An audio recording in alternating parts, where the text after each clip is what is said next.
Okay.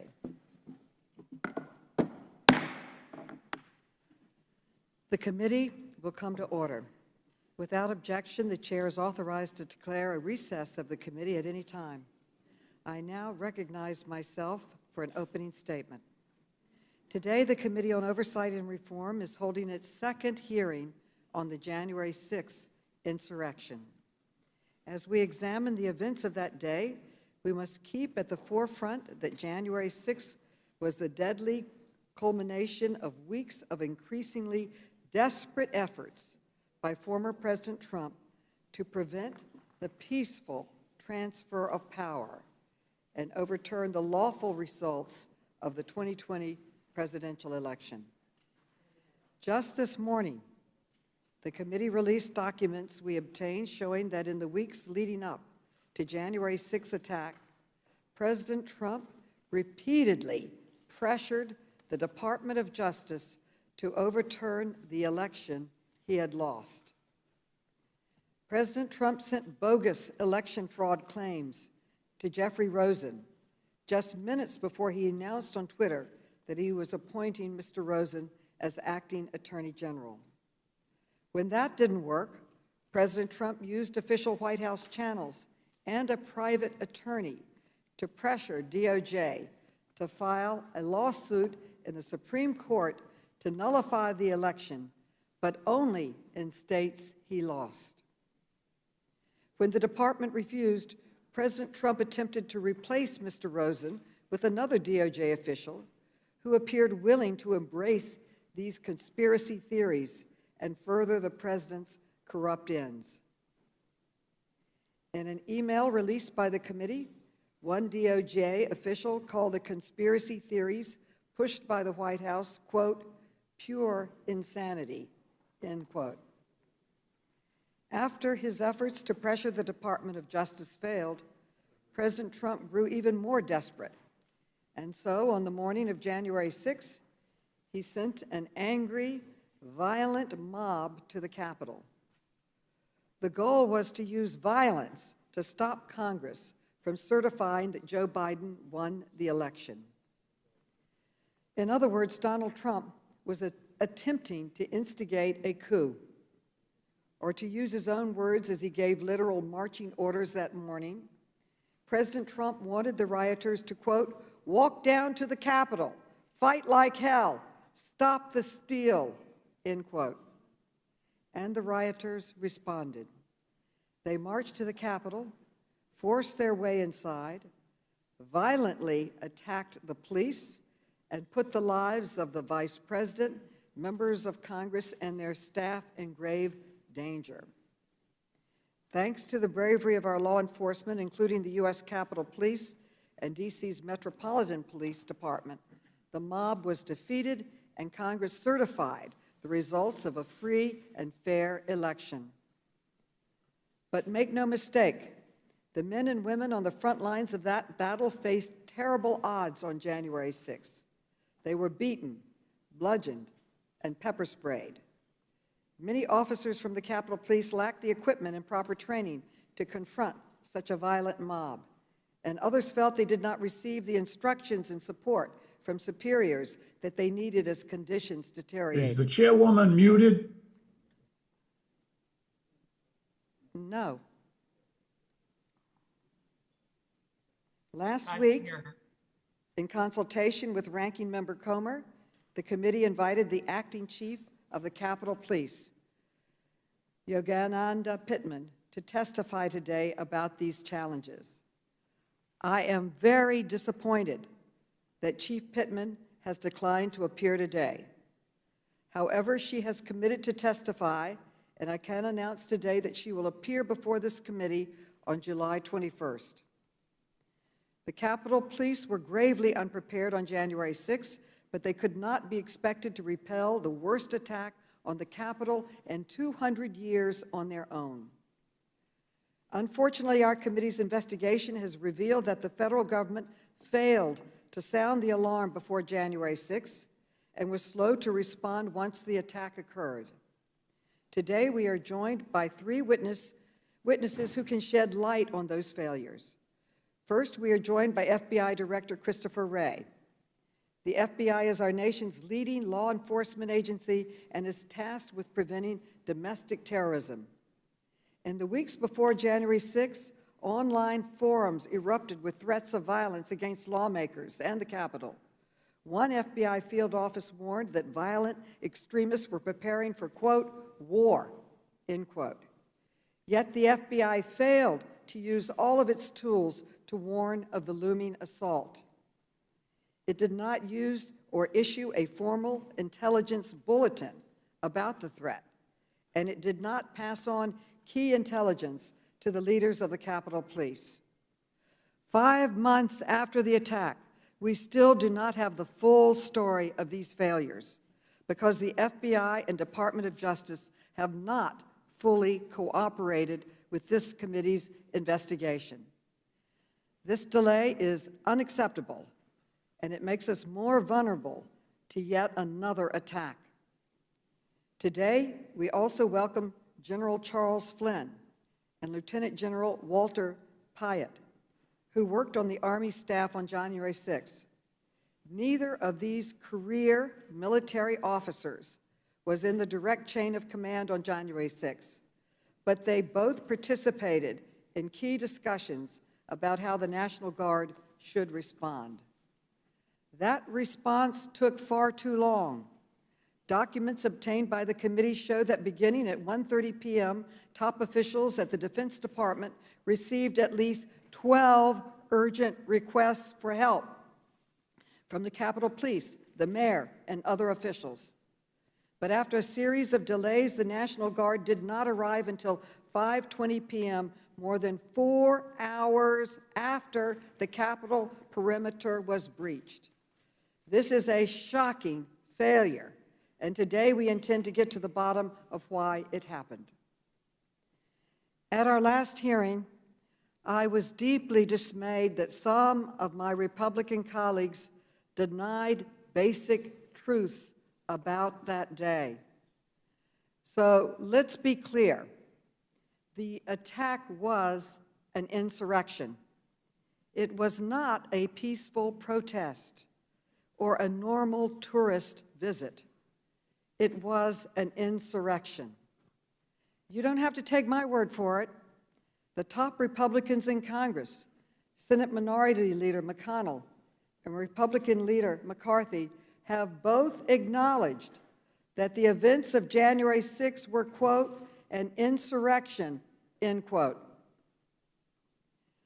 As the next step in our investigation, the committee has requested transcribed interviews with former White House Chief of Staff Mark Meadows, who directly pressured DOJ officials at least 5 times to investigate false claims of election fraud. We also plan to interview former Acting Attorney General Jeffrey Rosen and other senior officials with firsthand knowledge of President Trump's campaign to overturn the 2020 election. We must never forget the horrific events we witnessed in January or dishonor those who risked their lives to protect ours. This committee will continue to fulfill its duty and investigate the attack on January 6th with every means at its disposal.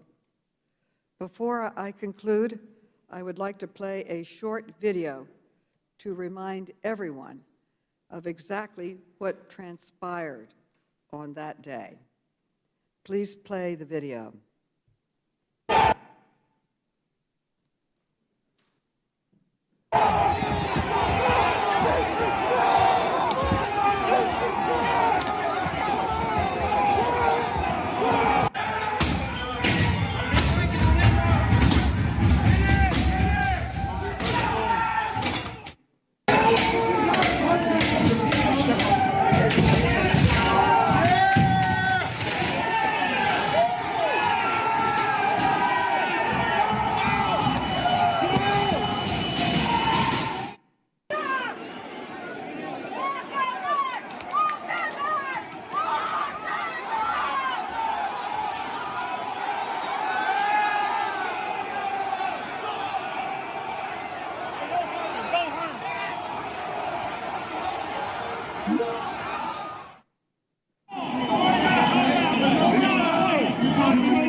I now recognize the distinguished ranking member, Mr. Comer, for an opening statement. Well, thank you, Madam Chair. And before I begin my remarks on today's hearing, I just wanted to follow up on some of the comments that you made at the beginning of the hearing, referencing flouting the rules and things like that. I think we were all on the House floor last night, and we saw what I haven't seen since before the pandemic. There were probably 325, 350 members all on the House floor for probably 30 minutes voting. I saw maybe 10 members who had masks on. I believe they were on your side of the aisle. And it was like we were back to normal in the House of Representatives, just like I've made a couple of trips to Washington, to the downtown area over the last 2 days. And in the restaurants, they're not requiring masks. The restaurants are back at full capacity. And we need to be back at full capacity and operate just like we are back to normal, because we are. We've made great progress with this. And, you know, what we're hearing when we spent the last 3 weeks traveling the district, all of our districts, listening to the job creators and the employers of America, they're frustrated because they can't find workers.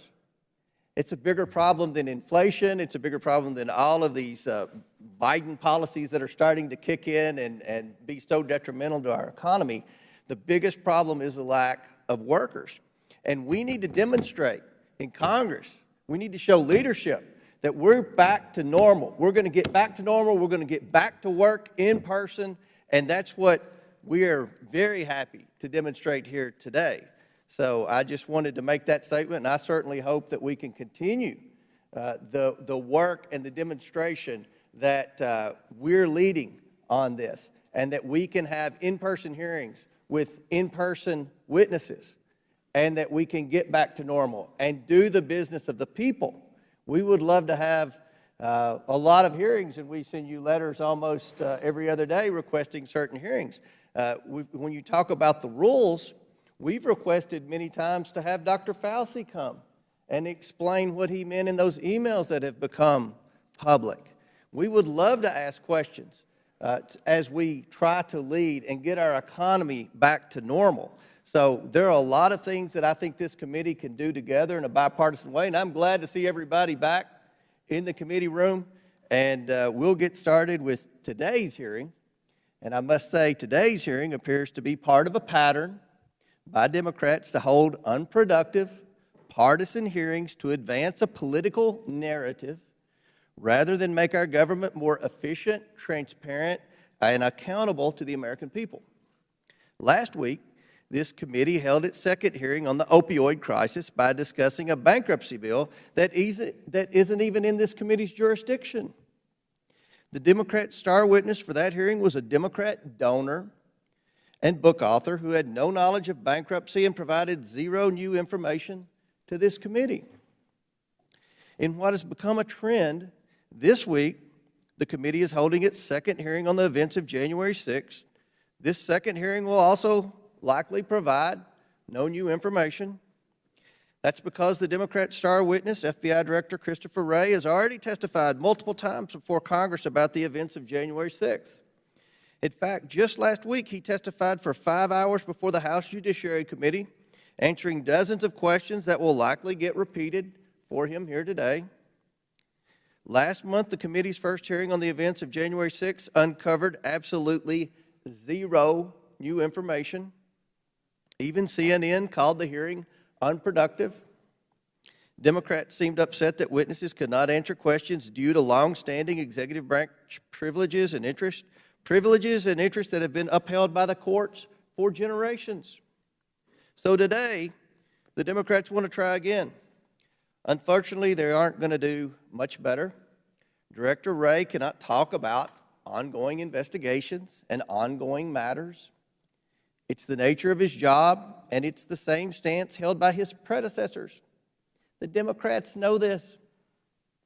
Just like last week, however, the second hearing isn't about gathering facts. It's about gathering political points. Director Wray is here for one reason only, and that is to add an aura of credibility to this overtly political hearing.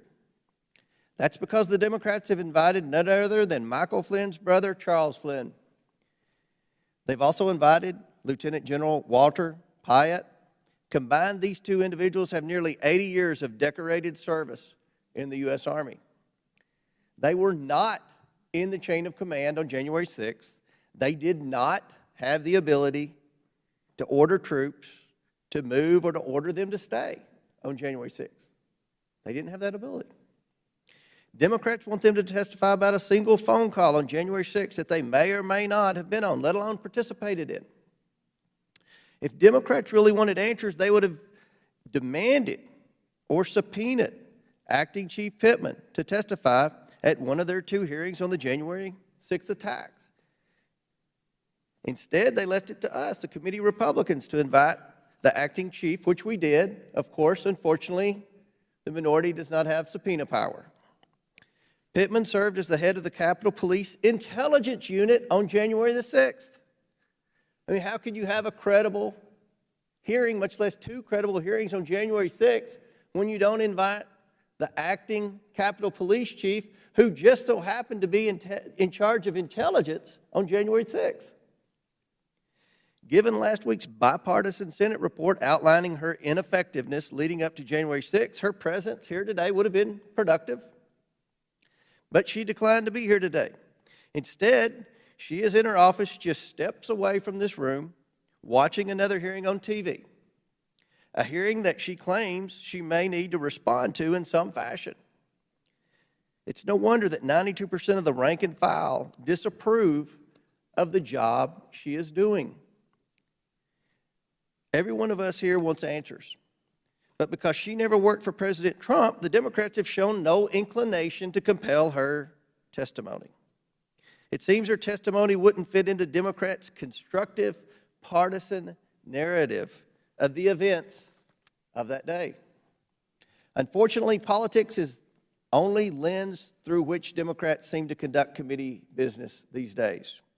It's why the committee held several hearings during the previous administration about conditions at the border. Yet now, when the crisis is far worse and illegal border crossings are at a 20-year high, Chairwoman Maloney refuses to hold a hearing. We first asked for a hearing over 100 days ago, but the only response we've gotten is crickets.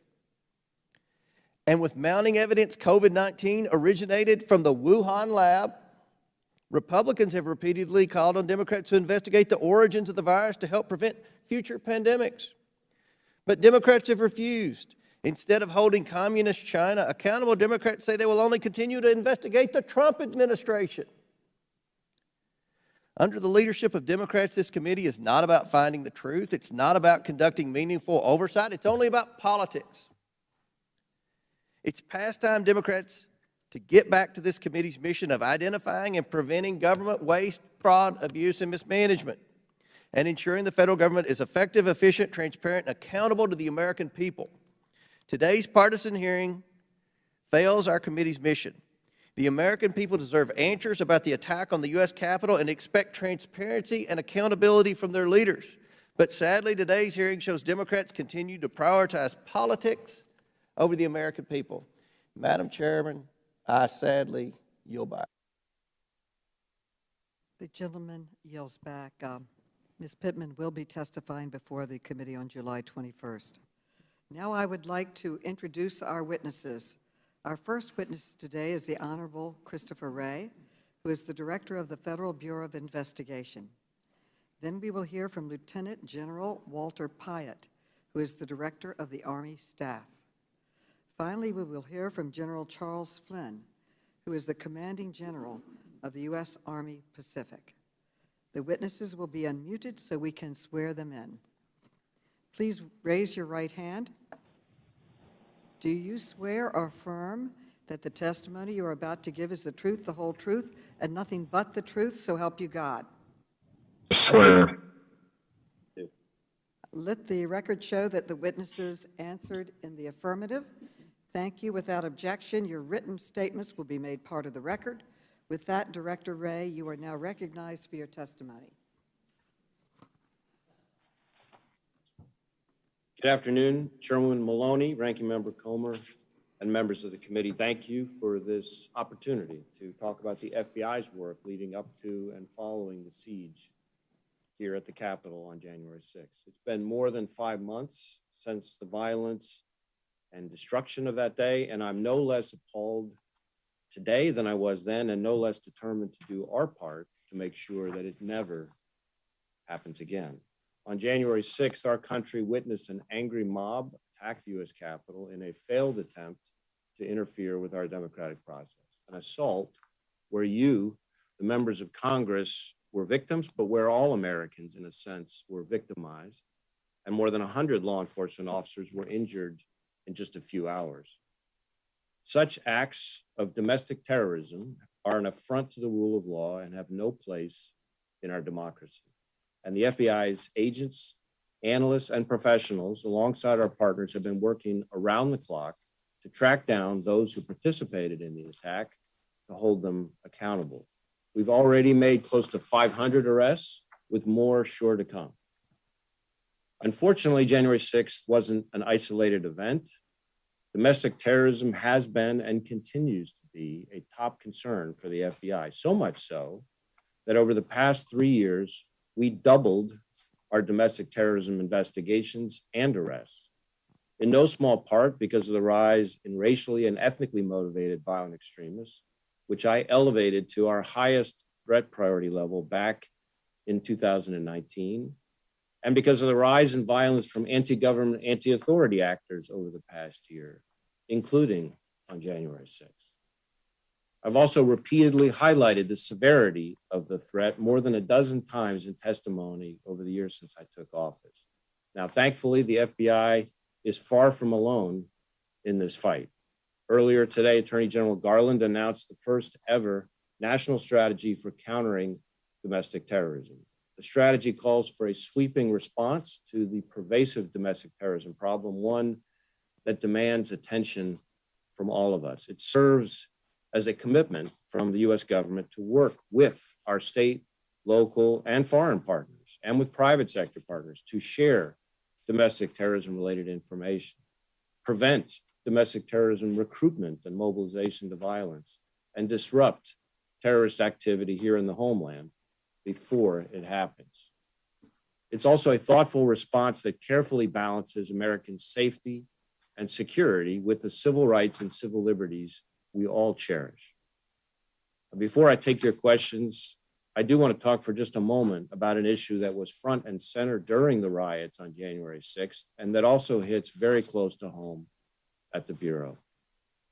Over the past year, we've seen a troubling uptick in violence against members of the law enforcement community. That's not just counting the Capitol attack on January 6th, or the attacks against hundreds of officers across the country during the civil unrest last summer. We're also seeing it, tragically, in the number of line of duty deaths.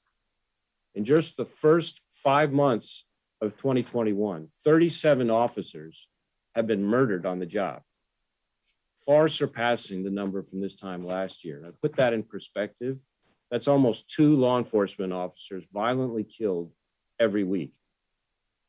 And that's not counting all those officers who died in the line of duty facing the countless other inherent dangers of the job, like from a car accident in pursuit after a subject, or drowning during an attempted rescue, or even the scores of officers who died from COVID-19 because, of course, law enforcement kept coming to work every day despite the pandemic. Nor is it counting all those officers who've been badly injured on duty and thankfully survived, but whose lives and whose families' lives are forever changed as a result. Now, the loss of any agent or officer is heartbreaking for their families, for their agencies, and for the communities they serve. We in the FBI know that all too well with the terrible loss of Special Agents Laura Schwarzenberger and Dan Alphen, who were shot and killed down near Miami just this past February. Since I came on board as director, I've made it a point to know when any officer is shot and killed in the line of duty anywhere in the United States. I read about their career and about their family before personally calling the chief or sheriff of their department to offer mine and the FBI's condolences and support.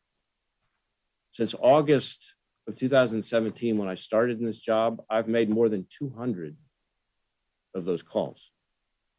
Now, with each one, I think about the family members, friends, and colleagues rocked by the loss of a loved one, the careers cut short, and the communities hurting.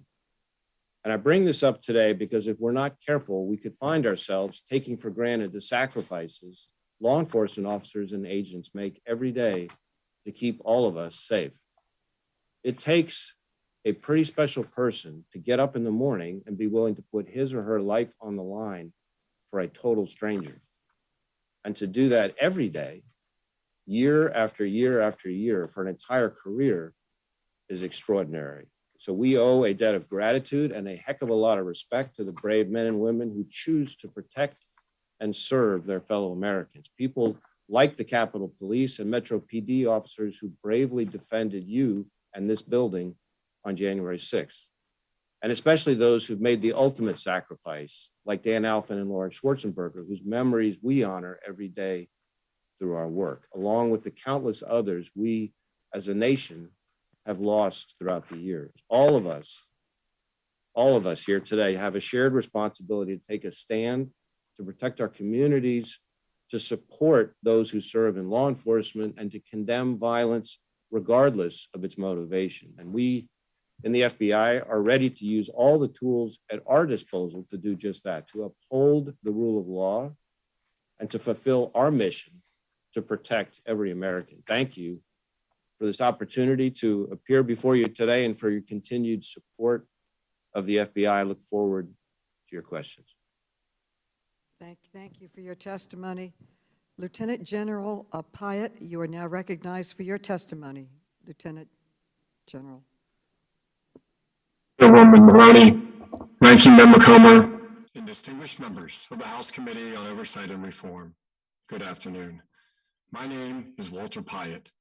I serve as the Director of the Army Staff. Thank you for the invitation to appear before this committee to speak to you about the Army's actions in support of the events that took place on January 6th in our nation's capital.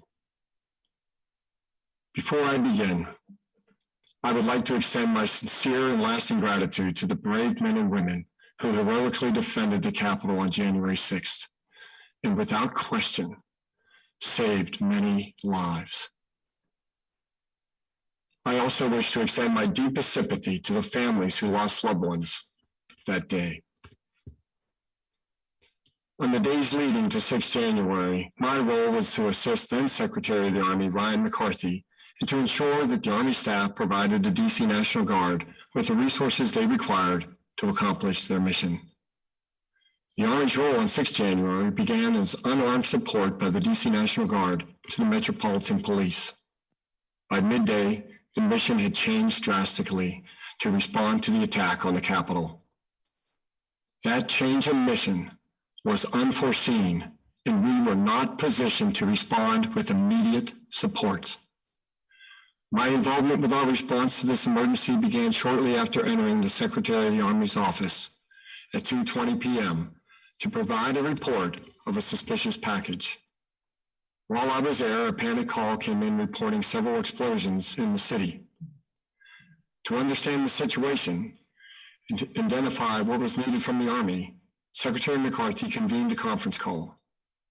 During this call, DC and Capitol authorities frantically requested urgent and immediate support to the Capitol. We all immediately understood the gravity of the situation. Secretary McCarthy ran down the hall to seek approval from the Acting Secretary of Defense. Before departing, he directed me to have the staff prepare a response. I communicated this on the conference call, but those on the line were convinced that I was denying their request, which I did not have the authority to do. Despite clearly stating 3 times that we are not denying your request, we need to prepare a plan for when the Secretary of the Army gains approval. While I was still on the phone, then Lieutenant General Flynn rushed to establish a secure planning session with all the right staff personnel we were going to need to prepare for this new mission. Lieutenant General Flynn's immediate interpretation of the urgency of the situation allowed the Army staff to begin identifying the many critical actions and considerations we needed to address, and address rapidly. We needed to redeploy the DC National Guard from 37 locations throughout the district, alert and recall soldiers from their civilian workplace, organize into unit configurations, equip the force, prepare an employment plan to include communications, specific routes, link-up locations, casualty evacuation, the rules for the use of force, determine if the DC Guard would be armed or not armed, with or without riot control gear, and how and where the DC National Guard would be deputized to support federal law enforcement. While we continued planning, the Secretary of the Army went into the district and met with Chief Conte and Mayor Bowser to coordinate for the commitment of the DC National Guard. The Secretary surveyed the Capitol to establish where the best link-up point would be. By 4:32, we had an approved plan, and at 4:35 p.m., the Secretary of the Army ordered the DC National Guard to move to the Capitol and begin establishing perimeter security.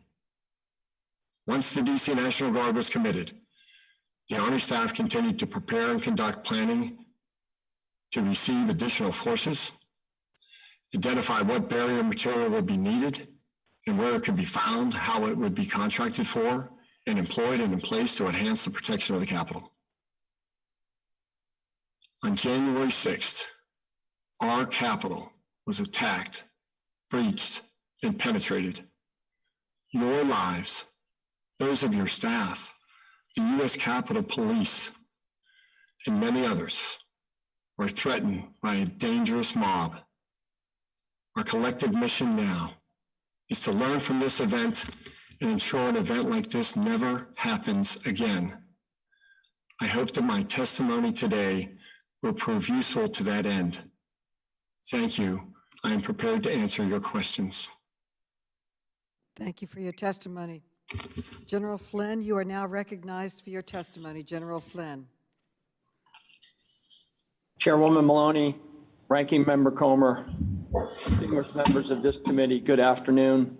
Thank you for the opportunity to appear before you and speak about the Army's actions in response to the event in our nation's capital on January 6th.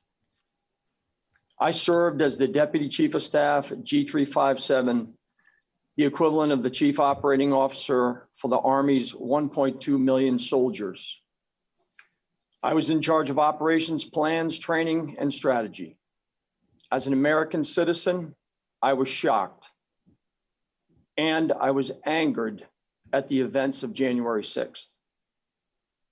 As a soldier devoted to upholding our Constitution, I performed my duties and responded to the unfortunate events that occurred that day.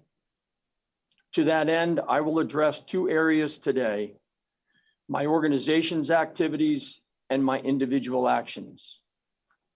In the days prior to January 6th, the DC authorities submitted a request for federal forces to support an unarmed, non-law enforcement mission by the DC National Guard. That request focused on support to traffic control points and crowd management near metro stations. The Army received no other requests for assistance. The DC National Guard then determined this request would require roughly 350 unarmed soldiers to cover 2 separate shifts. This included a 40-person quick reaction force at Joint Base Andrews, and that quick reaction force was intended to augment crowd control and establish traffic control points if required. The DC National Guard equipped those soldiers and airmen with body armors and helmets, which were stored in nearby government vehicles.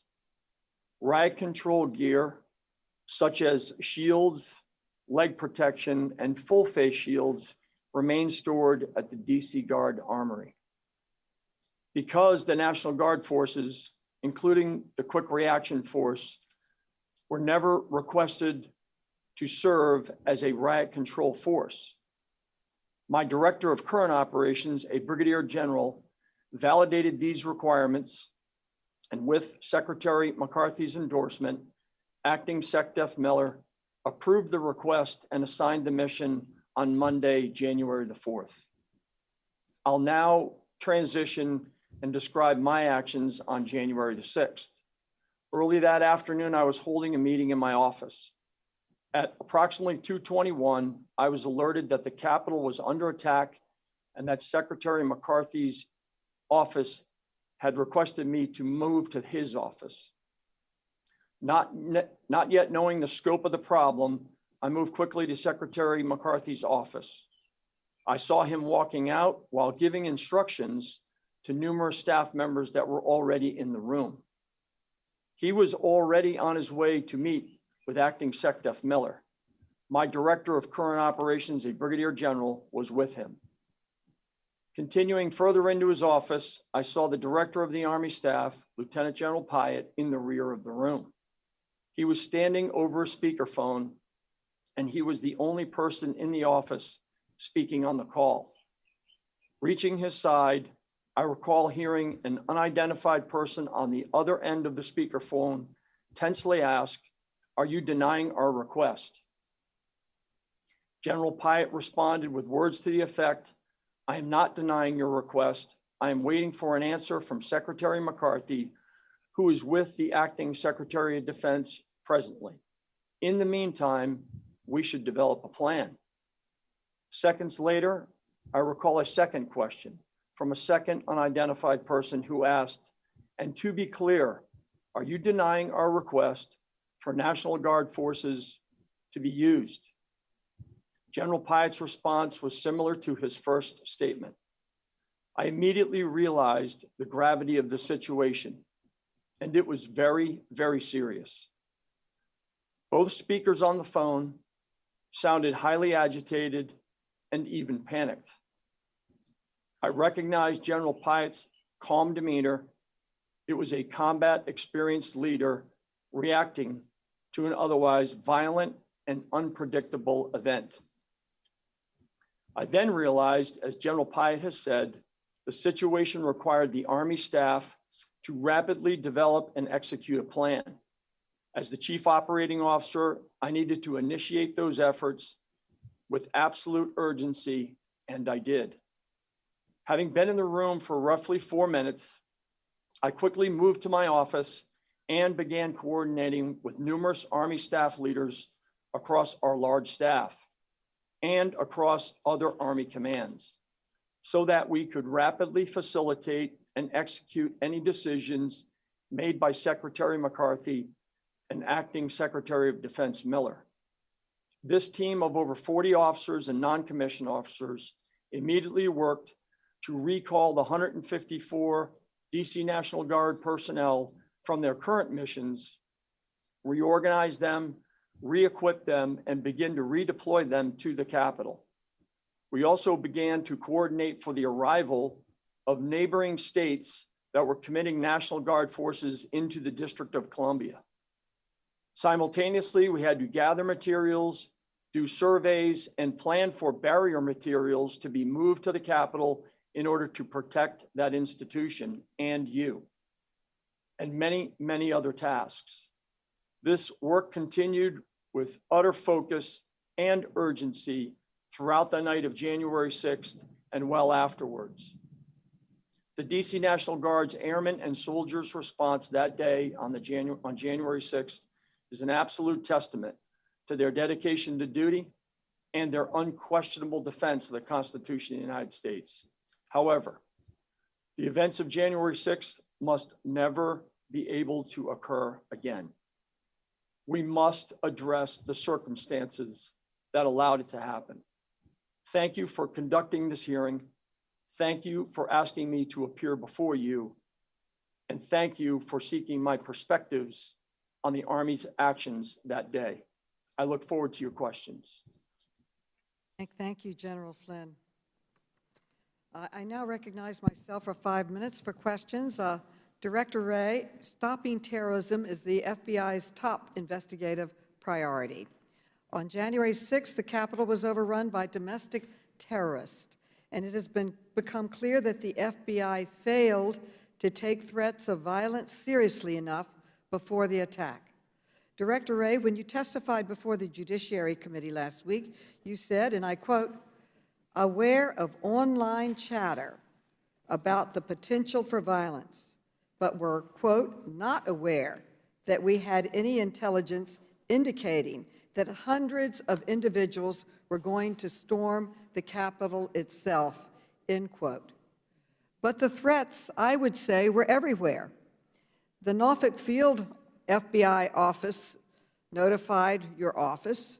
The Washington Post and other newspapers were writing about it. It was on radio, it was on television, it was on other social media streams. The system was blinking red. The committee has obtained documents showing that social media company Parler sent the FBI evidence of planned violence in Washington, D.C. on January 6th. Parler referred this content to the FBI for investigation over 50 times.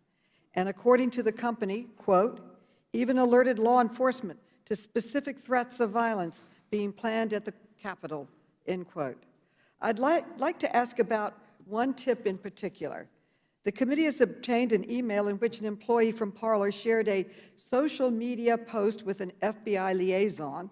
In that post, a Parler user stated, and I quote, "This is not a rally. It's no longer a protest. This is a final stand where we are drawing a red line at Capitol Hill," end quote. The user later said, and I quote, "Don't be surprised if we take the Capitol building," end quote. The user concluded, "Trump needs us to cause chaos to enact the Insurrection Act," end quote. This information was passed to the FBI on January 2nd. Director Wray, were you made aware of this email from Parler prior to January 6th, yes or no? Were you aware of this communication from Parler? Councilman Maloney, I do not recall hearing about this particular email, certainly not before January 6th. Were you aware of the 50 times that Parler tried to contact your office about an insurrection? I'm not aware of Parler ever trying to contact my office. I am aware since January 6th that Parler has made some comments about its communications with the FBI. My understanding is that they send emails to a particular field office and that some of those contain possible threat information and some of them were referred to domestic terrorism squads for follow-up. And we've been taking a hard look at the various emails that Parler sent to assess the accuracy of their assertions and whether further action is warranted. You also mentioned the Norfolk report, and I guess I do want to be clear that that information, raw, unverified information, as unfortunately so much of the information these days is on social media, was quickly passed to all of our partners in 3 different ways almost immediately. So I do want to be clear about that particular piece. Well, We Director did Ray, over the course of the period. I'm Yeah. sorry? reclaiming my time. Director Ray, do you know Sure. whether the FBI took any action in response, not just to the alarming email, but to the national media? The Washington Post reported on it. It was on radio, television. It was everywhere. Did you take any reaction to any of these alarming notifications that there was a planned insurrection at the White House? No, not Well, at the Capitol, at the Capitol. So a couple things. First, over the course of the period leading up to January 6th, we put out, I think, a dozen or so intelligence products, including 2 bulletins in particular, specifically raising concerns about domestic violent extremism, specifically raising concerns about domestic violent extremism related to the election, and specifically related to domestic violent extremism continuing past Election Day itself, right on up to the time of the certification and even the inauguration. And that's in addition to some 500 or something field office intelligence products that were pushed out, raw intelligence that were pushed out to our partners along the way. In addition, So, we... reclaiming my time, Director Ray, Yep. do you agree that the FBI shares some blame for the failures on January 6th? Do you take any responsibility for these failures? Chairwoman, I think the best way for me to answer that question is that our goal is to bat 1,000, and anytime there's an attack, much less an attack as horrific and spectacular as what happened on January 6th. We consider that to be unacceptable, and we are absolutely determined to make sure that we're doing our part with our partners to make sure it never happens again. So you can be confident. That's that good we that you are making that evaluating- commitment. Reclaiming my time, will you commit to conducting an assessment of what went right and what went wrong at the FBI before January 6th and providing this assessment to the public and to the committee?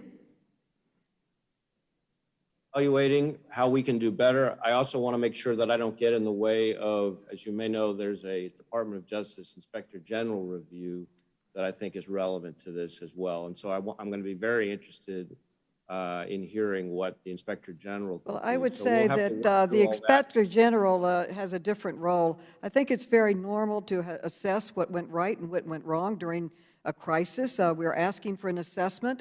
I would assume that you would be doing one. And just yes or no, will you provide us with the assessment to the committee of what went right, what went wrong? And you said you want to make sure this never happens again.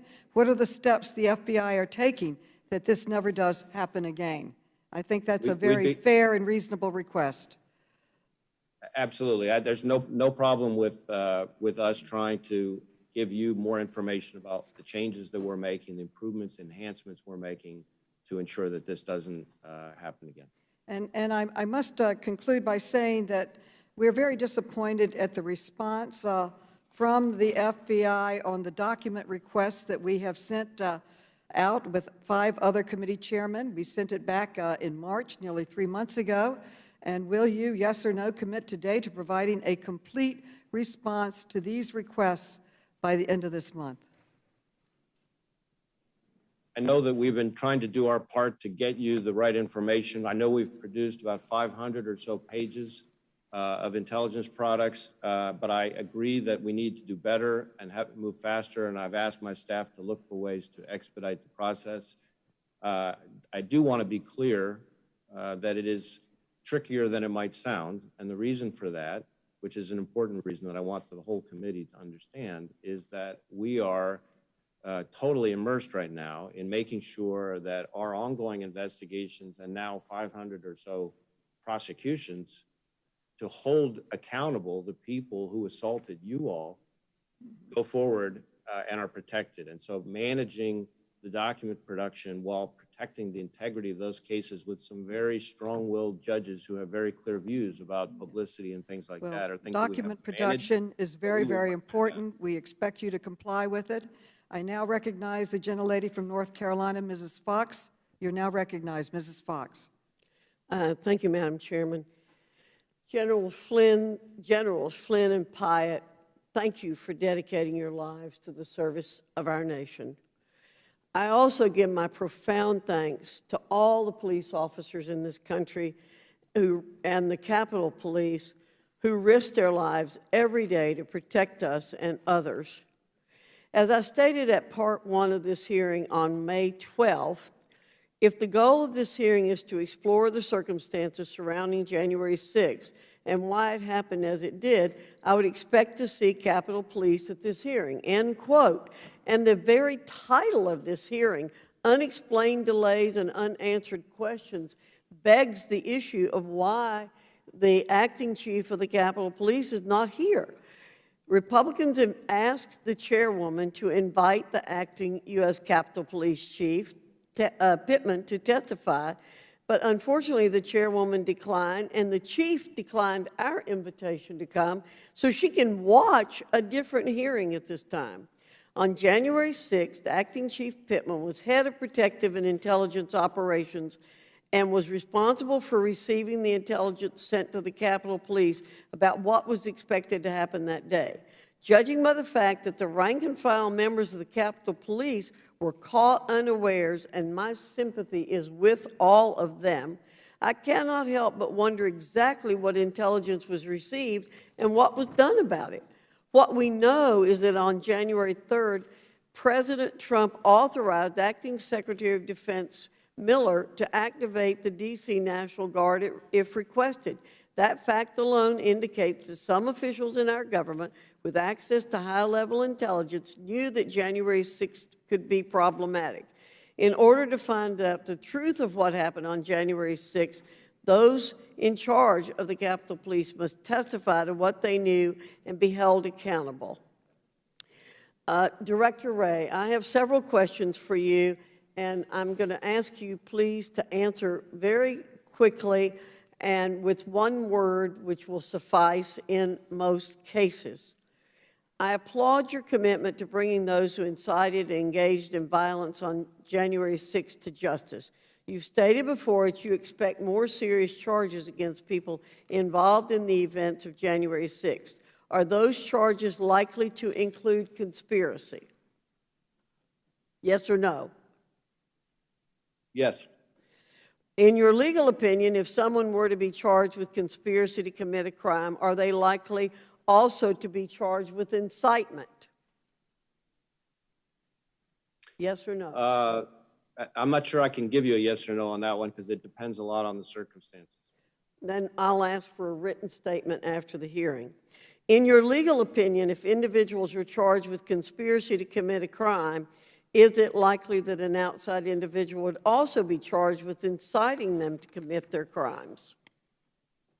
Well, I appreciate you asking for my legal opinion. I do want to be clear that since becoming FBI director, I've actually been very pleased to hang up my lawyer hat. Okay. And so I would really refer you to the Justice Department for legal opinions. All right. But if there's information I can provide, I'm happy to do it. Okay.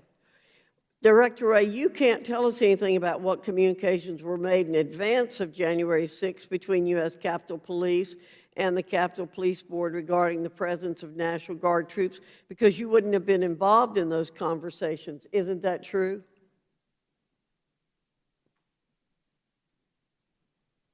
Yes or no? The mute too quickly. You are correct. Okay. Director Wray, the FBI passed its Norfolk intelligence report to the Capitol Police in 3 different ways, correct? Yes, ma'am. Those 3 ways were an email to representatives on the task force, a verbal briefing at command post, and through a law enforcement portal, correct? Correct. U.S. Capitol Police Chief Sund testified he never received the Norfolk intelligence report. Yet current Acting Chief Pittman, who declined to be with us today, was the head of protective and intelligence operations for U.S. Capitol Police at the time. Do you know why she never passed this FBI intelligence report to Chief Sund? Yes or no? No, ma'am. General Flynn, you wouldn't be able to tell us about the internal intelligence assessments prepared by then Assistant Chief Pittman's Protective and Intelligence Operation Bureau in the weeks leading up to January 6th, would you? Congresswoman, I would not. All right, General Pyatt, you aren't intimately familiar with the command structure of the U.S. Capitol Police and any breakdowns in communication that might have occurred on January 6th, are you?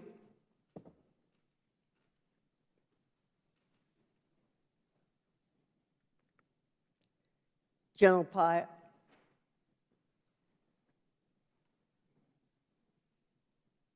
General, you're muted. Please unmute your mic.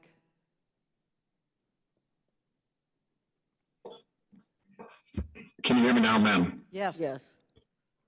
And I am not, Congresswoman. Okay.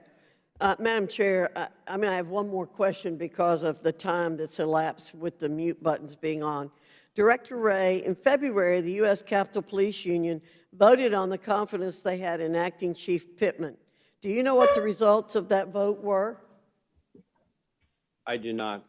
Well, I'll tell you. 92% of the Capitol Police had a vote of no confidence in Acting Chief Pittman. 92%. If my majority counterparts wanted these answers, they could have them. They could have invited Acting Chief Pittman immediately after the last hearing. They could have subpoenaed her testimony here today. I'm concerned that they don't want answers. They want only a political cudgel. I know the chairwoman has said she's invited the Capitol Police leadership to appear at one of these hearings and conduct oversight on what happened and what they're doing to secure the Capitol going forward, and I look forward to that. With that, Madam Chair, I yield back. The gentle lady yields back, and we do have a date for Acting Chief Pittman, and it's July 21st, so we can get the answers to your questions then. Madam Chair, I forgot. I would like to enter a timeline of events and approval authorities into the record. So thank you. The gentlewoman from the District of Columbia, Ms. Norton, is recognized. Thank you very much, Madam Chair. And my first question is for General Flynn. We know, General Flynn, that the loss of lives and property could have been avoided, at least some of it, if the D.C. National Guard had been called out early enough to do its jobs. But until the district attains statehood, and we're close on that, but even the territories can call out their National Guard, but the District of Columbia cannot. Now, look at the convoluted process that's in place. The D.C. National Guard reports to the Secretary of Army, who in turn reports to the Secretary of Defense, who then reports to the Commander-in-Chief. If you understand that chain of command, you'll understand why there was not help earlier on January 6th. General Flynn, is what I described the correct description of the chain of command? Congresswoman, it is, as I understand the authorities, yes. Now, there are multiple layers of bureaucracy and red tape that had real-life consequences on January 16th. And we got some of these documents here. I've looked at them. We've gotten them from the U.S. Capitol Police, and we've gotten them from the D.C. Police. And we know that city officials here in the District of Columbia pleaded for help. I think the chairwoman said 12 times. Before finally the acting secretary, remember, you got to go to him to get the D.C. National Guard to begin to do its job. And just after 4:30, they came, but the mayor of the District of Columbia had called the Secretary of the Army at 1:34, so you got almost 4 hours. But we need to thank the men and women of the D.C. Police Department, because they had already answered the call for help, and they had begun arriving at the Capitol even 30 minutes earlier. The D.C. National Guard didn't get any authority to arrive at the Capitol until 4 hours after the call for help. And so, Madam Chair, that's what has led what in part has led to the loss of life and the confusion that resulted from the insurrection. General Pyatt, I noted in your written testimony that you have provided, and I'm going to quote from it. You said, "I was definitely concerned about the public perception of using soldiers to secure the election process in any manner that could be viewed as political," end quote. General Pyatt, do you believe that the current D.C. National Guard chain of command to the President, through the Secretary of Defense, of course appointed by the President, to the Secretary of Army appointed by the President, could inadvertently politicize and complicate the use of the D.C. National Guard? Madam, I believe the complication comes from the lack of unity of command and unity of effort. What we saw after January 6th, when we prepared for the inauguration, was an integrated security plan across the district with one lead federal agency so that one request could be worked out immediately with that agency, and they had the authorities to move and maneuver forces to wherever they would be needed. I see my time has expired. Gentlelady yields back. The gentleman from Georgia, Mr. Heiss, is now recognized. Mr. Heiss. Thank you, Madam Chair. I, along with many others, have consistently and forcefully condemned political violence by anyone of any kind, whether it happens here at the United States Capitol or anywhere else across our country.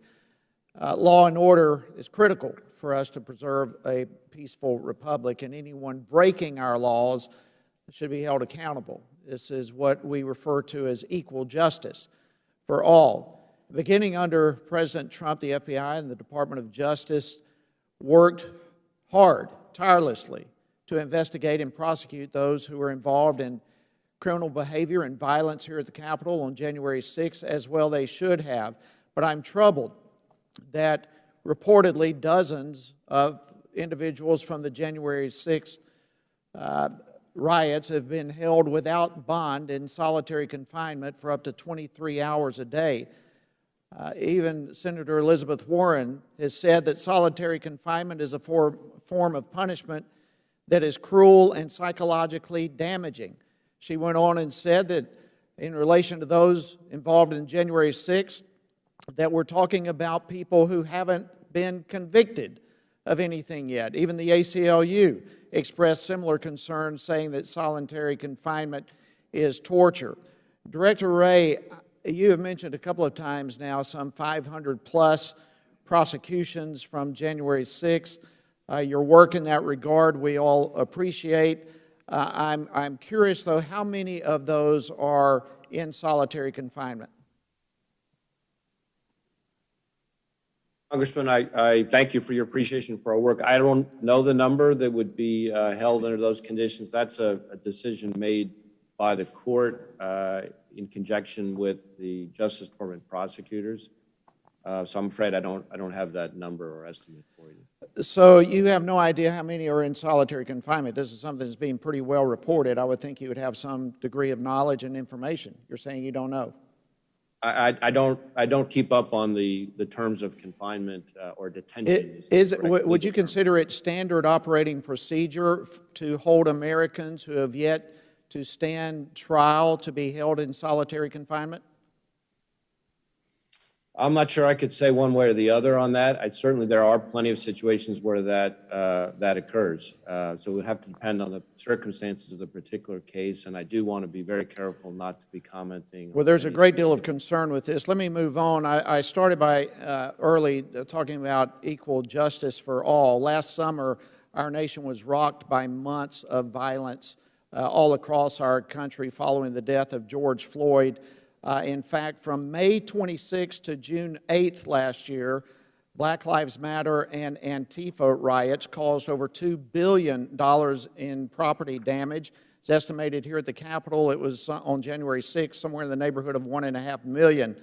The Major Cities Chiefs Association said that during the 10 weeks following George Floyd's death, there were 574 riots, declared riots, with violence and other criminal activity. That's 57 per week.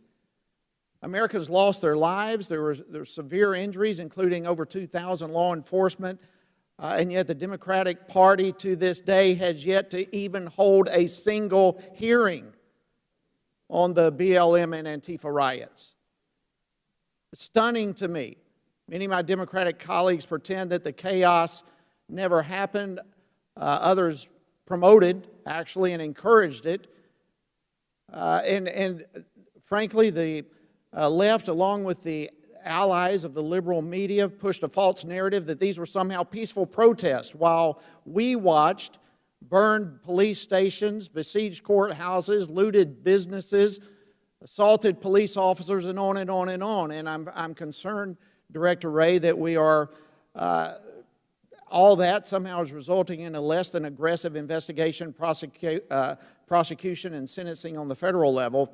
So I'm curious, how many individuals has the FBI investigated and or arrested regarding the riots that we all watched across our country last summer? I can't give you the exact number, but I do know that we've had hundreds of investigations and hundreds of arrests. And I would be remiss if I didn't say that I share your concern about the violence and criminality that occurred over the summer. It was extremely serious activity. We used all the tools in our toolbox to pursue our joint terrorism task forces, treating it as a form of domestic terrorism as well. And in fact, last year, we had more anarchist violent extremist arrests than we'd had in the prior 3 years combined. So we at the FBI are taking both forms of domestic terrorism extremely seriously, and I appreciate your interest. Are you aware of any of those individuals being in solitary confinement?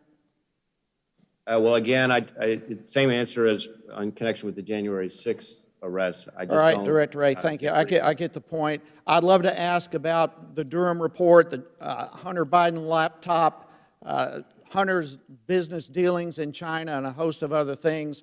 But my time has expired. I will wrap up, but I would urge this Democratic leadership to hold hearings on the riots that took place across this country last summer. I yield back. The gentleman from Massachusetts, Mr. Lynch, is recognized. Thank you, Madam Chair. I'd like to thank all the witnesses. Thank you for your service. I would actually not want to know about Hunter Biden's laptop. I'd like to know about the attacks on January 6th, if we could. And Lieutenant Pyatt and General Flynn, again, thank you for appearing today. Lieutenant Pyatt, in your written testimony, you stated that, quote, it was important for the D.C. National Guard to figure out the basics of their new mission. But Major General William Walker has testified that his forces were ready to go well before he finally received Acting Secretary Miller's authorization to deploy to the Capitol. Lieutenant General Pyatt and General Flynn, our committee has obtained evidence that you both recommended that the National Guard deploy to protect other federal buildings and locations in Washington, D.C. to help relieve civilian police and security forces so they could go and defend the Capitol. Is that correct? Congressman, We received the first request on 1 January, and we spent those days preparing the DC National Guard to support Mayor Bowser's request for unarmed traffic control points and crowd control. When the call came in, and it was after 2:22 that afternoon, the urgent request now was to support the Capitol. That was the change of mission. The approval to support. Whoa. Let me just back. Let me reclaim my time. On January 4th, 2021, at the direction of then Sergeant Obbs Michael Stenger and then U.S. Capitol Police Chief Stun, they contacted General Walker to find out how many National Guard he could provide and how fast could he provide them if they were needed at the Capitol on January 6th. So we're talking about an urgent need for the National Guard, D.C. National Guard, on the Capitol, not other buildings. And so I go back to the apparent decision by yourself and General Flynn to deploy National Guard not to the Capitol, but to other federal buildings around D.C. and other monuments. Is that what happened here? Congressman, on the 3rd and 4th, both the Department of Defense and the Department of the Army asked Capitol Police if they needed additional support, and both times the answer we were told they were not. What happened at the urgent request for now forces to come to the Capitol is we knew we would have to remission them because they did not have their riot control gear with them. We had to get them back to the Armory. We had to reconfigure them and re-equip them to get them forward. Okay. On the phone call, what I suggested is we were looking at a range of options. Is there anything we could do immediately in the current posture we were in that would then help relieve others to get to the Capitol? There was not, and we moved on from that. All right, so let's go to January 6th. This is January 6th at 4:20. Lieutenant Pyatt, you reportedly told Major General Walker that the National Guard should, quote, plan and prepare to transition from traffic control points and be placed around other federal buildings and monuments. This is when it was hitting the fan at the Capitol, at D.C., you know, at the Capitol complex. The Capitol was under attack, and you were deploying or recommending that General Walker deploy people to other buildings. And I can't reconcile that, given the threat that we were under. And I'm just curious, at that moment, what were you thinking? What was your reasoning? Congressman, I'm sorry, Congressman. Go ahead. Congressman, I do not know where that report came from. I denied that. At 4:30 that afternoon, we were minutes away from getting an approved plan from Secretary McCarthy. We had approval at 3 o'clock to use the Guard. We had at 3:04, we had approval for full mobilization of the DC National Guard. What we needed was a new mission. And that new mission is what took time. There was no other seeking approval. We needed to redeploy forces and reconfigure them. Let me just, on the chronology, your recollection does not match what the record says. So the 4:20 call was 80 minutes after Secretary Miller determined that all available forces of the D.C. National Guard are required to reinforce D.C. police and U.S. Capitol Police positions.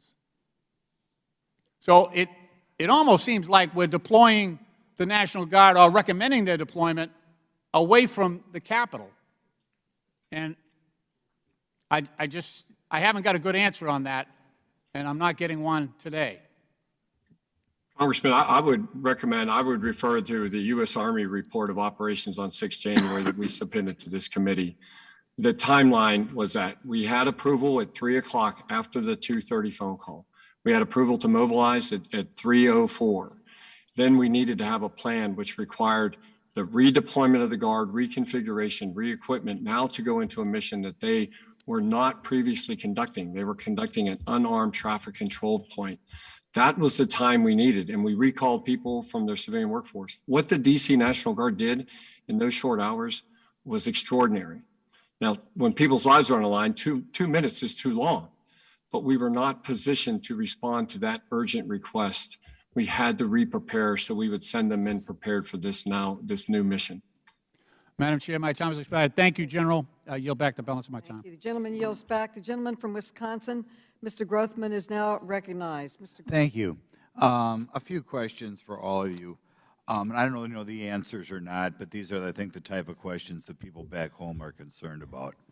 How many people were in the Capitol that day? I mean, members of the public. How many got in? Does anybody know the answer to that question?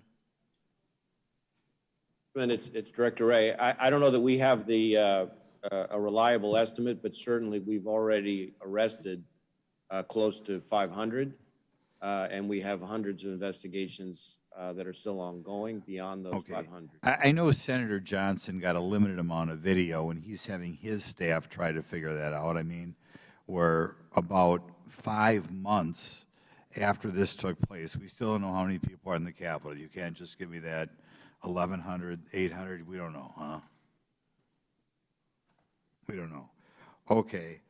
Of those people in the Capitol, well, I am under the impression that day that there are people who clearly, horrifically did wrong things. We saw them on the video. They broke the windows. They broke in. But we also remember seeing people on TV that day who were almost let in the Capitol. Could you break down, give me numbers broken down in those two areas, the number who broke their way into the Capitol and the number that appeared to almost be escorted in by the Capitol Police? I'm not sure I could give you reliable numbers on that sitting here right now, but maybe let me try it this way. When we step back and we look at January 6th as a whole, you have one group of people who didn't breach the Capitol, didn't enter unlawfully into the Capitol, didn't commit acts, who were sort of peaceful, rowdy protesters. Those are not people that we are pursuing. There's a second group, smaller, but still very sizable, who were in the moment engaged in all sorts of criminal behavior of the sort that you're describing. And those people are being prosecuted for a variety of offenses. And then there's a third group, which, while the smallest, is by far and away the most serious. And those are the people who were clearly coming with intent to commit very serious mayhem, who brought all sorts of weapons and protective gear and other things with them. And those are the people who face the most serious charges. And so I sort of look at it as a kind of inverse pyramid, with the most serious people being the smallest group, but all of them it's a sizable number. Obviously, we've already indicted 30-something for conspiracy charges alone. And as I said, I want to focus a little bit on the people who didn't do any physical damage, didn't engage in any physical contact with the police, and at least appeared to me that day to be allowed in the Capitol. Are there people like that? Like that who were in the Capitol? Correct. As I recall watching TV that day, there were people who, it appeared, were walking in the door, and it appeared as though the Capitol Police, perhaps out of exhaustion for whatever motivation, allowed people to walk in the Capitol. Are there people like that? Well, at any given moment, you might have somebody caught on a particular stretch of video walking along in a way that's unremarkable. I really can't speak in a broad categorical way about intent of individual people back home are concerned about a certain class of person. I want to know whether you feel these people existed. Were there people allowed in the Capitol who didn't engage in any physical confrontation or do any damage and just wound up in the Capitol, breaking the law, but they would have no way of knowing they're breaking the law? Were there people like that?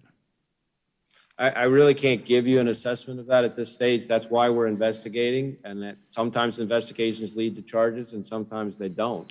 Have you arrested, you talked about all the 500 people or whatever have been arrested. Are any of those people you arrested, would they be included in the type of people I just described? I really can't say. What I would say is that people who have been arrested because they violated federal criminal law, and there were sufficient facts to support the elements of the offense. Okay, the prosecutors felt confident I'm running they out could of prove it time. beyond a reasonable doubt. Yeah, I'm running out of time, so I'm going to ask you one more question. Were people arrested who walked in the Capitol, perhaps had no reason to know they were breaking the law and were, as one Capitol policeman described it to me, just milling around. Were people like that arrested, and are they still in jail? Can't speak to any specific case, so I'm really not sure that I can Even answer the one, question. We've just- had 500 arrests, and they range in all sorts of variations in facts and circumstances.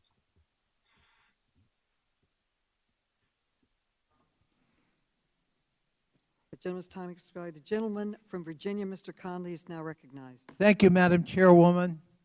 And Mr. Wray, thank you for those 500 arrests, and I hope there are 500 more.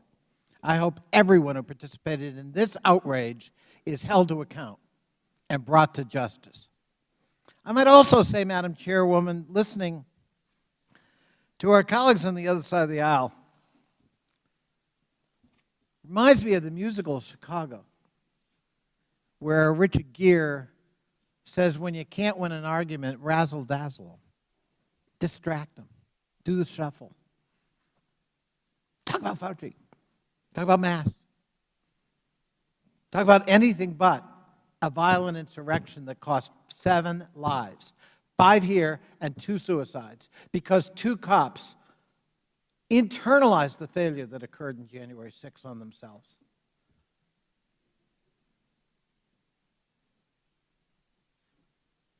Ignoring that, distracting it, denying it, gaslighting it, calling it just a bunch of tourists who get a little carried away is repugnant and a dishonor to the memories of those who did die, and a dishonor and disrespect to those who were willing to put themselves at risk on our behalf, and more importantly, on that of the Republic for which we stand. Mr. Wray, Director Wray, January 5th, the field office in Norfolk issued an intelligence report warning of online threats, discussing specific calls for violence against Congress the next day, on January 6th. Words like be ready to fight, get violent, get ready for war. It also stated, we get our president or we die. Nothing else will achieve this goal. According to previous congressional testimony you've given, this report was shared in an email with other law enforcement agencies. But for some reason, the report did not make it to the high-level officials who needed to see it, despite its alarming content. Is it true that you did not see this report until after the 6th? Congressman, I think the report you're referring to is not an intelligence report, but what we refer to as a situational information. It was a report from your field office in Norfolk, I believe. Correct. Yeah. Yes, our So, Norfolk. but even so, it's pretty alarming. Absolutely. Now, it's raw, unverified information not attributed to a specific individual online, but I would say it was alarming enough. It was alarming enough that we took steps to share it, not 1, not 2, but 3 different ways with our partners here in the National Capital Region. One was with an email to their representatives on our Joint Terrorism Task Force, who are there precisely to be their eyes and ears, so everybody makes sure we have the same information. So, second, it was briefed orally to the members of the Joint Terrorism Task Force, including members of the Capitol Police, who again were there.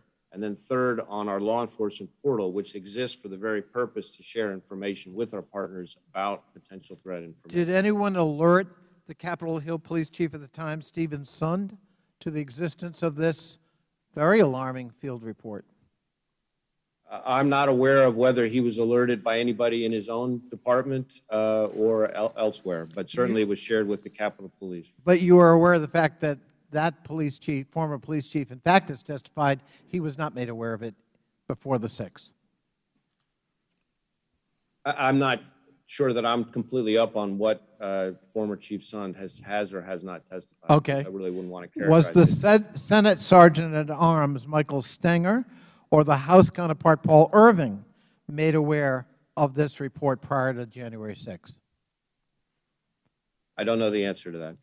Would you agree that if they weren't, and they all testified they weren't, that in retrospect they should have been, and that that field report should have been elevated to the highest level of concern, given what was happening here in the Capitol and given the words that were being used and the high Internet traffic in which the phrase "storm the Capitol," in fact, frequently occurred. You know, Congressman, it's hard for me to evaluate with the lens of 2020 hindsight how each of them should run their departments. I do think that we tried very hard to using the established processes to get the information to the partners who need to have it. And like I said, not leaving it to chance, not one, not two, but three different ways. But certainly we're going to be looking hard on our end to figure out, are there better ways for us to share information beyond the ways that we have been doing it as we go forward. I wish I had more time to explore that with you. I hope somebody will. Thank you. Thank you, Madam Chairwoman. The gentleman yields back. The gentleman from Ohio, Mr. Jordan, is now recognized. Thank you, Madam Chair. The previous speaker from Virginia said, talk about anything but. That's exactly what the Democrats are doing.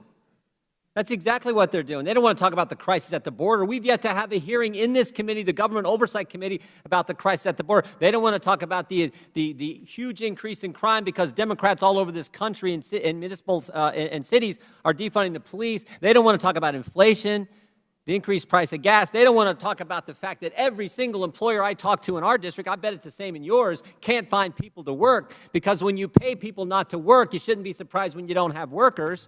They don't want to talk about their bill that they introduced in the Judiciary Committee to pack the court. They don't want to talk about the fact they're going to raise taxes, they're going to ban firearms, and they're getting ready to hire more agents at the IRS to harass American citizens. We saw it just a week ago when tax returns against the law were leaked to the press. They don't want to talk about, they want another Trump investigation. Here's what the chairwoman said in her opening statement just this morning. The committee released documents we obtained showing that the weeks leading up to the January 6th attack, President Trump repeatedly pressured the Department of Justice. Pressured the Department of Justice, they say. And in their press release, they say the White House Chief of Staff pressured DOJ. Let's look at what the White House Chief of Staff said. He sent an email to Mr. Rosen, the acting Attorney General. Can you have your team look into these allegations of wrongdoing? Wow, a lot of pressure there. Wants them to look into something. Every chief of staff, I bet, for every single one of us sends the same kind of emails and letters every day. You get constituents, you get people call you. You send it to the agency. Can you look into this? See what else Mr. Meadows had to say. Send a YouTube link. Imagine, I bet we've had some of our chiefs of staff send YouTube links to colleagues and to people in agencies. Wow, that's pressure in the How about this one? There have been allegations about signature match anomalies in Fulton County, Georgia. Can you get Jeff Clark to engage on this issue immediately if there's any truth to this allegation? Boy, that's a lot of pressure there. Mark Meadows putting a lot of pressure on people, asking, can you look into this allegation? Someone's raised it. After all, lots of Americans, 80, 90 million Americans had concerns with the election, but what are the Democrats doing? They're going to launch another investigation, call in 5 people for depositions. But we can't have the head of the Capitol Hill Police here today like we wanted. Oh, it's interesting, too, the response that the Attorney General gave to Mr. Meadows when he sent that email. I think this is interesting. He says, I can't believe this. I'm not going to respond to the message below. Wow. Wow, that is a problem. When the Chief of Staff to the President of the United States asks someone in the executive branch to do something, and they basically give him the finger, I think that's the problem we should be looking into, but that's not what the Democrats are going to look into. No, they got another investigation. We can't talk about the border crisis here. We hadn't had one hearing in this room about that. Can't do that. They want to investigate Trump again, even though the Obama Department of Justice spied on President Trump's campaign, lied to the FISA court 68 times, not Jim Jordan. That's Inspector General Horowitz, 68 times in the Carter Page FISA alone. We can't look into those issues. We're going to do another investigation about pressuring people by sending emails to the Justice Department. Somehow that's now pressuring. So I appreciate our witnesses coming here today, but when the chairwoman raised that in her opening statement, sends out a big press release saying they're going to do this, it just, again, underscores that this committee is not doing what it should do.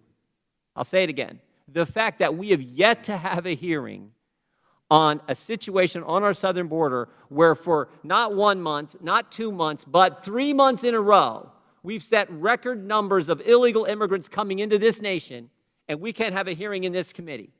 But we're going to investigate Mark Meadows sending an email to the Justice Department saying, hey, there's been allegations raised. Can you check it out? Wow. Wow. The taxpayers are going to love the work that we're going to do with this. They're going to love it. This is ridiculous. What the Democrats pretend to be the work of Congress now is ridiculous. New investigation about Mark Meadows asking someone to look into. I yield back. It's enough. The gentleman yields back. The gentleman from Illinois, Mr. Krishnamurthy, is now recognized. Director Wray, when we last spoke on April 15th at a House Intelligence Committee hearing, you testified as to the following, quote, I think there have been some instances where you have non-state actors who have offered different kinds of support to domestic violent extremists here in this country. You continue to believe that, right, Mr. Wray? Yes, my testimony from our prior exchange remains the same. Yes, sir. And the FBI has been investigating this issue of the foreign funding of domestic violent extremists, correct? Well, foreign funding, certainly different kinds of interaction. I'm not sure that I could specify funding sitting here right now, but we are very focused on the interplay between different types of, as you said, non-state actors overseas and domestic terrorists here in the United States. On January 14th, Yahoo News highlighted a report on the issue of DVE funding from a company called Chainalysis. According to this report, 1 month before January 6th, a French donor, quote, lamenting the decline of Western civilization, close quote, sent approximately $250,000 in Bitcoin to an individual named Nick Fuentes. Why Nick Fuentes? Nick Fuentes, who's been suspended from YouTube for hate speech, is the self-proclaimed leader of the group Groypers, a white supremacist group opposed to immigration and minorities. The Anti-Defamation League confirmed that many of Groypers' members were at the Capitol on January 6th, including Nick Fuentes himself. Here's a picture of Mr. Fuentes from his Twitter account on that day. The circle is around Mr. Fuentes himself. ProPublica documents that members of Groypers breached the Capitol that day as well. Mr. Wray, here's what we know. A foreign actor sent $250,000 in Bitcoin to the leader, Nick Fuentes, of a far-right extremist group, Groypers, in the lead up to January 6th. We also know from NBC News from January 16th, reporting that the FBI is investigating this particular transaction involving Nick Fuentes. Sir, you can't rule out that other far-right extremist groups received foreign donations in the lead up to January 6th, can you? Not only would I not want to rule it out, but certainly the possibility of foreign funding or support for domestic violent extremism is something that's particularly high on our priority list because of the challenges it poses. And you can't rule out part of the concern. Yes, sir. You can't rule out that foreign financing helped fund activities related to January 6th, right? Correct. I'm not sure we've seen that at this stage, but I certainly wouldn't purport to have ruled it out. Okay. That's very disturbing that foreign actors may have helped fund activities connected to the January 6th insurrection. I want to turn your attention to another topic. Director Wray, you became the FBI director in 2017, right? In August of 2017. We recently learned from Apple Corporation that in early 2018, the company received a subpoena, including a federal gag order, requesting electronic metadata related to House Intelligence Committee members, staffers, and family members. This is in connection with a DOJ leak investigation. You've heard about this investigation and these subpoenas, correct? I've been reading about them in the press, yes. Well, CNN reports, quote, the leak hunt began when the FBI sent a subpoena to Apple in February 2018. You don't dispute that report, correct? I really can't discuss a specific investigation. I really don't want to get out in front of the Justice Department on this. You know, decisions about subpoenas are really best directed towards And the FBI interviewed witnesses in connection with this leak investigation, correct? Again, sir, I really can't discuss any specific investigation. I'm not asking you to discuss any specifics of the investigation, but the FBI was involved with these investigations, correct? When there are leak investigations, typically the FBI is the investigative agency. Good. That's correct. That's what we thought. The FBI was involved with this investigation. Now, sir, and this is during the time that you are the FBI director, did you ever discuss the Apple subpoenas with Jeff Sessions? Congressman, I understand the question. I really don't want to get out of the Justice Department on this. As you know, the Attorney General... Sir, you're just being asked a simple yes or no question. Did you discuss the leak investigation with Jeff Sessions? Congressman, again, respectfully, I'm not trying to be difficult here, but the Inspector General has been asked to look into this. I have a very good working relationship. Sir, you're being with both the evasive. Inspector General These are yes and the or no Attorney questions, sir. You're under oath. These are yes or no simple questions that we need to get to the bottom of. Sir, serving these secret subpoenas to collect records on members of Congress is something we'd expect in Putin's Russia, not the United States. And, sir, your involvement needs to be probed just like everyone else's. Thank you. Time has expired. The gentleman from Texas, Mr. Sessions, is recognized for 5 minutes. Chairwoman, thank you very much, and I want to thank each of the witnesses that chose to appear today. I'm disturbed that the acting chief of the U.S. Capitol Hill Police, who was in charge of intelligence, did not show today. Director Wray, thank you very much for agreeing to come and be a part of this hearing. Thank you for the professionalism that the Federal Bureau of Investigation has been a part of, as well as the United States Army and the men and women that were under the command of General Flynn and Walker Pyatt, too, and we thank you. I'd like to, if I can, take just a second with Director Wray, and without being very specific, I believe that you would be well into what might be called the management of this long investigation. This is one of the largest investigations in the history of this country. Is that correct, sir? Certainly, it's one of the most far-reaching and extensive that I can think of. During my history of watching the Federal Bureau of Investigation, the FBI would like to get it right, and they will take their time and not try and cut a corner or shirk a task. Do you believe that's still true about the Federal Bureau of Investigation? Yes, sir. I believe very strongly, and my message to our folks since the day I arrived and continuing ever since is that we need to make sure that we don't just do the right thing, that we do it in the right way, and that the FBI's brand, if you will, is based in large part on the way we do our work, which is painstakingly, professionally, and objectively. And that's what I expect of all 37,000 men and women of the FBI. Do you believe that you would come under political pressure from leading Democrats in this committee who want you to arrest 500 more people, that you would think that you should go out and do that as a result of political pressure being placed on you by senior Democrats of this committee?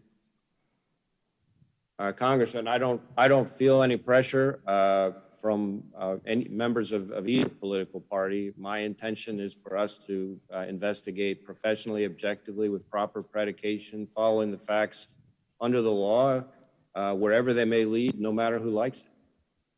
Mr. Wray, I believe that what you've said to me, I believe is true and correct, and that is the Federal Bureau of Investigation would not feel that they were under political pressure by senior Democrats to have you do something that, in fact, the Bureau knew might not be correct. So I will answer that for you. I think you answered that way. Do you believe that you would be well within your ideas to say that this may take a little bit longer and there will need to be trials, and the trials will develop the facts of the case, and as people have their opportunity to be a part of a trial, that they will either plead guilty or be found guilty, and that will be the point at which we would then know the truth, the whole truth, and nothing but the truth? Yes, sir. I would like to ask you if you believe that this would really be the story that would be told, as opposed to ahead of time trying to place you and other members of that work for the federal government in a diminished role at this time without knowing the full answer. I'm sure you've got questions in your mind. Do you believe that it will help you put together a better story when you actually know based upon the outcome of trials? Well, absolutely. I've always, even when I was a line prosecutor, felt like I learned, I can't think of a trial I had where I didn't learn important things during the trial, even after a long, very meticulous investigation. And I would expect that to be true in the 500 or so cases that are at issue here.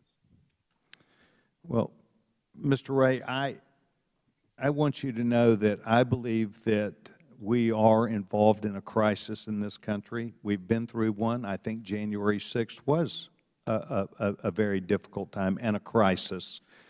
Do you believe that you've learned some lessons? You do not need to go into them, but that you will be able to help local law enforcement as well as Capitol Hill Police so that you can give them, before we get the after-action report, give them information that would secure our country better today moving forward? I believe we've already learned some valuable lessons, and I expect we will continue to learn more. And we view the Capitol Police as terrific partners who have a very tough job to do, and we look forward to working with them. Mr. Wray, I want to thank you, and I hope that you would know that every single member of this committee would hope and wish and pray that the lessons that are learned you will be able to bring to bear to not only support the American people, but also the members of law enforcement to help them be better. And, sir, I want to thank you for your time today, and may God bless you. The gentleman yields back. The gentleman from Maryland, Mr. Raskin, is now recognized. Thank you, Madam Chair. Thanks to the witnesses for their service and their testimony. In an emergency, every minute matters. Vice President Pence escaped right-wing insurrectionists chanting, "Hang Mike Pence, hang Mike Pence," by 1 minute on January the 6th. The order to deploy the National Guard to the Capitol did not come until nearly 2.5 hours after the Capitol was first breached. That was at 4:32 p.m. on January 6th, when Acting Defense Secretary Miller gave verbal authorization for the D.C. Guard to deploy to the Capitol.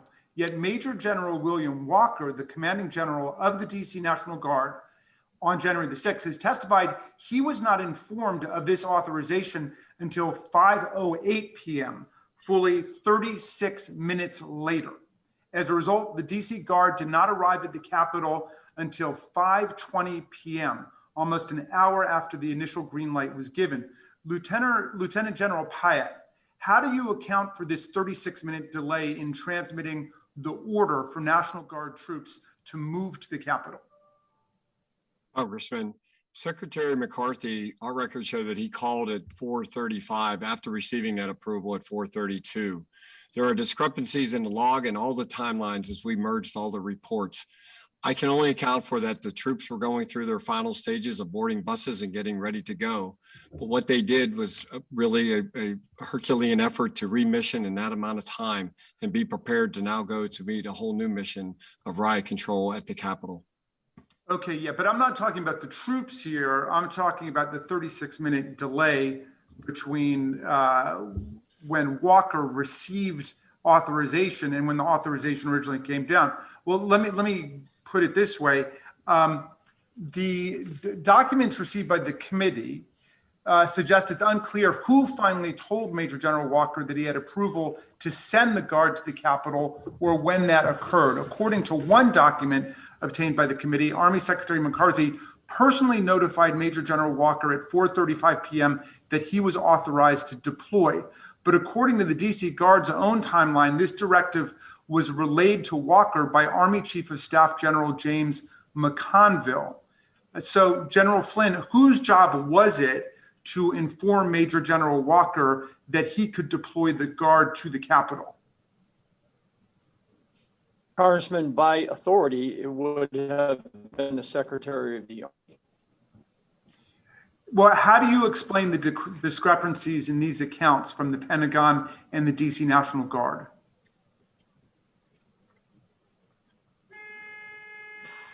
Congressman, I cannot explain those discrepancies in the timelines. I think as various timelines got merged, there's minutes off. Well, how do you explain that 36-minute delay? Congressman, I can't explain that. What I do know in our timeline is that 1702, the buses began to deploy to the Capitol. That's when the movement started. Okay, so that would have been 30 minutes after the Acting Defense Secretary Miller gave the verbal instruction. Do you think that 32-minute delay is justifiable or acceptable in terms of getting the DC National Guard to the United States Capitol during the most serious siege and attack since the War of 1812? Congressman, I would say that the buses leaving at 1702 and organizing those soldiers on that transportation in riot control gear after they had changed mission from being merely in crowd control and going from an unarmed force in a non-law enforcement mode to something very different and being put into the middle of a violent mob. I think that accounts for that time, Congressman. General, you closed your testimony by saying we must address the circumstances that allowed this to happen. What circumstances are you referring to there? The circumstances I'm referring to, Congressman, is when I look back at what happened here, there's 4 things in planning that we could have done and we should have done. The first one, there should have been clearly a lead federal agency designated. The second one is we should have had an integrated security plan. The third one is, and much of this has been talked about already, is information and intelligence sharing on criminal activities before the 6th of January. And then the fourth one would have been, we should have pre-federalized certain National Guard forces so that they could have immediately been moved to the Capitol and had those authorities in place before this happened. Okay, well, I see my time is up. Thank you for your testimony, gentlemen, and I yield back, Madam Chair. The gentleman yields back. My colleagues' votes have been called on the floor, but we're going to keep the hearing going to ensure that all members have an opportunity to ask questions. So members are encouraged to ask questions during the votes series, if possible. We can stagger that and just keep the hearing going. I now recognize the gentleman from Ohio, Mr. Gibbs. You are now recognized. Thank you, Mayor, Chairwoman.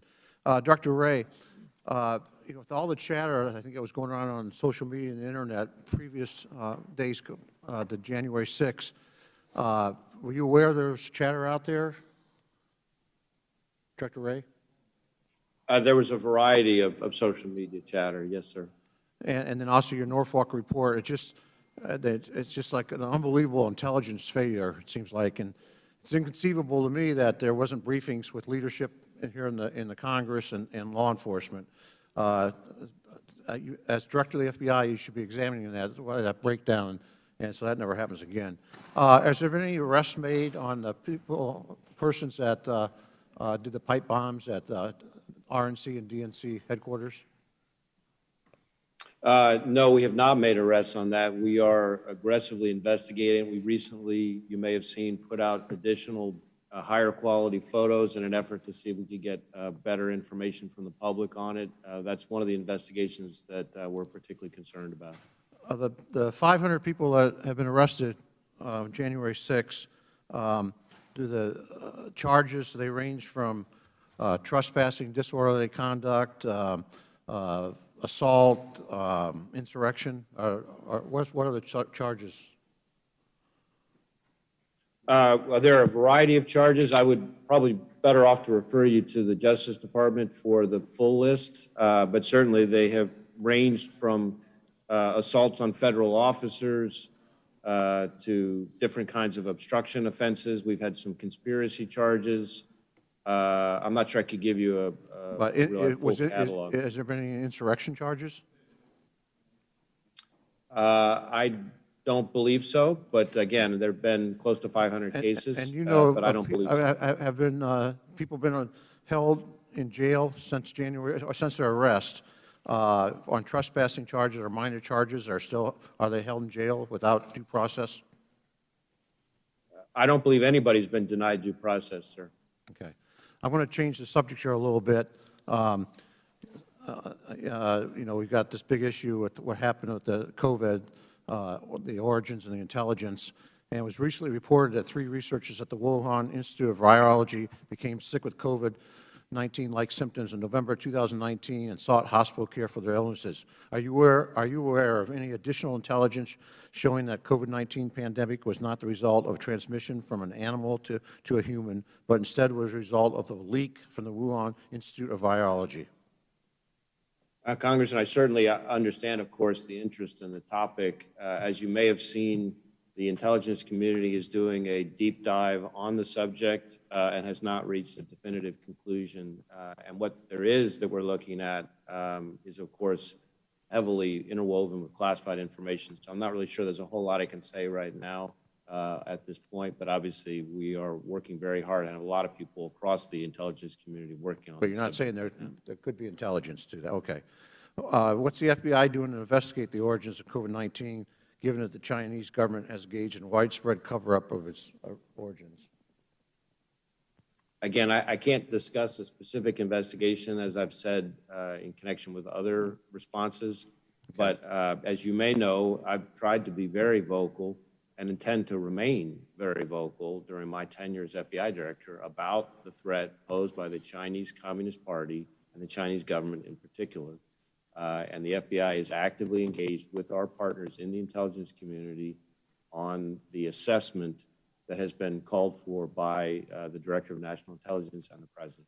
Are you aware of any U.S. research funding to the Wuhan Institute was diverted to conduct research for the Chinese military, given that the State Department just reported that such research has been conducted there since 2017?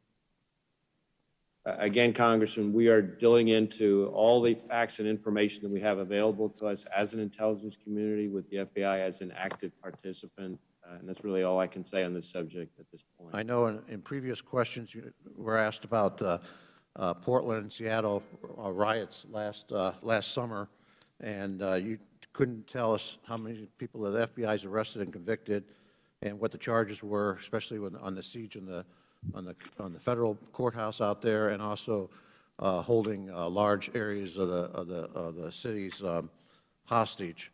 So the FBI investigation still going on, or has it changed since the new administration? No, we continue to investigate just as aggressively on our end as before. Again, I don't have exact numbers for you, but I know that last time I checked, I think we had on the FBI side, or at least on the federal side, about 100 arrests in Portland alone. And then there were about, I think, 800 maybe local arrests, but that information may have changed or since my last report.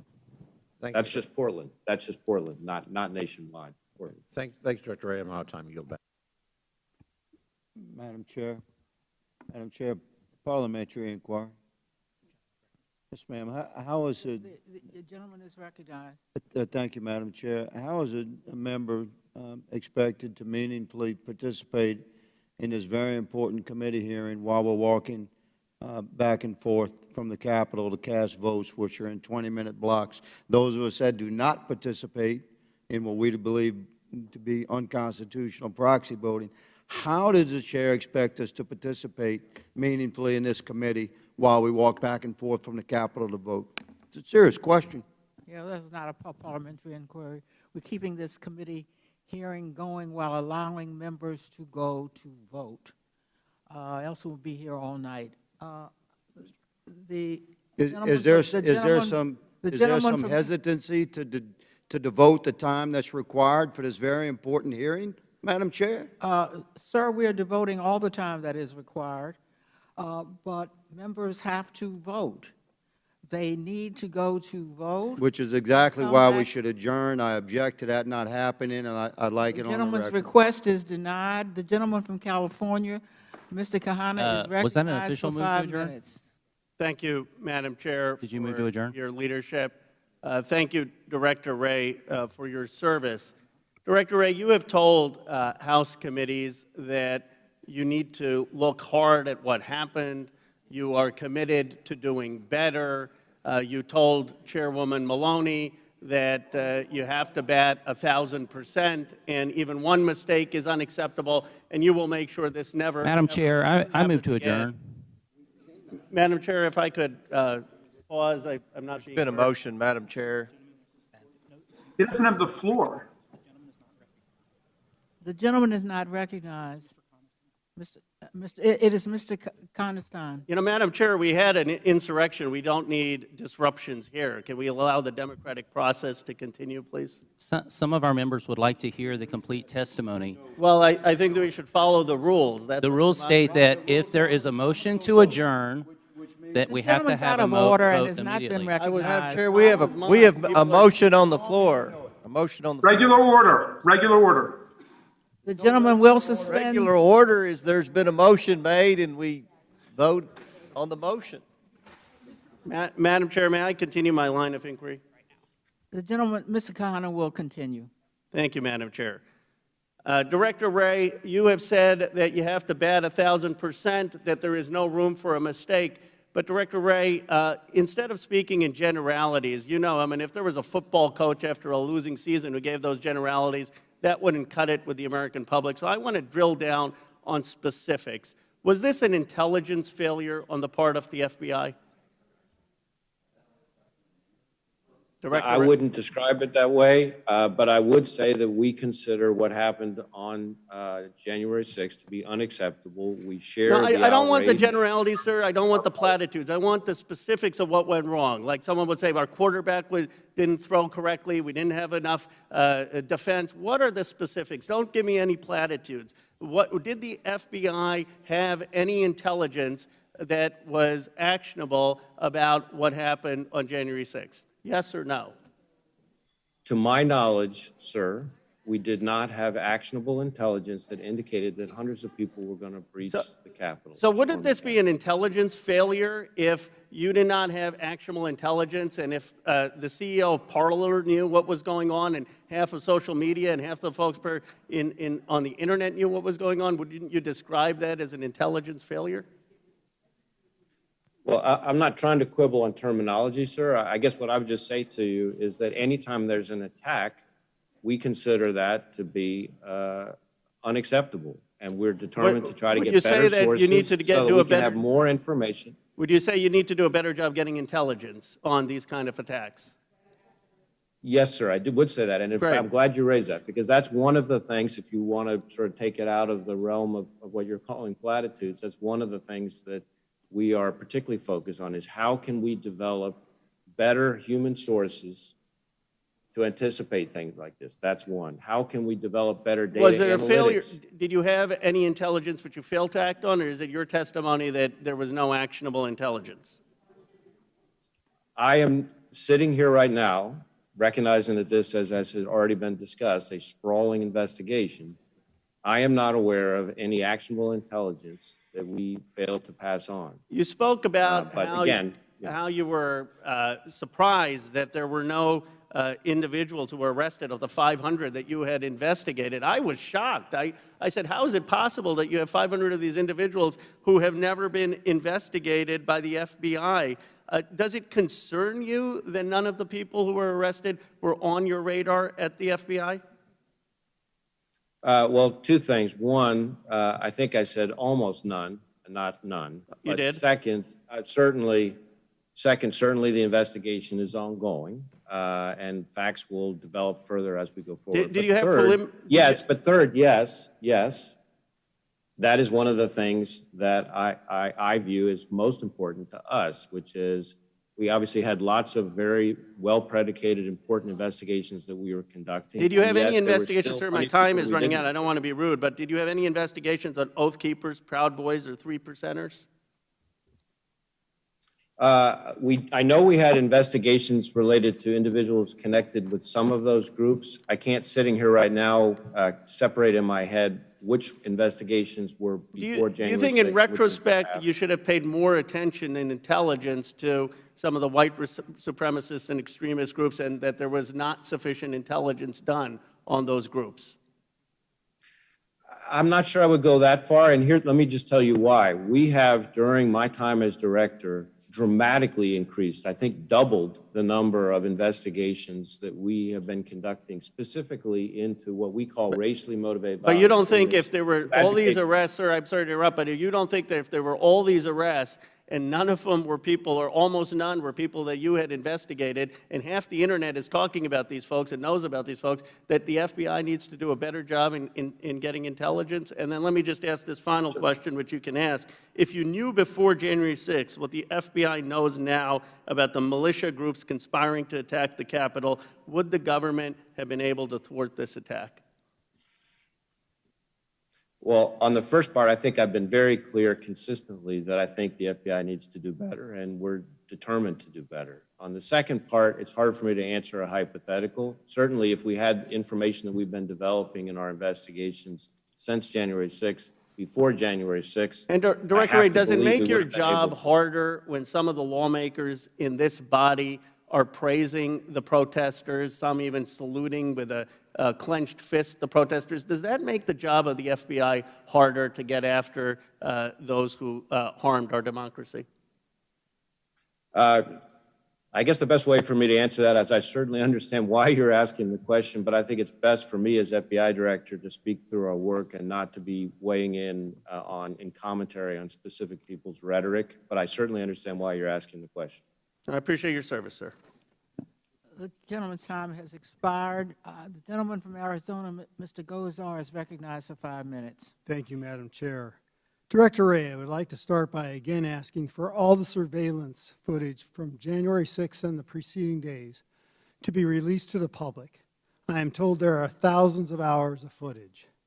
Now, Director Wray, yes or no, would you agree that the public has a right to know the truth and that the information and footage should be made public? Information we produce has to be done in coordination with the well, prosecutor. Yes or no? I mean, well, I don't, sir, respectfully, I don't think it is a yes or no question. Well, okay. We have to so be very careful to protect the integrity of the ongoing cases. Well, and there are very let me recapturing my time here. Democratic members, you just heard of Congress, have made some outlandish allegations about reconnaissance tours and even filed ethics complaints against members, including me, which was recently thrown out. Mr. Wray, would you agree, yes or no, that the video footage is often the best evidence documenting an event? Video footage is often very useful information to document an event. Thank you. Director Wray, do you believe that security footage of a public building, of public officials paid for by public taxpayers, potentially containing exculpatory evidence, should be provided to public defenders? Well, I think what information is provided to public defenders in criminal cases should be done under the rules of discovery, which are spelled out and are more complicated than I could cover in the time that we have here. Well, thank you. I appreciate it. Director Wray, now switching points. Can you confirm that no one inside the Capitol on January 6th was arrested for carrying or using a firearm?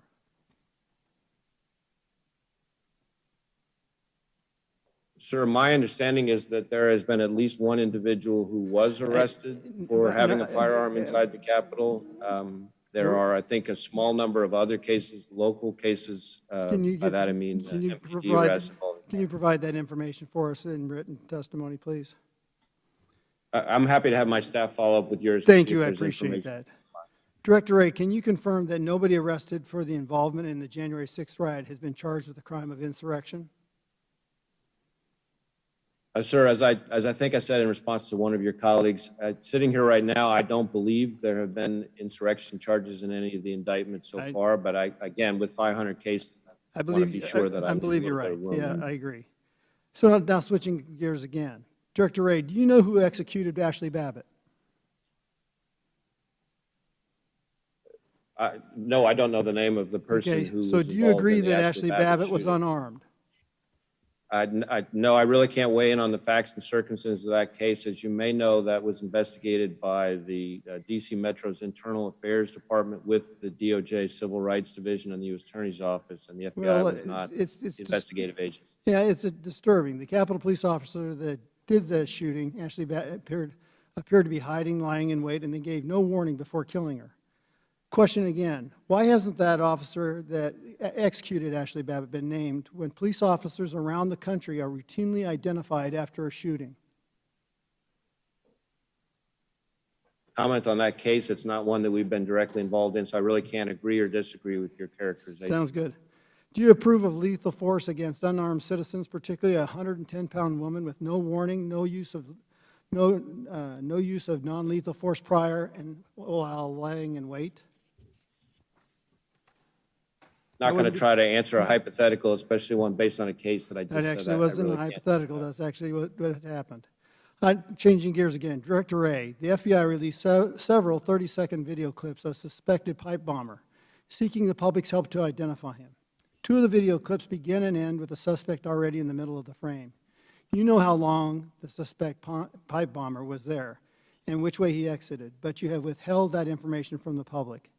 The FBI is in possession of the full tapes of the pipe bomb suspect and knows far more than the public about potential identifying details. You have begged the public's help in identifying this pipe bomb suspect. You even offered a $100,000 reward.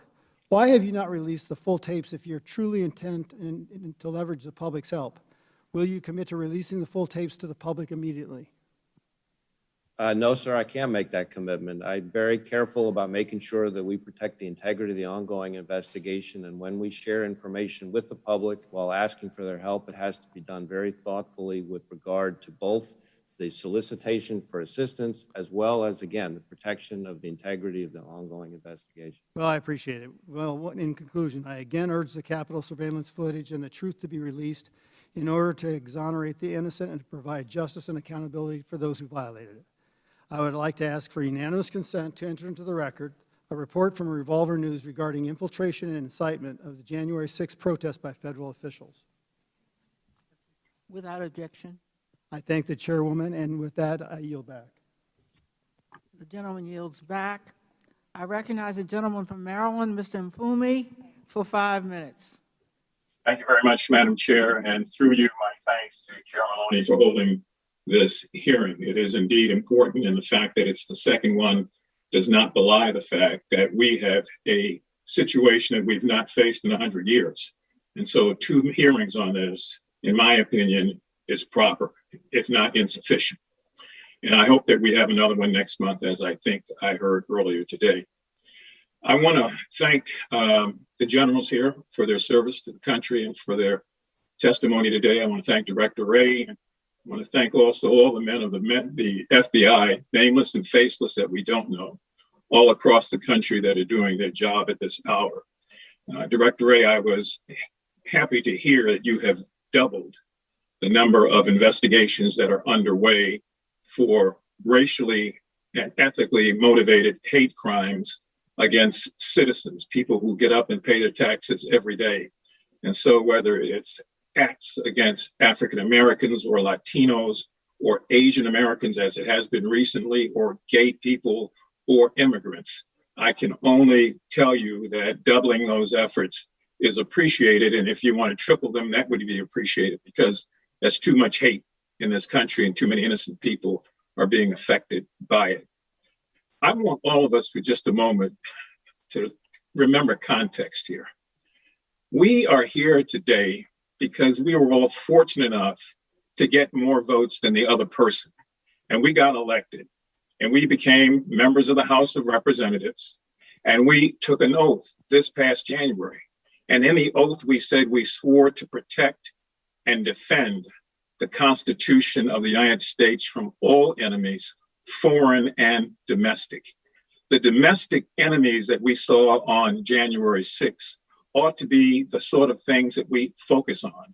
I know I've heard a lot of talk here about Hunter Biden's laptop and the border attacks and crossings and Black Lives Matter, a movement that I, by the way, support, and even heard references to COVID. This has got to do with the attempts by people to overthrow the government of the United States of America, something that hasn't happened in well over 100 years. And it's not something that we can slough off. You know, too often we hold fast to the conclusions of other people. Sometimes we subject all facts to a prefabricated set of interpretations, and quite often we enjoy the comfort of opinion without the discomfort of thought. This requires thought. It requires action. It requires concentration. And we just can't slough it off and assume that it's not going to happen again. Most of you heard the old story about Benjamin Franklin at the 1787 Constitutional Convention. When he walked outside after hours of deliberating, Miss Powell, a woman who was married to the mayor at the time, said to him, "Dr. Franklin, tell us, what have you given us? Is it a monarchy or a republic?" And as you know, Ben Franklin replied, "Ma'am, it's a republic if you can keep it." So that's what we are trying to do, keep our republic, and to keep it from those who tried to overthrow this government, who wanted to kill members of Congress, who wanted to hang Mike Pence. All of you were in that gallery that day. I know I was. We saw what happened. Some of us made it back to our offices in places of lockdown. We knew at the time that this was unprecedented. And I hope we knew also that we have to find a way to make sure that it never, ever happens again. So I just want to make sure that we stay focused here. People all over the country are watching us. They know what this hearing is about. It is not about COVID-19. It is not about border crossings. It is not about Black Lives Matter. It's about a group of people who claim to be tourists and who some of you have referred to as patriots and purists, when in fact they were and are indeed provocateurs, pent up with an anger and a determination to overthrow that republic. So being here is important, and hearing what everybody has to say is equally as important. You know, a Greek philosopher was once asked, when would justice ever come to Athens? And he thought about it, and he replied back thoughtfully, justice will never come to Athens until all of those who are not injured are just as indignant as all of those who are. This assault on our Capitol was an injury to millions of Americans, and we can never let it happen again. Madam Chair, I yield back any time I may have. The gentleman from South Carolina, Mr. Norman, is recognized for 5 minutes. Thank you, Madam Chair. Madam Chair, I've been sitting here 3 hours, and we basically, and I want to thank the witnesses for coming, but really, the people that should be here are not here. The witnesses for the last 3 hours I've heard cannot really answer any questions or explain anything about what happened because it wasn't in their chain of command. The ones that should be here are the Capitol Police. Where are they? They're not here. Where is the acting chief, former Chief Sondland? The chair has subpoena powers. Why isn't he here? Now, understand the chief now is Pittman. We're going to have her at another meeting, but she's not here now. And I guess what's shocking, we've had yet to have one hearing of all the crises that are going on in this country. Economic crisis. Inflation is going through the roof. We've got a border crisis. Millions of people coming across unfettered, putting our police in danger, coming across the border. We don't know who they are. Not one hearing. Not one hearing on the energy crisis. You ask that citizen about filling up with their car or truck with gas, what are they paying? 50% more. Where's the hearing on that? Our national security crisis. Where is our hearings on what China's doing with their lab that's ongoing and with the investigation that's not happening on how the virus got here? Where's our budget crisis? This administration is spending this country into a debt that's going to be hard to recover from. Where's our meeting and our hearing on that? Where's our criminal crisis? As has been said, we've had cities all over this country destroyed to the tune of $2 billion over the past 60 days. Where's our meeting on that? Where's our hearing? Yet here we sit for going on 3 hours over something that happened 160 days ago.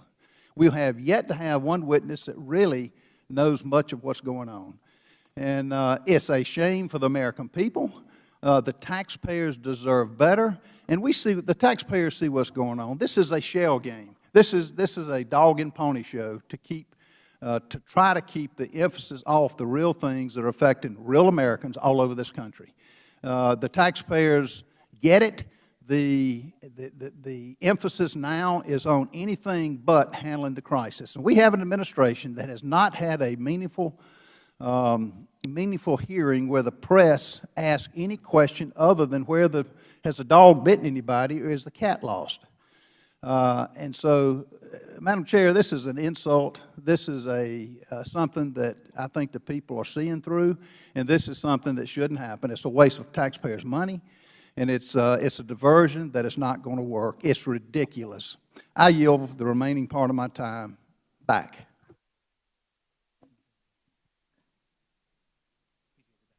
The gentleman from Georgia, Mr. Johnson, is recognized for 5 minutes. Thank you, Madam Chair. Director Wray, isn't it true that the FBI prepared a formal intent with a threat assessment protest by Black Lives Matter protesters in Washington, D.C.? Sorry, Congressman, I'm having a hard time getting a clear signal. Would you mind repeating the question? I'm sorry, isn't it the FBI prepared a formal intelligence bulletin with a threat assessment in advance of the summer 2020 protest by Black Lives Matter? I'm not aware of whether that's accurate or not, sir. DC. Of course, whenever there is a high-profile rally on the ellipse, which is to be attended by the President of the United States, correct?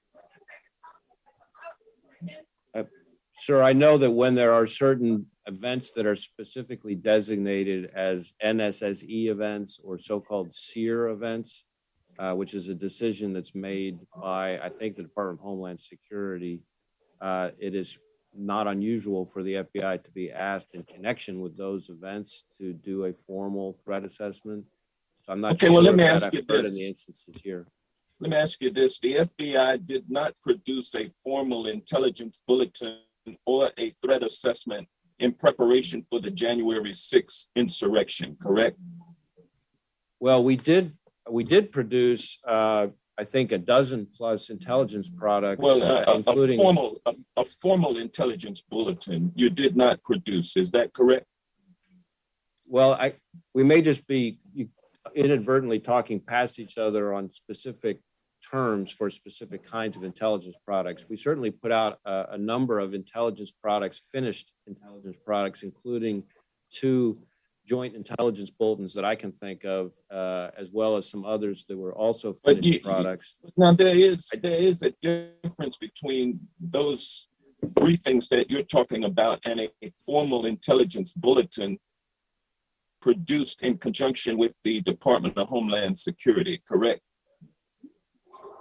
Well, we did do formal intelligence bulletins with Department of Homeland Security. I know I can think of at least 2 off the top of. In preparation, well, over the 6.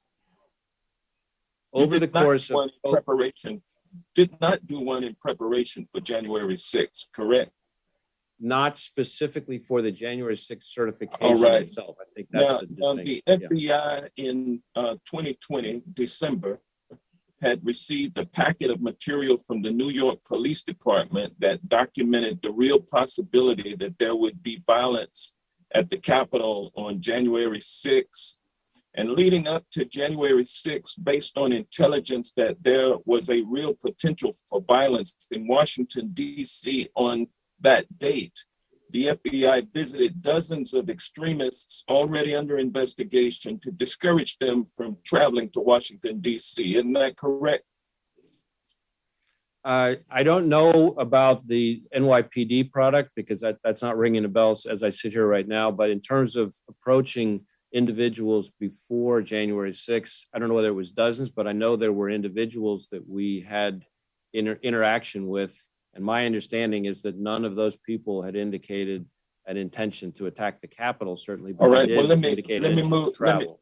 Let me move on. On January 5th, the FBI field office in Norfolk, Virginia issued a situational information report warning of an online post that discussed specific calls for violence against Congress on January 6th. And Director Wray, it's crystal clear to me that the FBI knew or certainly had reason to know that there was going to be violence at the Capitol on January 6th.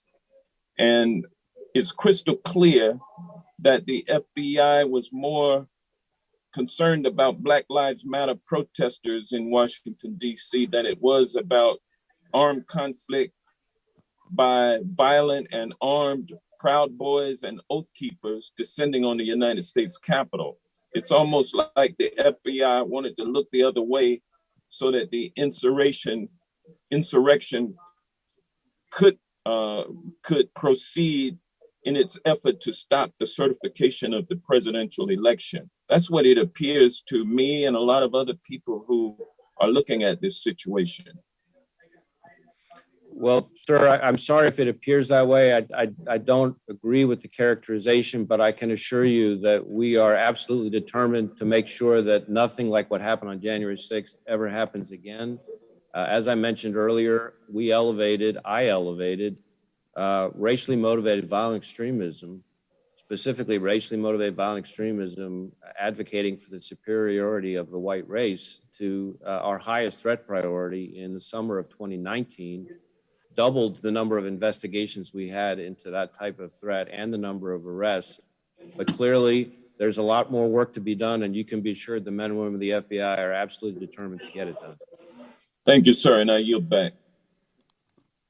The FBI director has asked for a short 5-minute recess, so I declare that the committee is in recess for 5 minutes.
The committee is about to get started.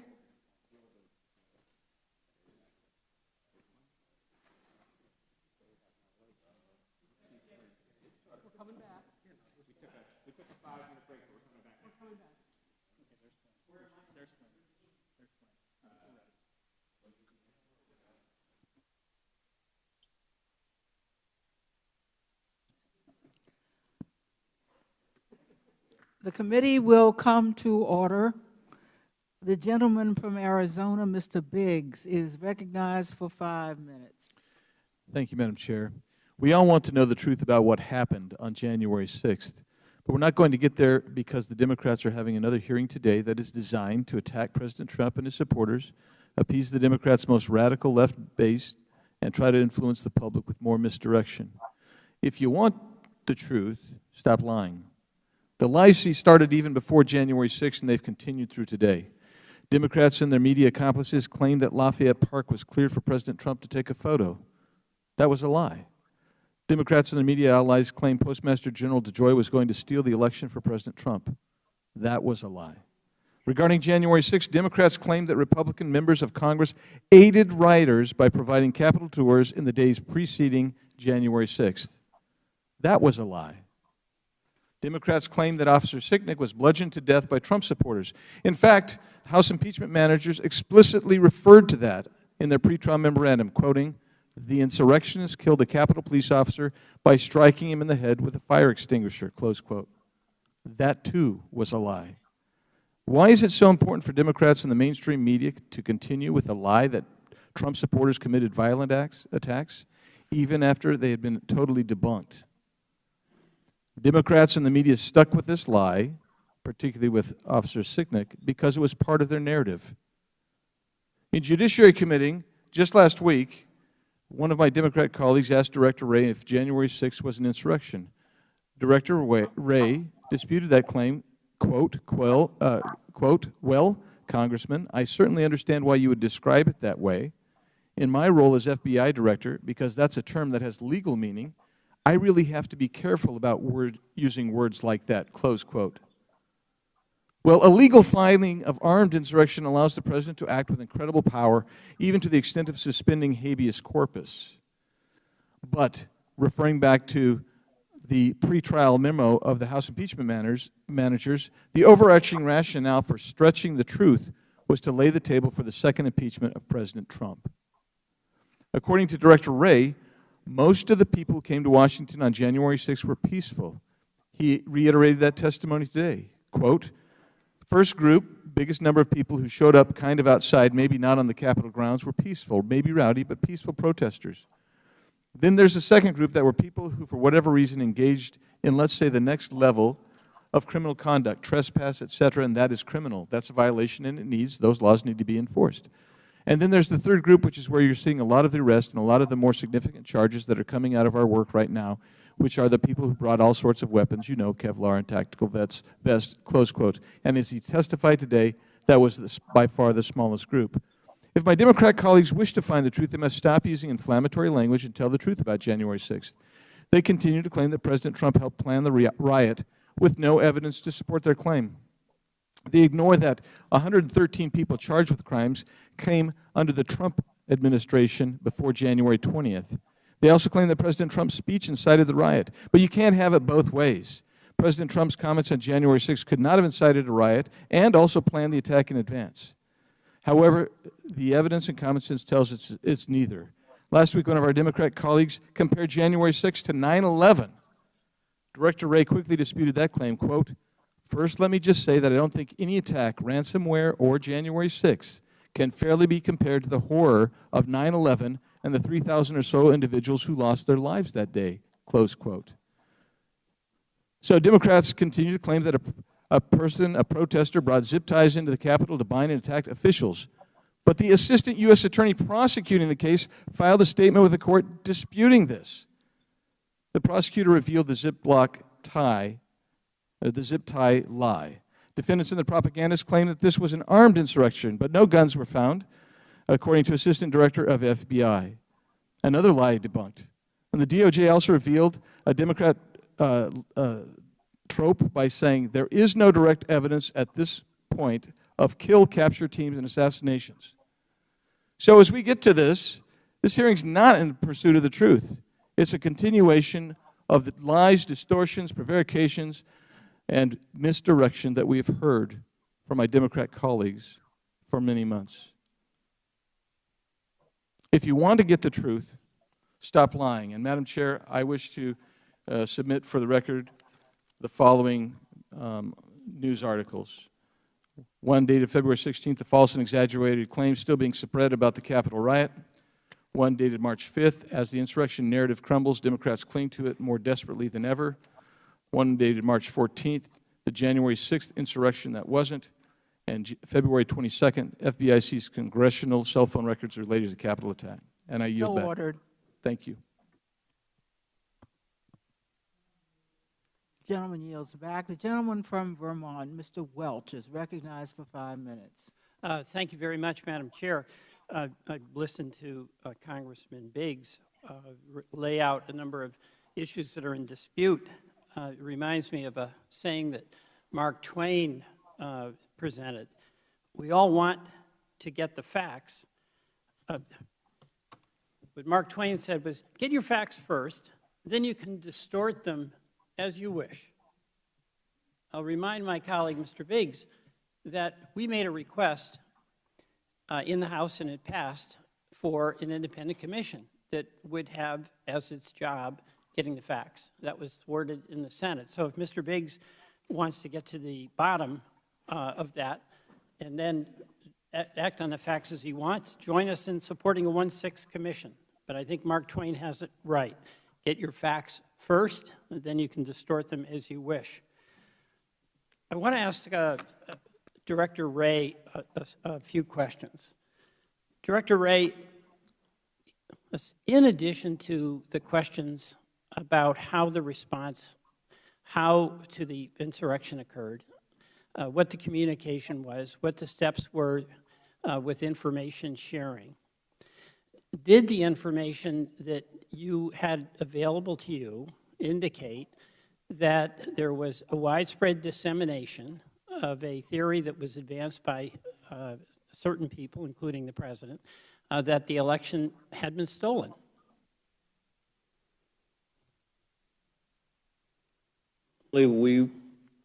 Sorry, can you hear me? Yes. Certainly, we were aware of chatter online disputing the election. And in fact, I think we built into some of the intelligence products we circulated about domestic violent extremism that we put out over the course of the period leading up to January 6th, warnings about the potential for violence, specifically partisan political violence, and the possibility that that could be directed or targeted at law enforcement or government officials. Thank you. And Director Wray, in your investigation, historically as well as in the moment, are you aware of any large group gathering on the day of election certification other than on January 6th of 2021? I'm sorry, I'm not sure I'm understanding your question. Other gatherings on January 6th of 2021 or prior certifications? The group that came here, I won't use the pejorative term mob, but they came here on January 6th, which was the day of election certification, correct? Yes. And they were encouraged to do so by former President Trump, correct? Well, I think they were encouraged by a variety of things, but yes, a whole number of people were here, a very large number of people were here in the National Capital Region on January 6th. Yeah, it would be fair to say that was a culmination of many Americans who believed, in fact, that their rights and their votes had been disregarded. Was that consistent with the intelligence that you were familiar with? Well, certainly there were lots of people who believed that, who felt that way, and I'm sure that some of those people were among the people in the crowds on January 6th. It's a little hard for me to characterize with a broad brush, all those people and what motivated each of them. I'm but not, I take I'm your not point. asking you to do that, but, you know, in the effort that was made by the president to promote this assertion that the election was stolen, many people believed it, and it culminated with the gathering on January 6th. And then the finalization was that 139 members of Congress voted against certifying the person who had been elected the President of the United States. You're familiar with the fact that that vote was taken, correct? Yes, sir. All right, I'm just going to go to General Piat for just a minute. There are a number of things. First of all, thank you for your testimony and thank you for your service. But I do want to just ask about some of the things that could have been done. Having a lead federal agency designated, having an integrated security plan, having better information and intelligence sharing on criminal activities, and a pre-federalized plan for the National Guard. Would that have been helpful if each of those had been in place?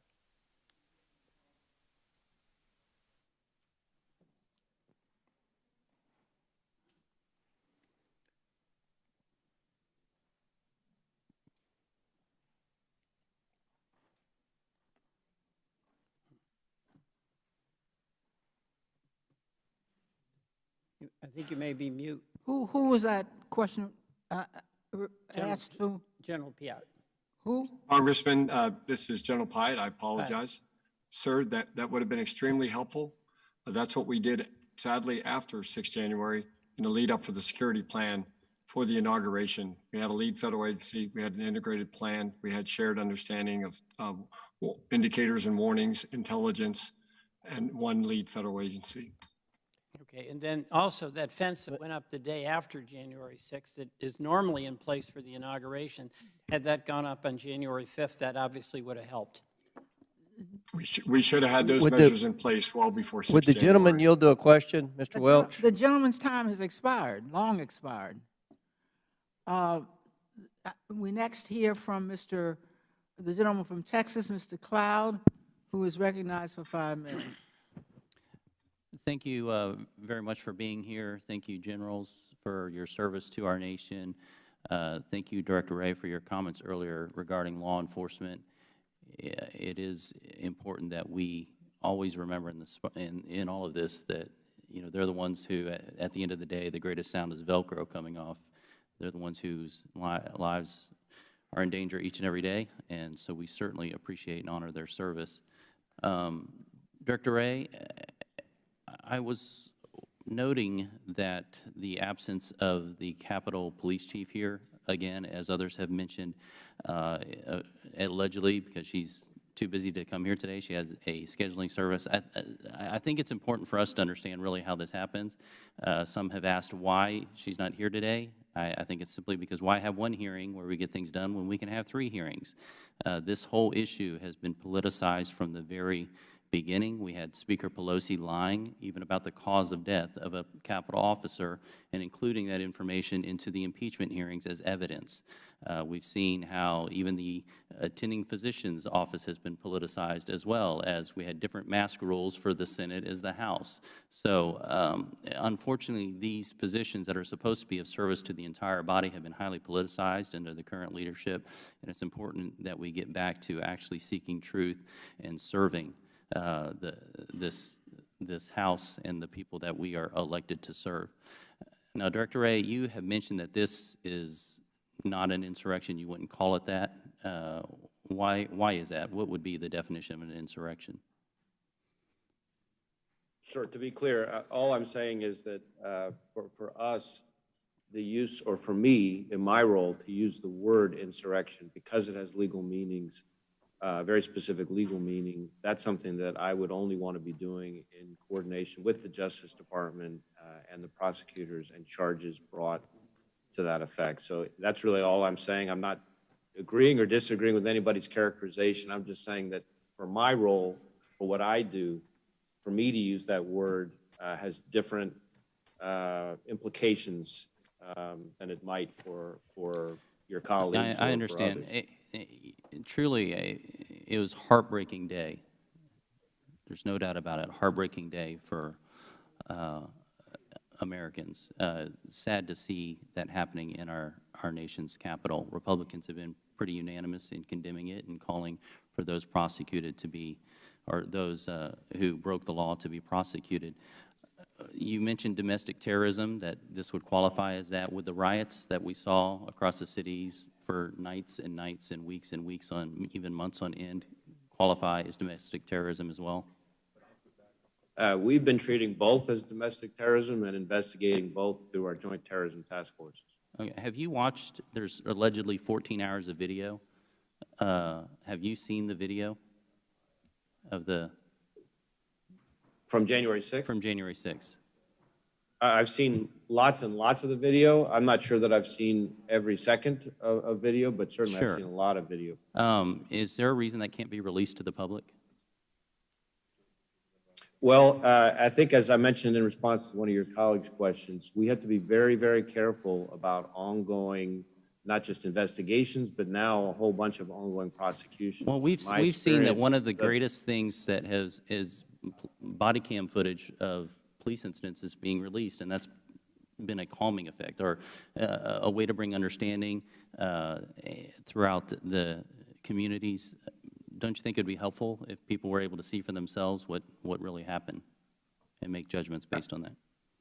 I understand the value of body-worn cameras, certainly, and I understand the value of being able to inform the public, but I also understand the value and the importance and the necessity of protecting the integrity of ongoing criminal cases and the rights of the accused and the very strong feelings of federal judges who manage their own courtrooms and their proceedings. I learned a long time ago to be very mindful of that, and here we have close to 500 of those cases. I only have 30 seconds left. 500 members have been charged.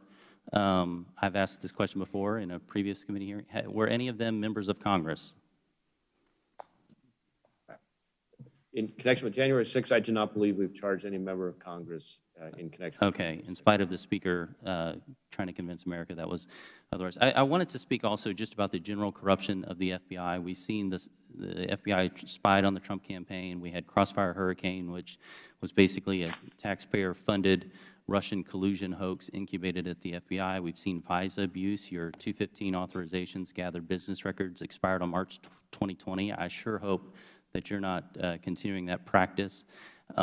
We've seen recently the USA Today subpoenas that went out, and what we've seen from the public is a few slaps on the wrist kind of for cover, but really the FBI seems to be in need of systemic overhaul to rid out corruption. What are you doing to help ensure that the people in our United States can trust that the FBI is acting in accordance with the law in an unbiased manner?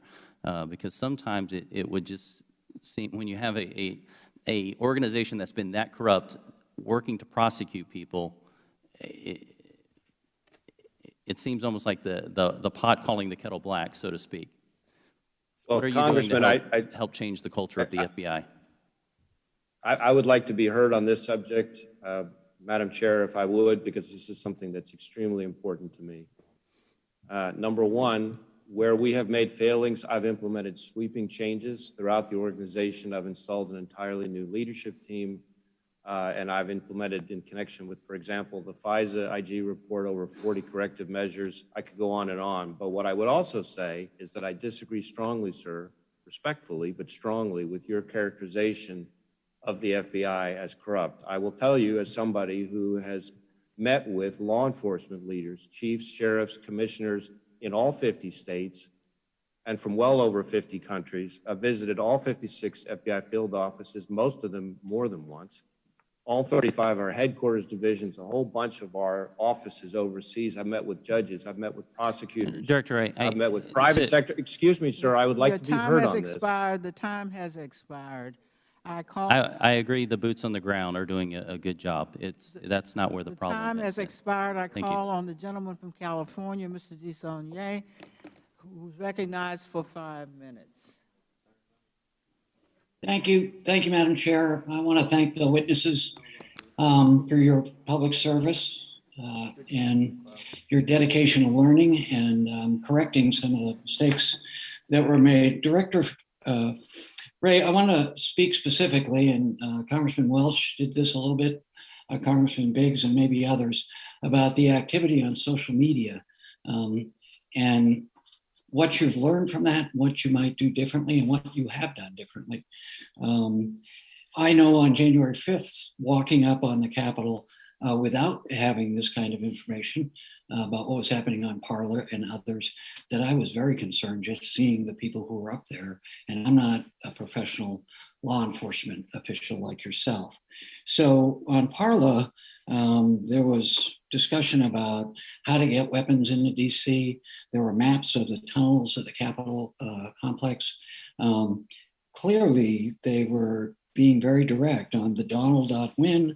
There was detailed plans, not just to travel to DC, but where to stay, discussions on guns, semi-automatic weapons, ties to use against members and others, I assume. So in previous testimony, Director Wray, you have said that it's hard to distinguish between aspirational versus being intentional, but recognizing this is difficult territory and how unusual this was, the former president, in my view, clearly encouraging, directing, and inciting this group of people, how they get information.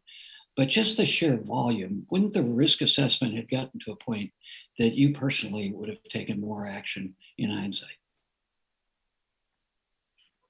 Certainly, Congressman, with the benefit of hindsight, we believe strongly that what happened on January 6th was unacceptable, and we're determined to figure out how we can do even better, do things differently, do better at collecting, analyzing, and disseminating intelligence. You mentioned social media.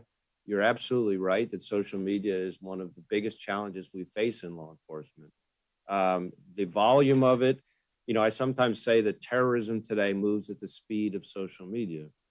And you're talking about lots of chatter. There's all kinds of just unspeakably horrific rhetoric out there across the spectrum, and trying to figure out which individuals are just using hateful, horrible language with no intent to act versus which ones actually have an intention to commit violence, especially in a country where we have the First Amendment and there are all kinds of policies that the Justice Department has had in place for years and years and years that govern our safe space or our ability to operate in social media is a real challenge. Among the things that we've taken away from this experience are a few. One, as you heard me say in response to an earlier question, we need to develop better human sources, right? Because if we can get better human sources, then we can better separate the wheat from the chaff in social media. Two, we need better data analytics. The volume, as you said, the volume of this stuff is just massive, and the ability to have the right tools to get through it and sift through it in a way that is, again, separating the wheat from the chaff is key. And then the third point that I would make is we are rapidly having to contend with the issue of encryption. So what I mean by that is, yes, there might be chatter on social media, but then what we have found, and this was true in relation to January 6th in spades, but it was also true over the summer in some of the violence that occurred there, individuals will switch over to encrypted platforms for the really significant, really revealing communications. And so we've got to figure out a way to get into those communications, or we're going to be constantly playing catch up in our effort to separate, as I said, the wheat from the chaff in social media. So this is one of the biggest challenges when I talk with my counterparts in law enforcement across the country, and to some extent, even just around the world. We're all struggling with this issue right now, and it's continuing to become a bigger and bigger problem for us. I want to give you an opportunity to respond to the previous member, but in the context of we're getting more and more information about the Department of Justice and specifically the FBI that doesn't speak well to the integrity frequently and the independence of the FBI. So you were responding, I think, appropriately, given your dedication and the people you manage and have worked with. So this is a real problem as well. How do we keep the Department of Justice independent, filled with integrity, and the FBI, given the pressures that we've seen by the previous administration on you? Sir, every day I'm struck by just incredible acts of courage and professionalism and integrity by our people. And I think that is what I see as well across the country. That is probably why over the last 2 years, each year, the number of people all across the country applying to be special agents of the FBI has tripled what it was the first year or two when I started in this job. And it's about the highest it's been in about a decade.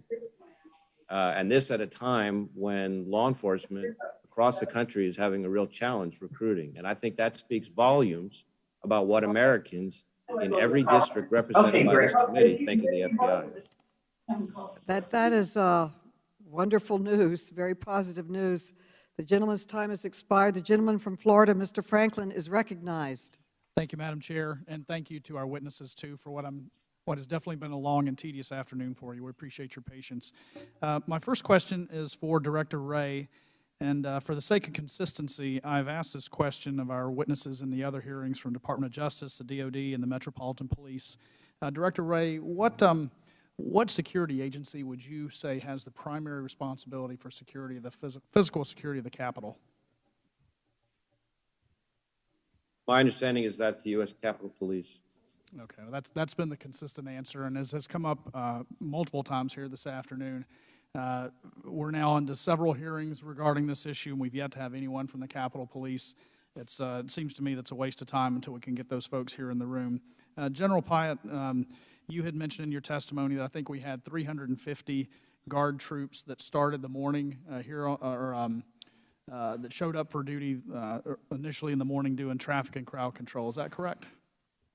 That was the total. They had less than that for 2 shifts, so that was the total for 2 shifts. But they were out on traffic control points, unarmed, and on crowd control locations throughout the district. Okay, traffic and crowd control. How many were ultimately activated by the end of the day? By the end of when the day started, about 350 guardsmen were activated. By the end of the day, that number increased probably to 600 to 700. I have to get the right number for you, sir. Okay, and that the balance of those troops that showed up later in the day, what were they doing at the beginning of the day? They were most likely in their civilian location. We got the full mobilization order at 3:04 by the acting Secretary of Defense, and then we were able to mobilize and recall people. So they came in from either their civilian workplace or wherever they were, and that's very, very fast given the circumstances. And what time again was that they would have been activated, say, from their civilian jobs and told to head, and I assume they were told to head straight to the Armory to pick up their gear? Congressman, yes, 3:04 is when the acting Secretary of Defense gave the full mobilization order for the D.C. National Guard. Okay, and so from the traffic control and crowd control mission early in the day, not only did the mission change, the command structure, the tactics, the rules of engagement, I mean, there's a complete change in mission set from what they thought they might have been getting earlier in the day to what ultimately happened, correct? Correct, Congressman. They were working for the Metropolitan Police Department, and now they were going to move to a federal police department of the Capitol Police, which they had to be re-sworn in, but they had to be re-equipped, reconfigured for this new mission for civil unrest. I know there had been some talk that you might have commented about the optics of how it looked having Guard troops there at the Capitol. You weren't sure you said that, but in the heat of discussing contingencies, it might have been said. But I think I've also heard you say, too, that you discussed the difference in the mission and really what our Guard troops are trained to do versus the special type of training required to conduct that mission in the Capitol. Could you expand on that a little bit for us? Yes, Congressman. I don't recall saying a word that day because the optics were clearly a mob storming the Capitol. That was not an important consideration at that time. What was important was getting the Capitol secure, and to rapidly clear the Capitol when you had criminals with perhaps lethal intent is what we were tracking. You had innocent civilians mixed. That's a pretty high level task for very well-trained law enforcement to do. To take soldiers who are out on traffic control points or postured to do that, to put them into that situation, we just weren't positioned to do that. Very good. I would just like to make it clear that I think that the Guard did a remarkable job in responding in the time frame, especially given the circumstances. It's interesting. We have 45 members of this committee, and this has been a noticed hearing for a week, and it still took us a half hour to get the hearing started. So I think in light of everything happening that day, it was pretty remarkable. And I just want to say my hat's off to all the folks who did make that response. Personally, I feel it was a failure in Capitol leadership, Capitol Police leadership, but unfortunately we've yet to have any of them here before us to testify, even though there's been ample opportunity, and I hope we get that eventually. But thank you all for your time this afternoon. I yield back. The gentleman yields back. I recognize myself for 5 minutes. President Trump began laying the groundwork to delegitimize the results of the 2020 election well before it even took place. President Trump even insisted over and over that the 2020 election was going to be fraudulent unless he won. He even said it before the election ever occurred. After he lost the election, he continued to use the platform of the presidency to lie to his supporters about the election. Director Wray, I want to ask you, are you aware of any widespread evidence of voter fraud in the 2020 presidential election, and has any new information emerged to support that claim in recent months? Congresswoman, as former Attorney General Barr and former Acting Attorney General Rosen have both said, and I think I've said publicly, we approached it with an open mind, but we just did not find evidence of fraud sufficient that could possibly have changed the outcome of the election. Thank you. So, therefore, do you have any reason to believe that President Joe Biden is not the duly elected president? I do not. Thank you. On December 19th, Trump tweeted, and I quote, "Statistically impossible to have lost the 2020 election. Big protest in D.C. on January 6th. Be there, will be wild." Director Wray, is it fair to say that former President Trump was successful in getting his supporters to show up to the Save America rally on January 6th? Well, I'm not sure I could really, weigh in on what caused people to show up to what rally. Well, it was a pretty motivated group of people, and they were storming the Capitol with big Trump banners and Trump paraphernalia and Trump clothing. And so I don't know how you could not acknowledge that it's fair to say that he was successful in getting his supporters, but I'll just answer that question that it was pretty clear. Do you agree, Director Wray, that Donald Trump continued to repeat false claims and conspiracy theories to the crowd during his speech on January 6th? Congressman, as I think I've said in response to some of the earlier questions, I really don't think as FBI Director I should be commenting on or weighing in on other people's speech and rhetoric. And so with respect, there's really nothing for me to add. So I can understand that. I understand the question. I'll just point out that he told his supporters that the 2020 election was, quote, "so corrupt that in the history of this country, we've never seen anything like it." At the end of his speech, he said, quote, "if you don't fight like hell, you're not going to have a country anymore." And then his supporters marched to the Capitol, forced their way inside, violently attacked the police, and put the lives of the Vice President, members of Congress, and our staffs in grave danger, all in an attempt to, in the President's own words, stop the steal. The FBI defines domestic terrorism as, quote, "violent criminal acts committed by individuals and or groups to further ideological goals stemming from domestic influences." Director Wray, I'd like you to help me break this down. Yes or no, did the attack on the U.S. Capitol include violent and criminal acts that resulted in the temporary disruption of the counting of electoral votes? Yes. Yes or no, would President Trump's months-long effort to spread lies and false claims about a free and fair election qualify as domestic influence that led to these criminal acts? Well, again, without weighing in on particular people's rhetoric, I would say that we consider the attack on the Capitol on January 6th to be a form of domestic terrorism that meets the definition that you just read or articulated. Okay, and so if you connect the dots between the language that President Trump repeatedly used before and after the election to the insurrection and attack on the Capitol, which you just acknowledged does meet the definition of domestic terrorism, then therefore President Trump's incitement logically led to the insurrection and attack on the Capitol. Do you believe the words and actions of the President of the United States, then, caused in any way, shape, or form the events of January 6th, was a contributing factor in any way? I really can't weigh in on all the different contributing factors. I'm not asking you. Forgive me, reclaiming my time. I'm not asking you to weigh in on all the contributing factors.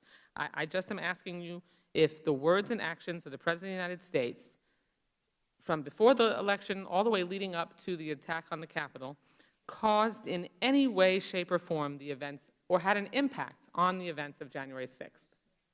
Well, Congresswoman, let me try to answer your question this way, which is, I think there were a variety of influences that caused different people on January 6th to act, and my understanding is that some of the individuals charged that we have brought cases against for the attack on January 6th have cited that as one of their influences. Okay, so that's according helpful. to those people, that's my understanding. That's helpful. And I understand that you'd rather be careful with your words, but we have to confront the truth. Former President Trump cultivated a homegrown terror movement. It was his self-serving lies and conspiracy theories that were the catalyst for a violent insurrection that left 140 police officers injured and 5 people dead. Let's not shirk from the responsibility to hold Donald Trump, not that you are, Director Wray, but here we are not going to shirk from the responsibility to hold Donald Trump and all other leaders who incited the insurrection accountable and push extremism back to the fringes. Okay, my time has expired, and now I'd like to recognize the gentlewoman from Missouri, Ms. Bush, is recognized for 5 minutes.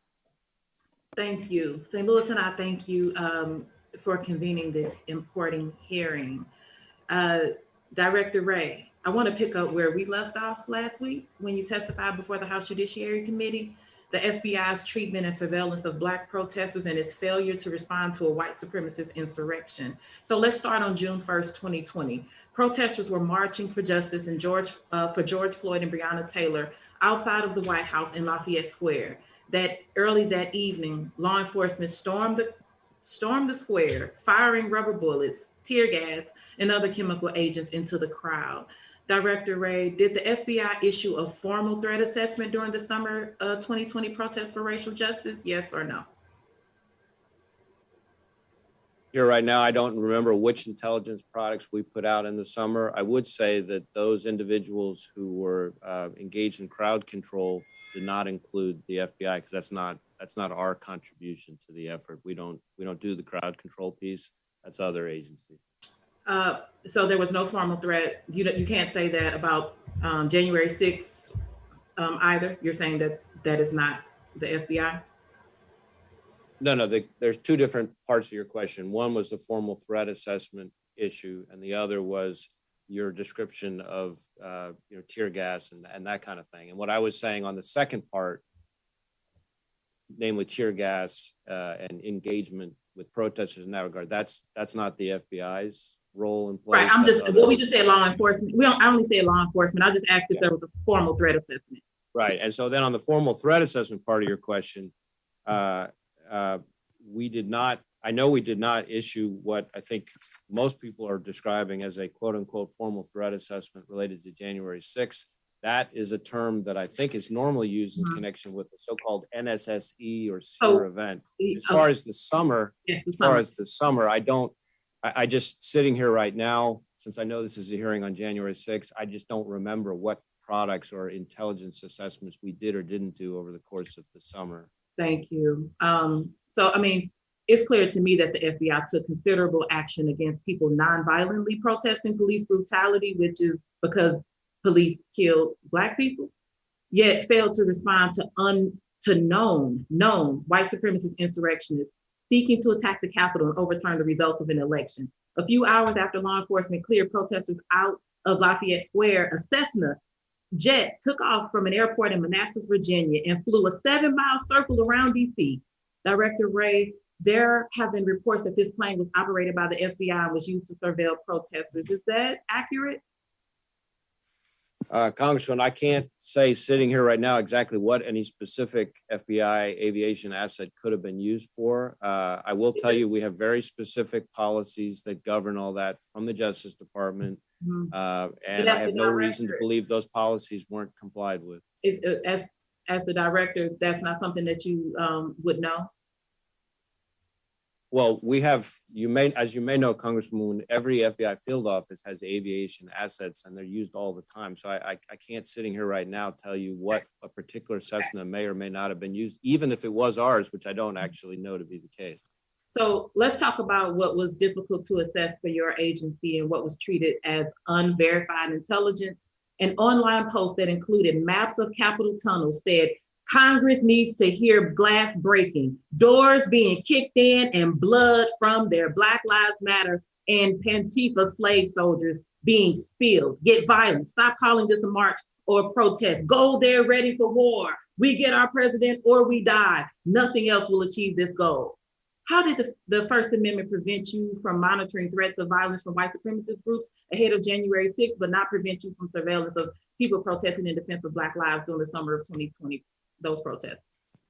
Well, Congresswoman, first, the Norfolk report, which is the one that you're referring to in your quote, is something that we took seriously and shared immediately with the Capitol Police and our other partners. Second, when it comes to white supremacist violence, which we describe as racially motivated violent extremism, is something that I think we have taken seriously, which is why I said in my opening and reminded the committee that back in July of 2019, we elevated that threat to our highest threat priority. And that's why we have doubled the number of investigations into this kind of activity that you're describing. And in fact, tripled the number of arrests in this case. Reclaiming my time. This is something that just happened that was not addressed. The gentlewoman's time has expired.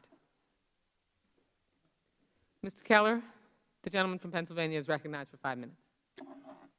First, I would like to thank our military, our Capitol Police, and law enforcement for the outstanding job they did on January 6th and the outstanding job they do every day.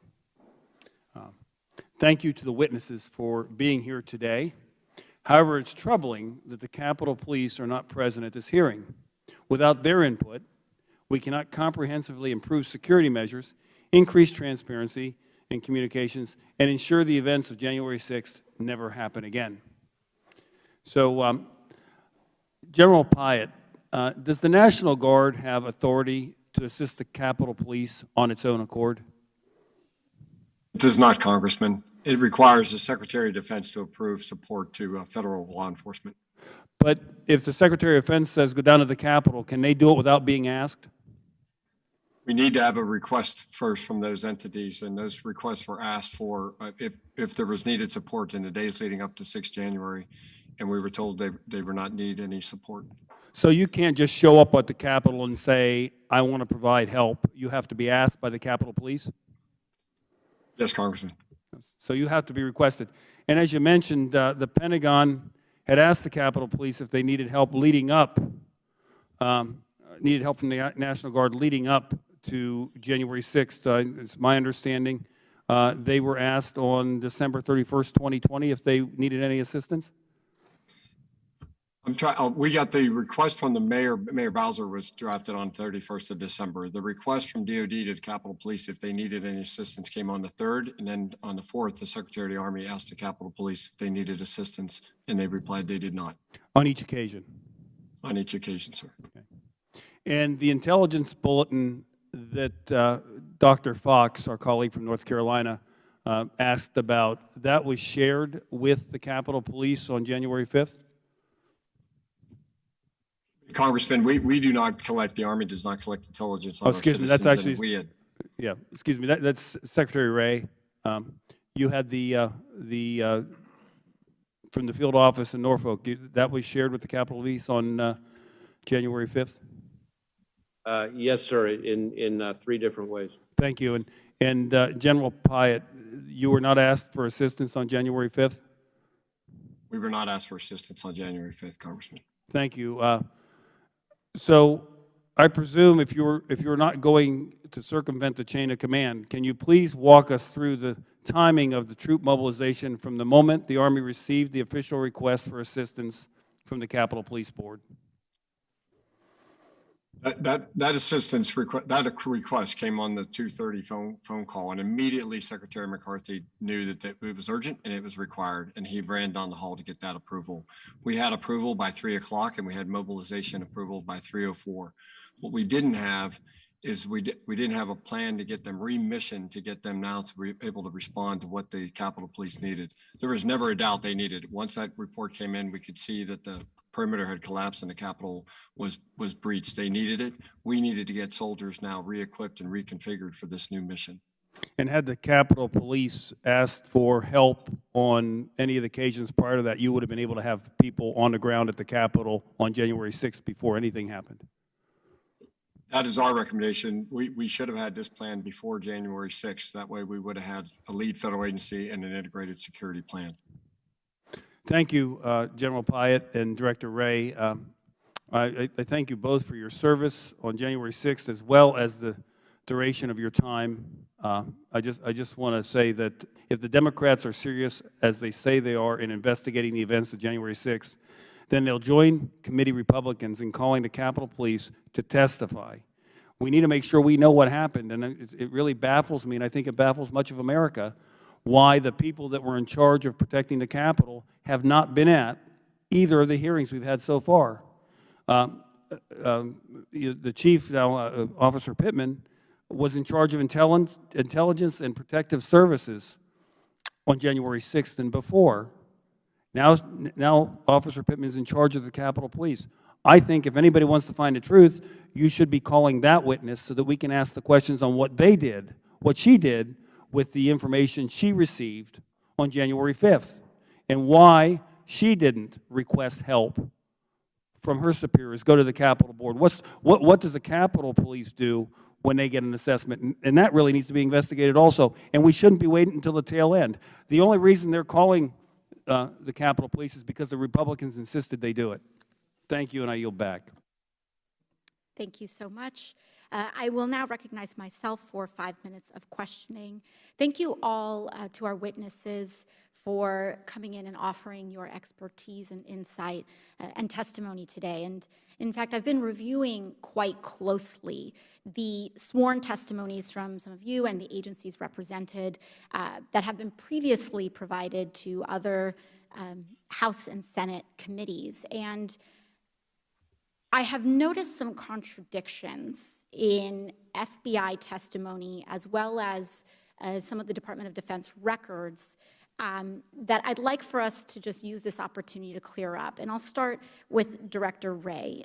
Director Wray, we now know that the attacks were planned out in the open on popular social media platforms like Parler and Telegram.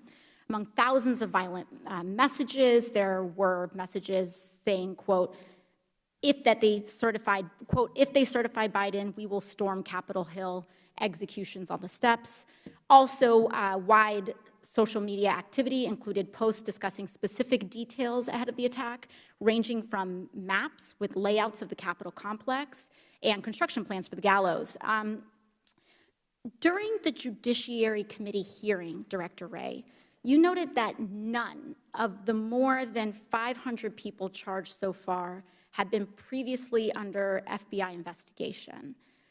Does the FBI regularly include social media monitoring as part of its efforts to combat violent extremism? Thanks.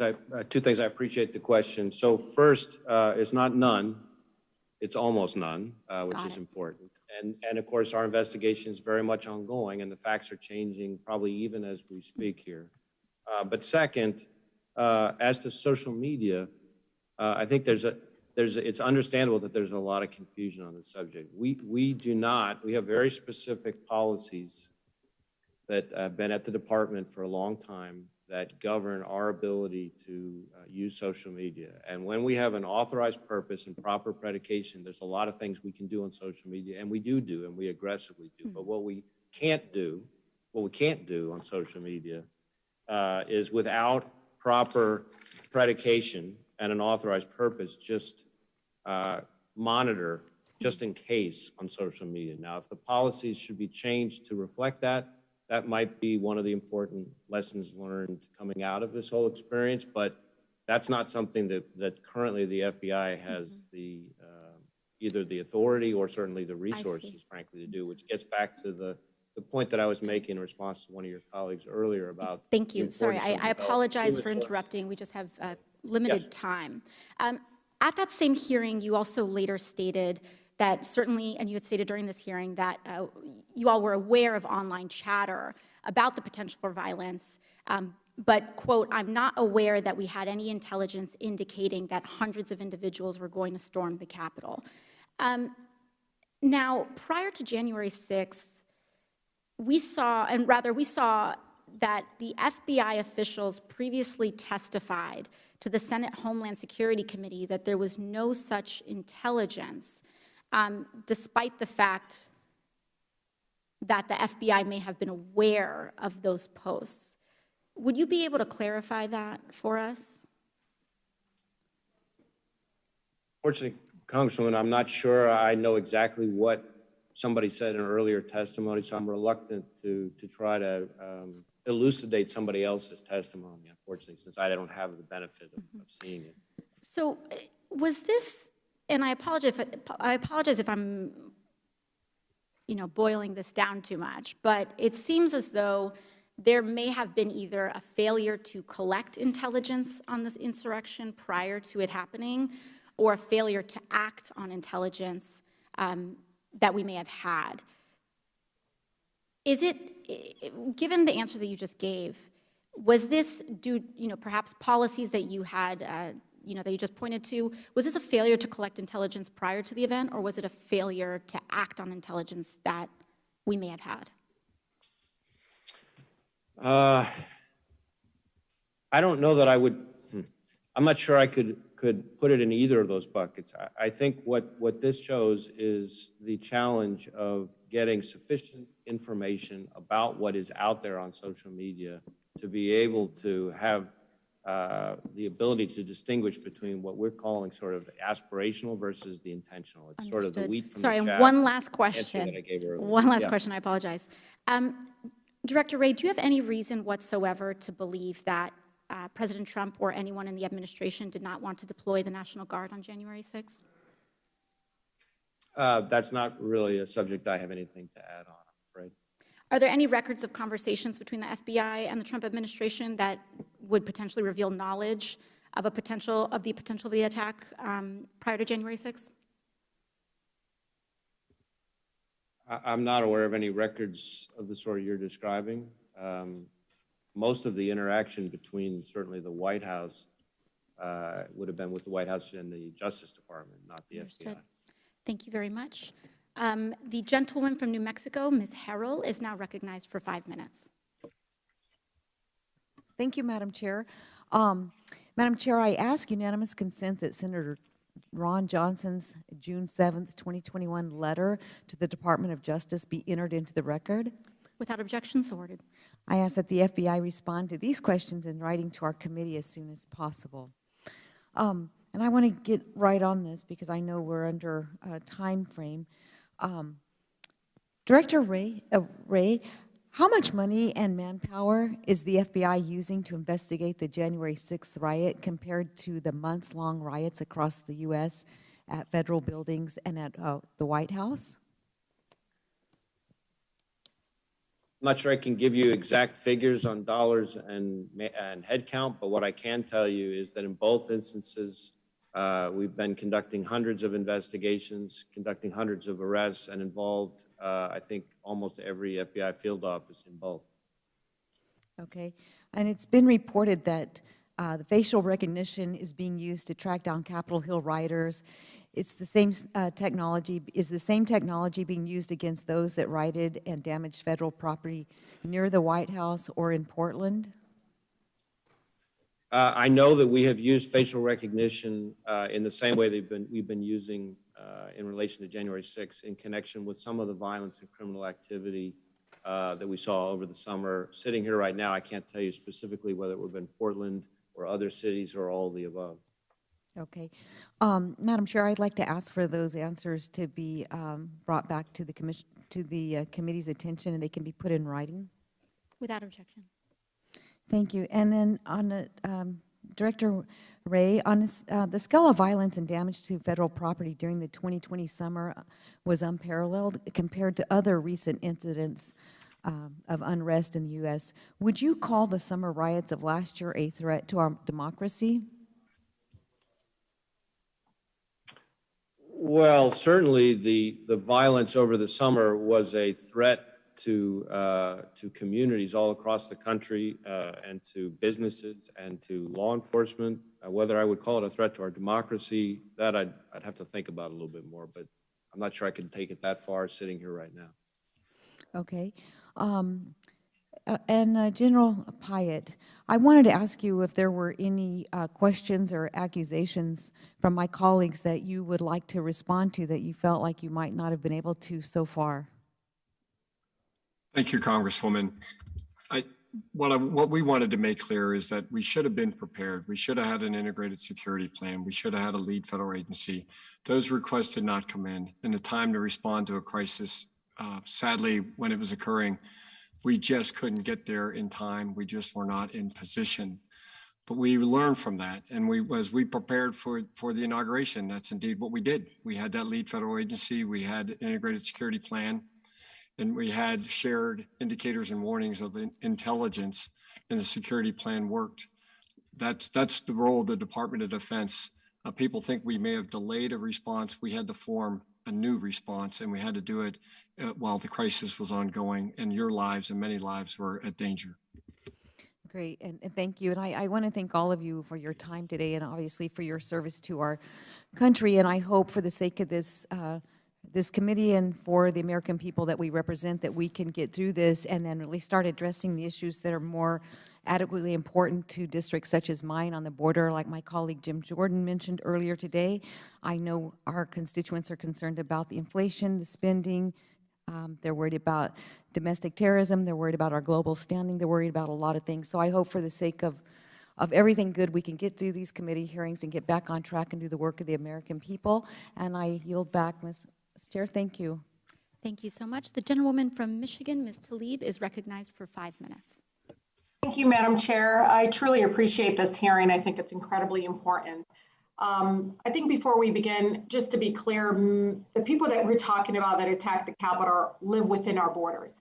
Some of them are coming from our neighborhoods and our communities across the country, and that's why this hearing is so incredibly important. I also want to repeat, as I continue to repeat over and over again, that immediately after the aftermath of this attack, I hear people talking about new surveillance powers, talking about the possibility of increasing national security powers and those kinds of things. It is incredibly important that no matter the intention, history shows us that every time we give our government new powers in this area, they are inevitably used to target people that look like me, oppressed people of color, and minority groups across our country, not those that attacked our Capitol. Director Wray, in your testimony before the Senate Judiciary Committee, you stated, and I quote, "The attack, the siege was criminal behavior, plain and simple, and it's behavior that we, the FBI, view as domestic terrorism." Is that correct? Sounds like a correct quote of what I said in front of the Senate Judiciary. So some of my colleagues, Director, are calling the January 6th, some of them just look away and are calling them normal tourist visits or activities to the Capitol. Did you hear that false description before?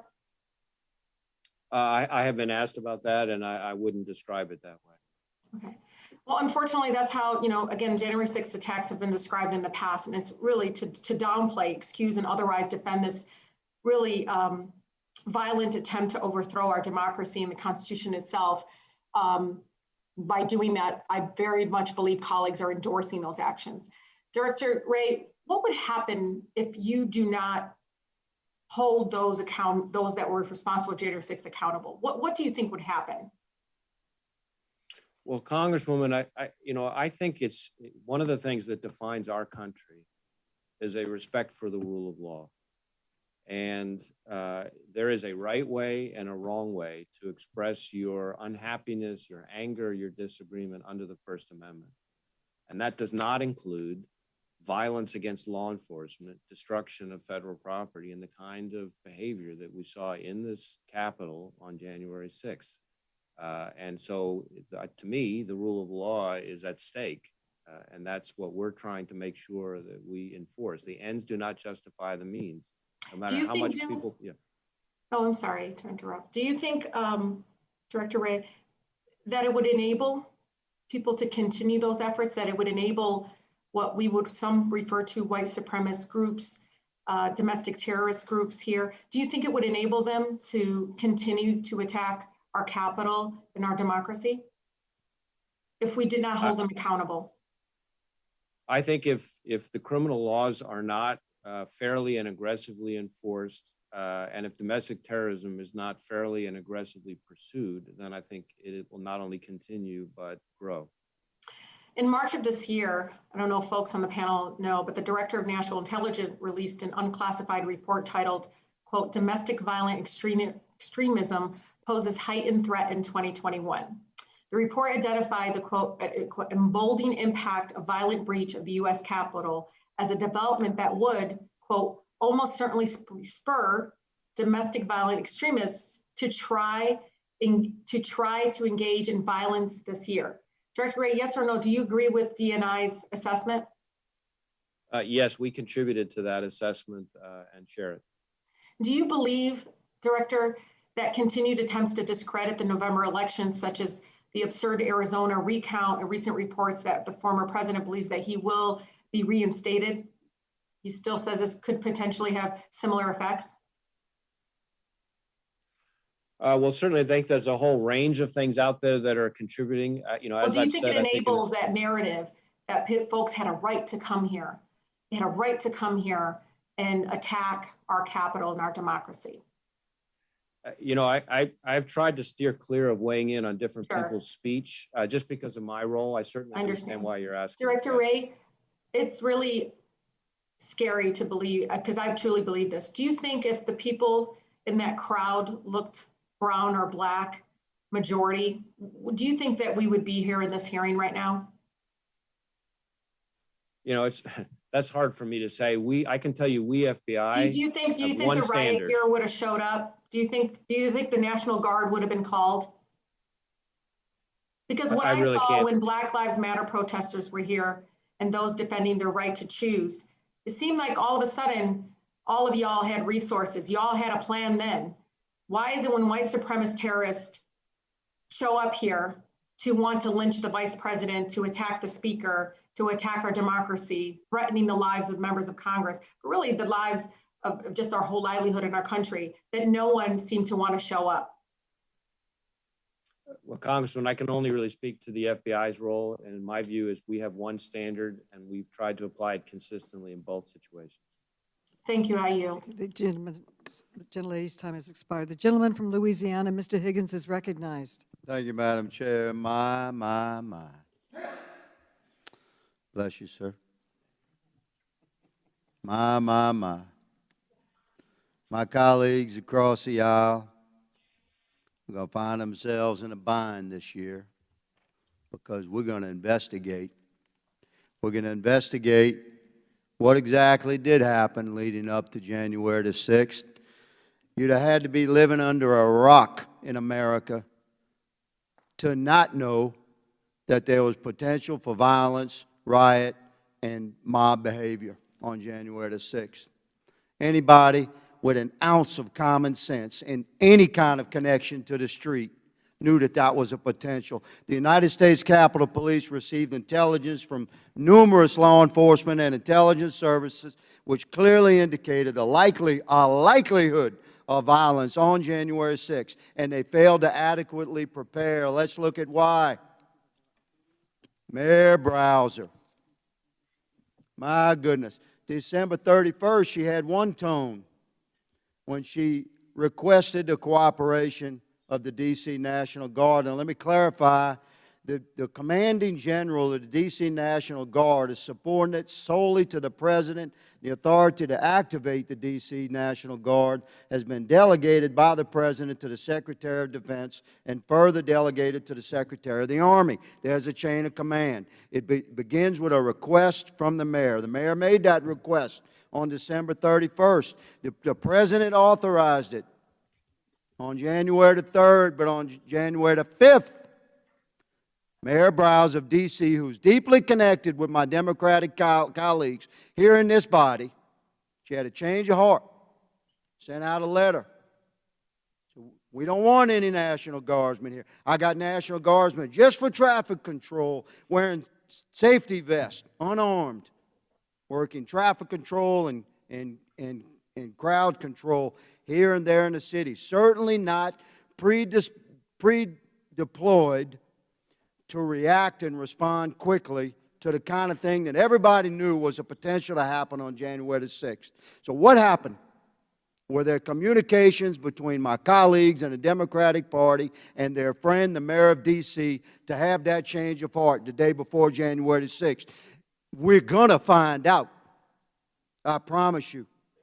Director Wray, will you explain to my colleagues what, in law enforcement, what a show of force deterrence is, how meaningful it is, and how effective it is as we deal with potential for violence, mob behavior, rioting, violent protest, when things can get out of hand, and we know it because of our intel, we have a show of force. Would you explain that in generality, sir? I realize you cannot discuss the case.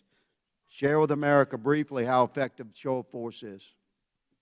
Well, Congressman, with the caveat up front that the FBI, of course, doesn't do crowd control. Right, but you're my rioting. thin blue line brother on this panel because the chief couldn't come. For some reason, the chief we invited is not here. So you're the man on the panel with law enforcement experience. Just share with my colleagues in America just how effective show of force is as a deterrent if you're facing potential violence. Do you agree with that assessment or not, good sir? My understanding is that a visible show of strength and security is a very, very significant factor. A very significant factor. I concur. Why do you think, America, why do you think that show of force was canceled the day before January the 6th? I promise you we're going to find out. We will know exactly what happened. And some in this body are not going to like it because there was plenty of intel out there across the country. Many field agents had turned in reports at the federal level, local law enforcement. The boots on the ground knew that there was potential for violence in a mob born of protest in a nation that had been locked out of its capital for a year. There was potential. It needed to be controlled. Show of force is a peaceful deterrent. Who could possibly benefit? Let the world ask that question. Who could possibly benefit from the removal of a show of force deterrence on the eve of January the 6th? I'll leave America with that cliffhanger. Madam Chair, I yield. The gentleman yields back. The gentleman from Illinois, Mr. Davis, is now recognized.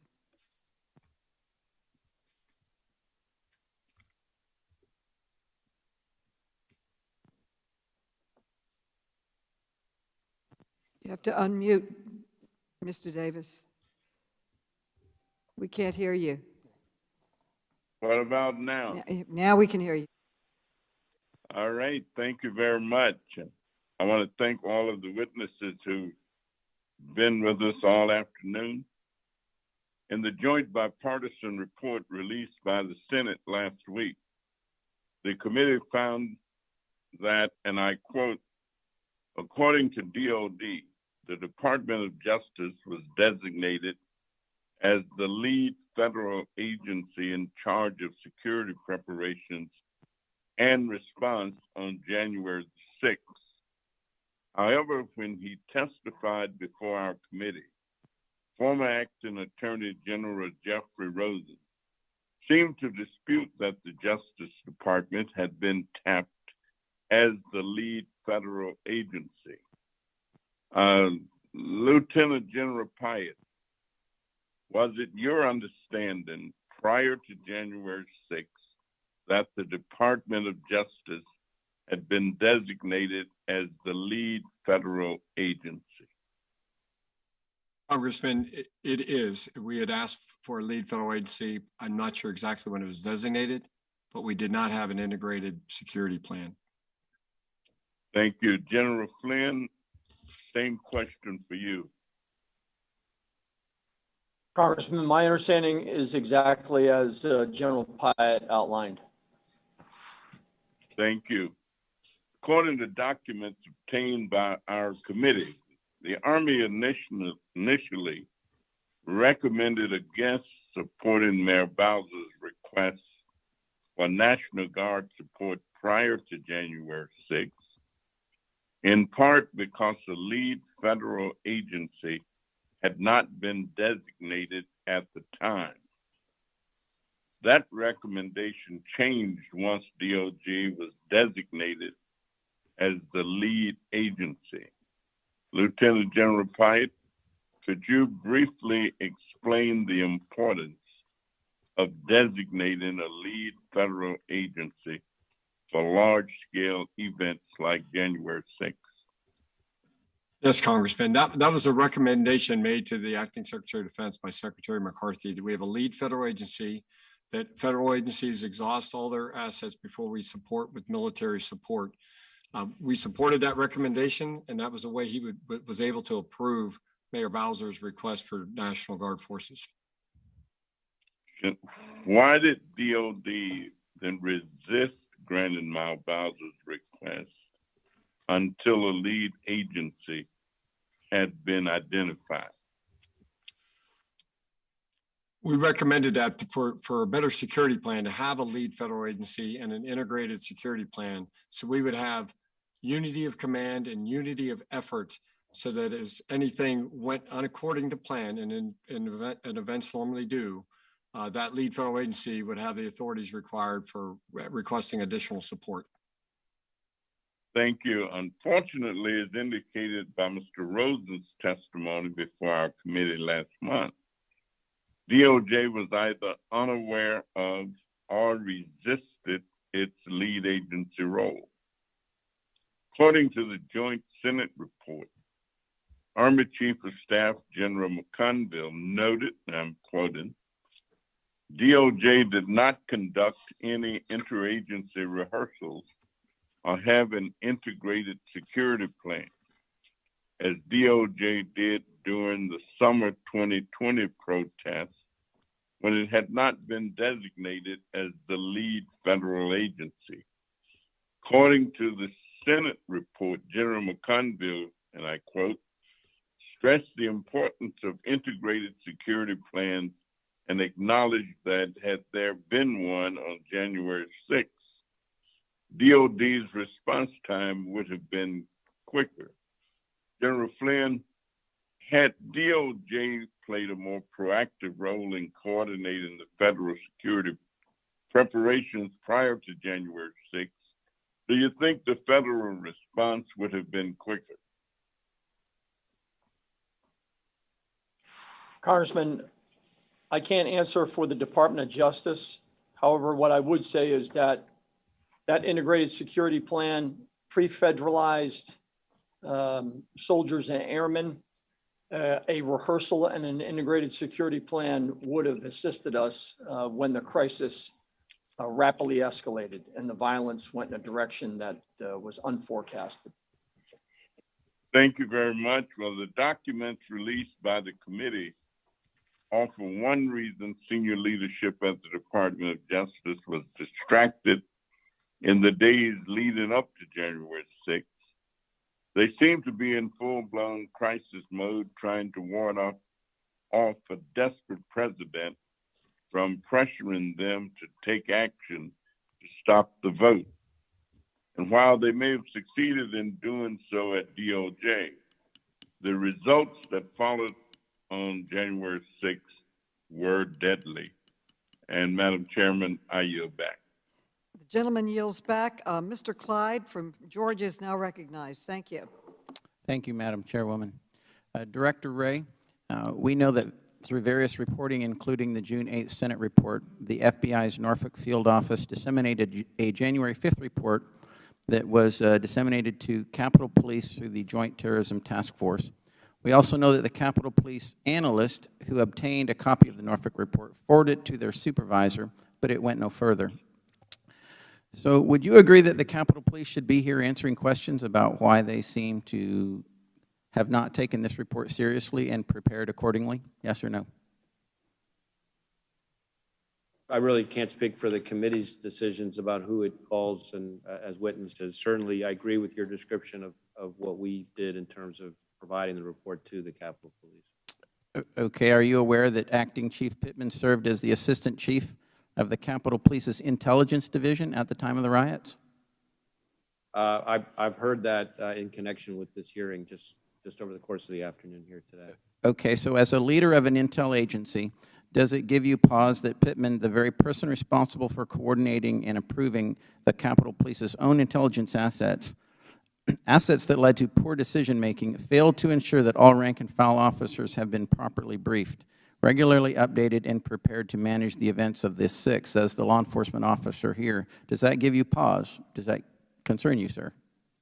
Well, Congressman, I certainly understand why you're asking the question, but I really don't feel comfortable armchair quarterbacking another law enforcement head. Okay. Well, it certainly gives me pause, especially when, as was previously mentioned, she drew a 92% no confidence vote in February from the department's union. This next question is for all the witnesses, please. Director Wray, you first, then Lieutenant General Pyatt and General Flynn. Did we have the ability to prevent a Capitol breach on the 6th? In other words, would better preparation have prevented the breach that did occur? I'm sorry, Congressman, there was a little bit of cross chatter there. Would you mind repeating your question? Okay, all right, I'll repeat that question. Did we have the ability to prevent a Capitol breach on the 6th? In other words, would better preparation have prevented the breach that did occur? Certainly, I think it's within the United States' power, with all of the agencies working together and with proper warning, to have prevented January 6th. And I know from the FBI's end, we're determined to do our part to make sure it never happens again. Okay, for each of the generals, Lieutenant General and General Flynn, do you agree with that? Congressman, I think what we say, how we secured the inauguration, that yes, absolutely. If we would have had an integrated security plan, lead federal agency, shared warnings and indicators and intelligence, the power of the police forces within the district and the support from the National Guard, absolutely. Okay. Congressman, thank you. I echo what General Pyatt mentioned there upon reflection of what happened on the January 6th. Okay, so with better preparation, we certainly would not have had this issue. So would you consider the events that led up to the breach of the Capitol a failure of law enforcement leadership?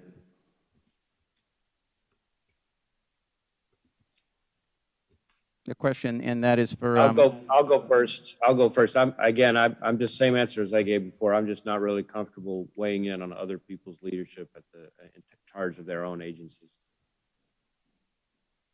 Okay. I mean, it's got to be a failure of somebody's leadership here. All right. Then lastly, actually, Director Wray, on another topic, we've seen in media reports where thousands of citizens' personal tax information has recently been leaked from the IRS. Is that a felony? Confidential taxpayer information is a felony last time I checked. All right. Would you commit to the American people that the FBI will fully investigate this leak until the source of the leak is found? I will commit that I understand we have recently received a referral from the IRS, and I will commit that we will look at it carefully and take appropriate steps as appropriately predicated and authorized. All right. To restore confidence in the to the American people that the IRS can be secure with their personal information? Certainly, we all want the IRS to be secure in their information. Absolutely. Okay. We know that at 3:04 p.m. that Chris Miller provided verbal approval for full activation of the D.C. National Guard, 1,100 total. We also know, according to the Senate report, that the Capitol Police, of its 1,840 officers employed on the 6th, had 1,214 sworn officers on site at 2 p.m. and 1,457 officers on site across the entire 24-hour period. Of the 1,214 officers, the Capitol Police is on record, or noting that it was only able to account for the location of 417 officers on the 6th, and it could not account for the remaining 797. If the Capitol Police had close to its 1,800 officers on duty that day, 600 more than were in the complex at 2 p.m., and a little over half of what the National Guard deployed, would that have helped prevent a breach of the Capitol?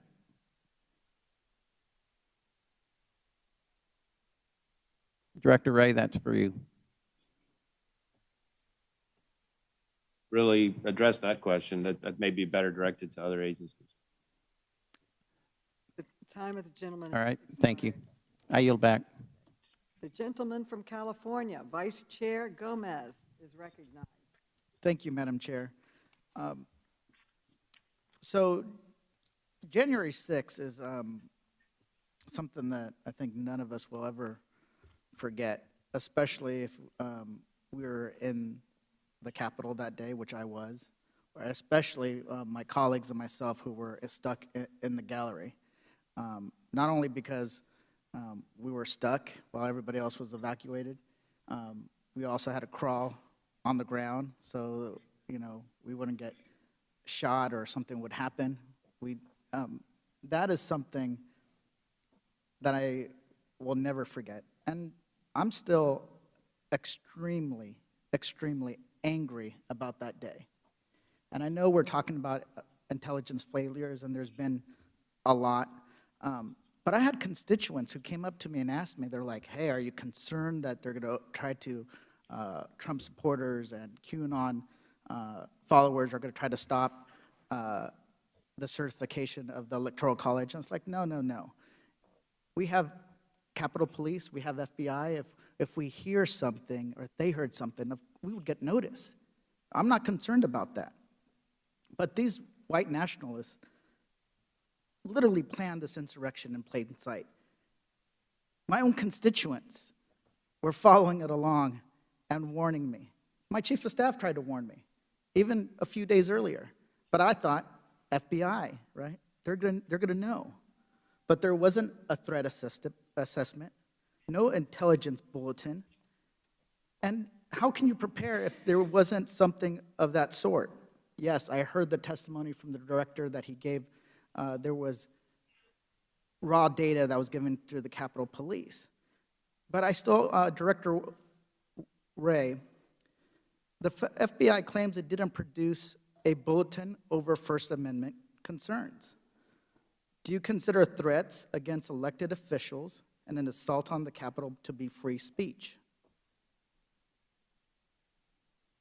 So what I would say is that we produced a dozen plus intelligence products on domestic violent extremism, specifically geared towards the elections and protests related to the elections over the course of 2020, right on up to and leading to and including the month right before January 6th, in addition to the raw intelligence or the raw information that we just described. So we were producing a fair amount of information, warning about the potential for violence, about the potential for violence among protests, among the potential for violence amid partisan political rallies related to the election and right on up to past election day. Let me reclaim my time. The Senate report from the Homeland Security and Rules Committee said neither the Department of Homeland Security nor the FBI issued a threat assessment or joint intelligence bulletin to the January 6th joint session of Congress to count the Electoral College votes. A bulletin specific to that day, which my own constituents were mentioning. They don't work for the FBI. You know, some of them are just, you know, school teachers, but they knew it. Why didn't you issue a threat assessment or a bulletin specifically regarding June 6th? Normally, when we issue a formal threat assessment, which is something we don't do all the time, but it's something that is tied to an event where there's a whole process where something is designated a national special event, an NSSE, kind of like the inauguration is, and it's planned months in advance by the Department of Homeland Security, designates the event, and then we are asked to provide a formal threat assessment in relation to that event. For the rest of the year, 365 days a year, we're producing intelligence products all the time, and we did here as well. Both the finished intelligence products about domestic violent extremism and about the potential for violence related to the election, including past the election day itself, all the way up through the inauguration. And in addition to that, the raw information that we've already discussed in this hearing. You did not issue a intelligence bulletin, a threat assessment for January 6th. People were gathering with gallows, right? And you didn't issue a threat assessment. Let me ask you this. If you had to do over again, would you have issued a threat assessment or an intelligence bulletin for January 6th? Yes Well, or no?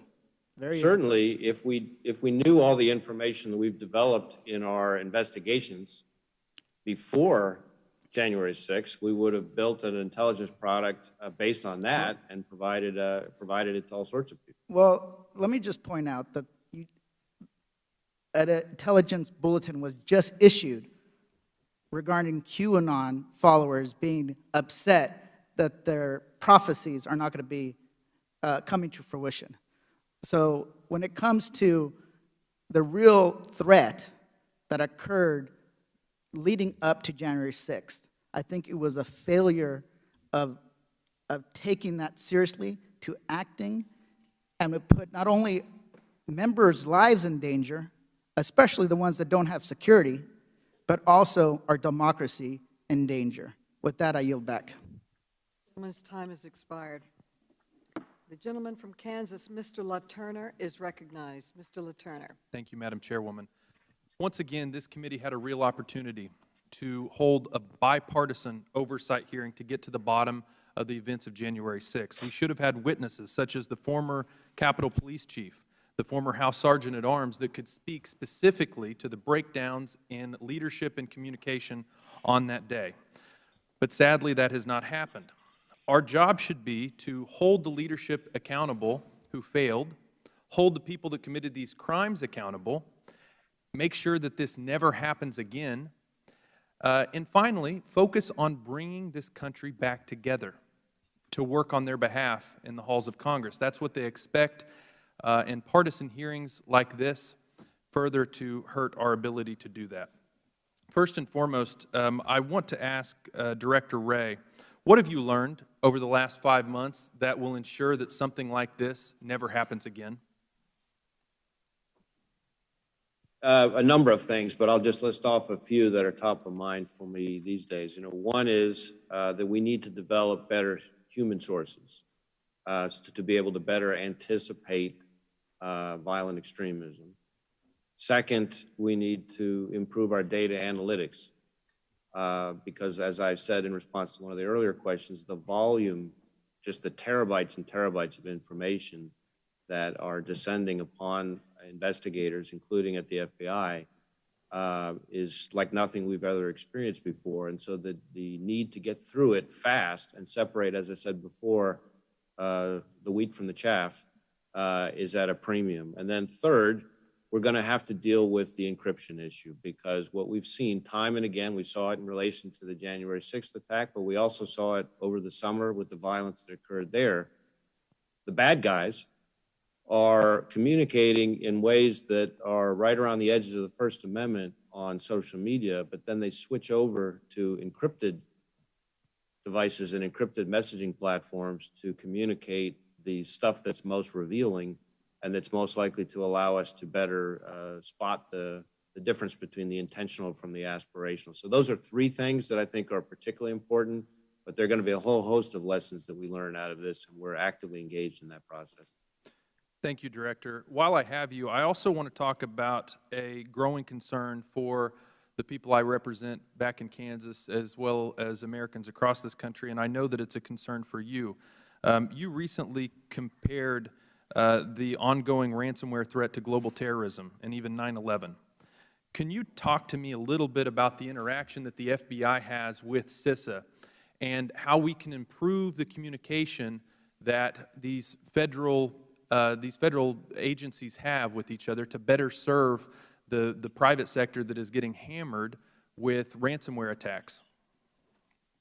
So certainly, Congressman, I appreciate the question. First, let me just be clear. When I was using the analogy to 9/11, I was referring to the challenge that this presents and what kind of response is called for in response, as opposed to comparing the ransomware threat to the attack itself. I knew what you meant, Director, and I apologize for not being more clear. The challenge is just as great, though. I agree. Go ahead. Yeah, and what's called for is something very similar to what this country did when it pulled together after 9/11, which is a whole of government, in many ways, whole of society response involving all the agencies, involving the private sector, involving average Americans even, with our foreign partners to to disrupt in a coordinated way the attack. And so we are working much more closely. You mentioned CISA. I think over the last few years, the partnership between the FBI and CISA has kind of grown by leaps and bounds. We each have a role to play. We each complement each other. We try to communicate to the victim companies that if you reach out to one of us, you're reaching out to both of us, and we'll get the other involved if you don't need to call both right away simultaneously. They are focused on protecting the asset. We're focused on chasing after the threat. Well, so my think concern, about the FBI, we're after the who did it. My concern, before I run out of time, Director, and I'd like you to respond, is that we have CISA and we have the FBI, obviously Department of Defense. We have people involved on the offensive and defensive side of this. And my concern is that we don't have one central force directing and coordinating all of these federal assets to make sure that this runs more smoothly. Do you have a comment on that? Well, I think as is true in terrorism, there's not one agency that coordinates all terrorism efforts, but what is clearly called for is coordination and joint sequenced operations.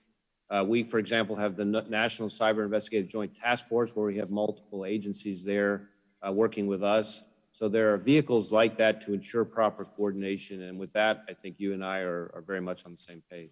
Thank you, Madam Chairwoman. Time has expired. The gentleman from Illinois, Mr. Quigley, is now recognized. Thank you, Madam Chairwoman. Madam Chairwoman, we just heard from one of our friends across the aisle that we aren't acting in a bipartisan manner to make sure this doesn't happen again, prevent it in the future, and hold those accountable. You know, I'm not exactly sure how you do all those things. It's tough, but I know how you don't do it. You don't begin by denying that it happened, as many have on their side of the aisle. You actually support a defense supplemental of the security supplemental, and you support a commission. That's at least a good start. But General Pyatt, let me ask you, and the quotes can be wrong, but the quote I heard was that you said a military presence could make the situation worse and the optics were bad. So this is an opportunity for you to clear the air. What exactly did you say about your concern of how a military presence at the Capitol would look, and what was your thinking at the time? Congressman, thank you. At the time, I don't recall using that word on 6 January because at the time the Capitol was clearly breached and overrun. It was an ugly sight to look at. What we were doing is discussing a range of options of what could be used for the National Guard, and I was recommending that we would not use them as a clearing force because that is a mission for a highly trained police force. At what point did you say that? Do you recall?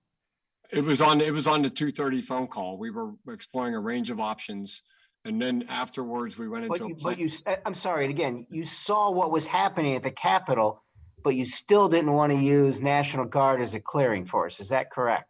We wanted to use National Guard. I didn't think they were the best available force for what would be a very complex clearance mission that would require a highly trained police force. I recommended law enforcement would be the best force for that mission.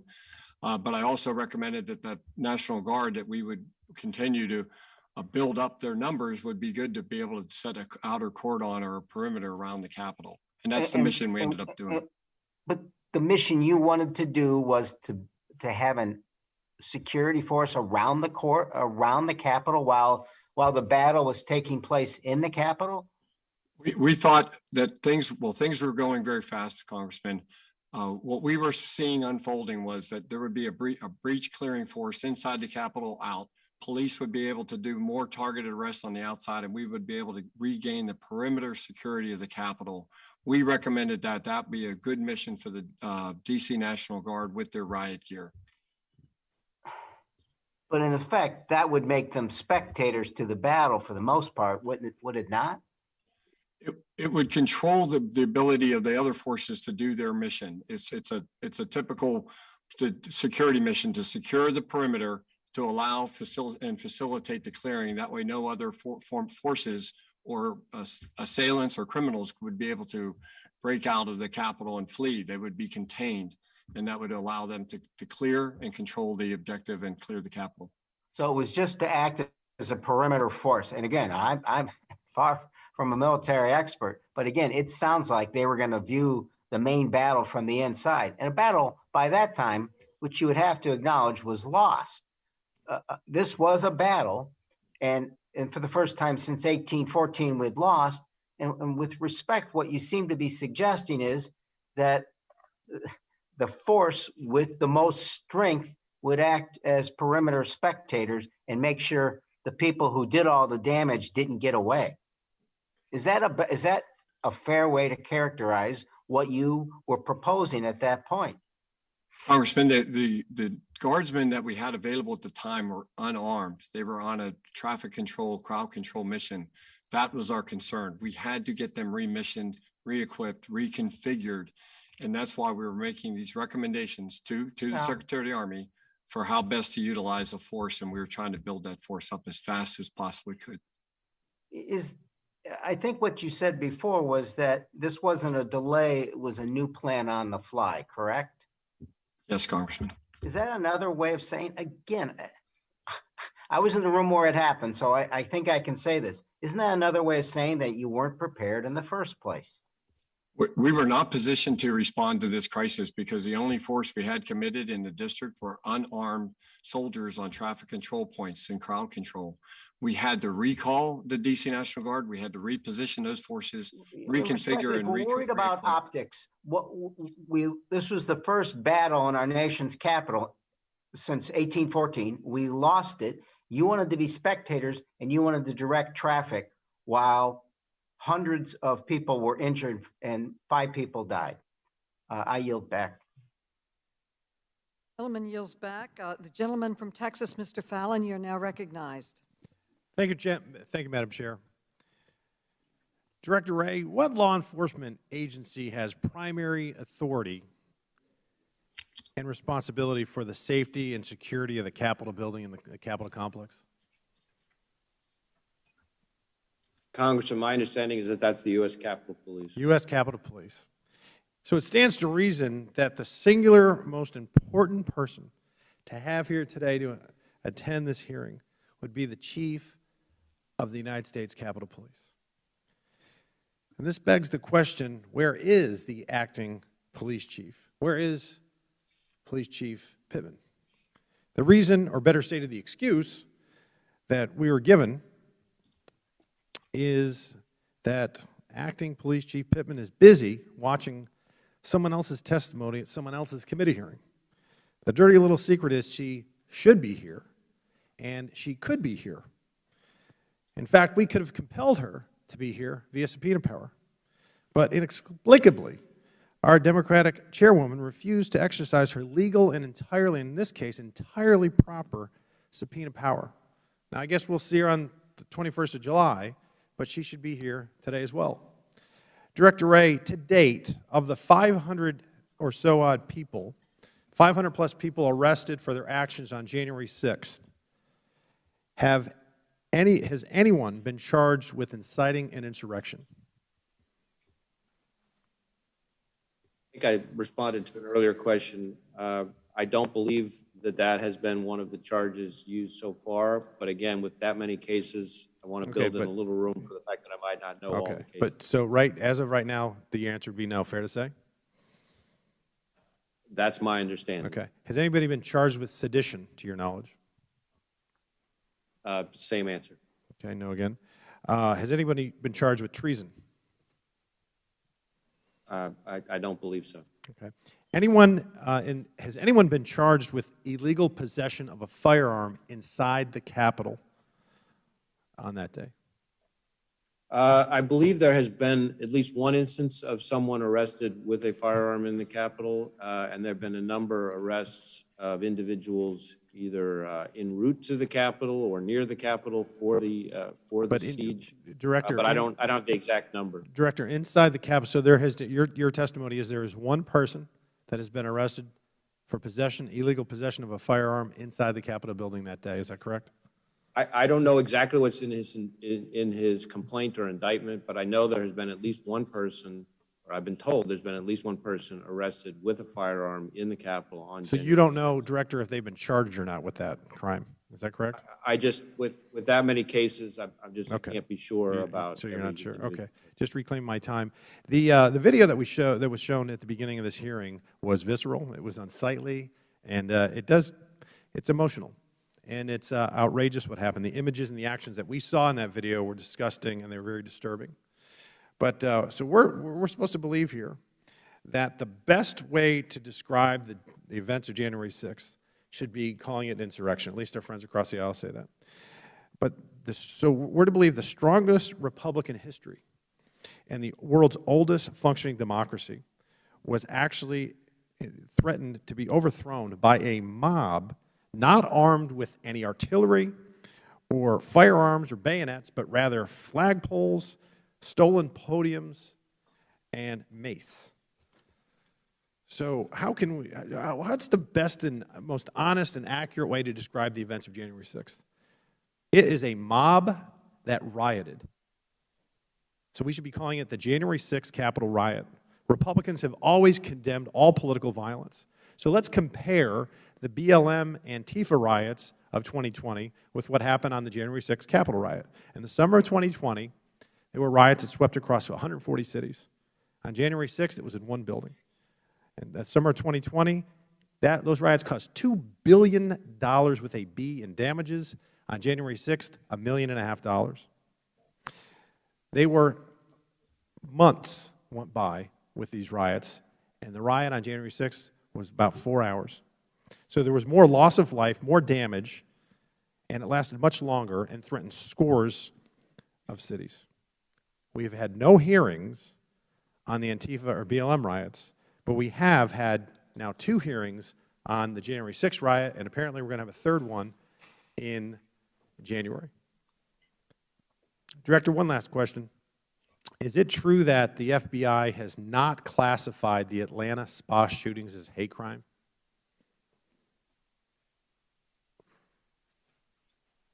I don't believe we've classified the Atlanta shootings as anything. I think that's being prosecuted by local officials. Okay. And Madam Chair, thank you. Director Wray, I'm asking you for the record, a question for the record, and I'm requesting that you provide the following information to me and this committee and its members. Please provide us with all police records filed and arrests made for hate crimes committed against Asian Americans and Pacific Islanders in the years 2019 and 2020, and second, all hate crimes in general, and that would include police reports filed alleging hate crimes, arrests made, and people charged with hate crimes, and lastly, hate crime convictions. Thank you very much, Madam Chair. I yield back. The gentleman yields back. The gentleman from Kentucky, Mr. Comer, is now recognized. Thank you, Madam Chair, and I'm going to ask all my questions to General Pyatt, and I'm going to try to get a lot of questions in 5 minutes, so if you could work with me, and we're going to rattle through these, General. Sir, isn't it true that the D.C. National Guard is under the command of the President of the United States? Yes, Congressman. And that authority has been delegated by the President down to the Secretary of Defense, correct? Yes, Congressman. And the Secretary of Defense has further delegated that authority to the Secretary of Army, correct? Correct, Congressman. On December 31st, Mayor Bowser requested D.C. National Guard assistance with the planned protest for January 5th and 6th, correct? Correct, sir. And was that request for assistance ultimately approved by the Secretary of Army? It was, and then approved by the Acting Secretary of Defense as well. Were restrictions placed on that authority upon the request of Mayor Bowser, and if so, what were those restrictions? She had requested that they be unarmed and that they not take place in any law enforcement activities. That's a good point that I don't think has been reported in the press. The National Guard troops on that mission were equipped with visibility vests and lighted wands, correct? Not armed. They were not armed. Is that correct? That's what you said, right? They were not armed, Congressman. Because that's what the mayor of Washington requested. Is that right? Yes, sir. So is it accurate to say that the expected role of the D.C. National Guard prior to the events of January 6th actually unfolding was simply to assist D.C. law enforcement with traffic control and crowd management while being unarmed? That was their mission, Congressman.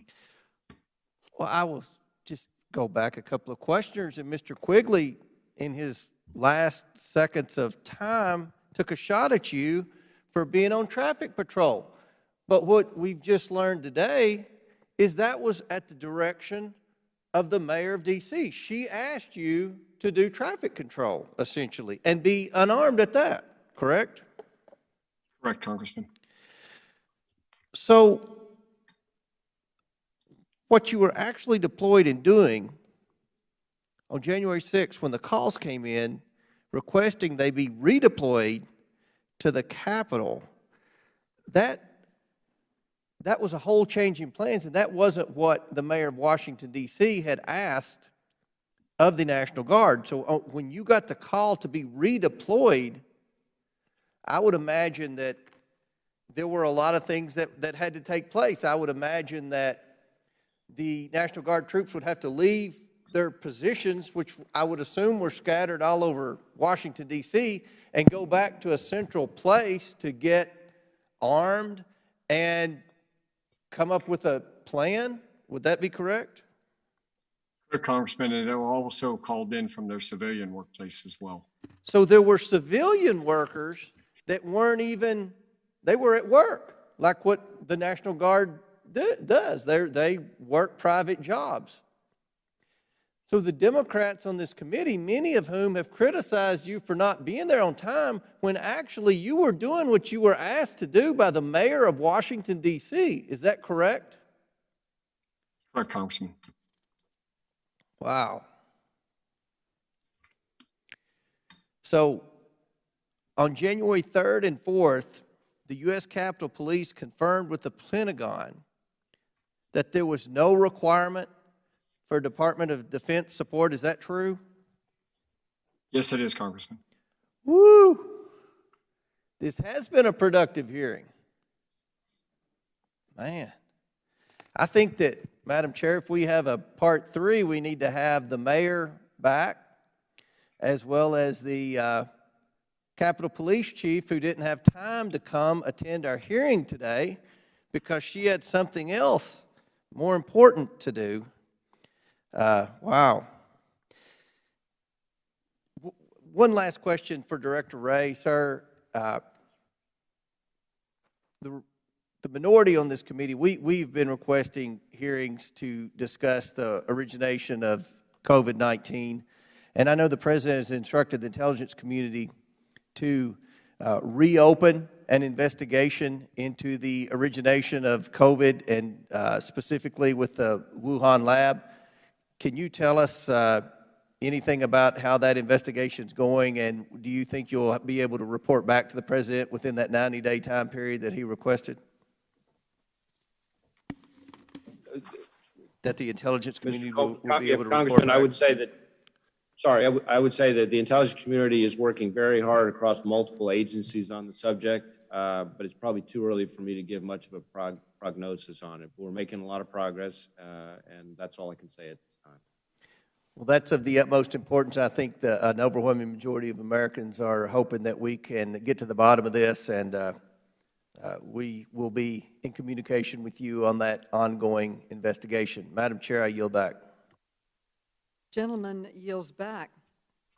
But before we close, I'd like to offer the ranking member an opportunity to make closing remarks if he would so choose.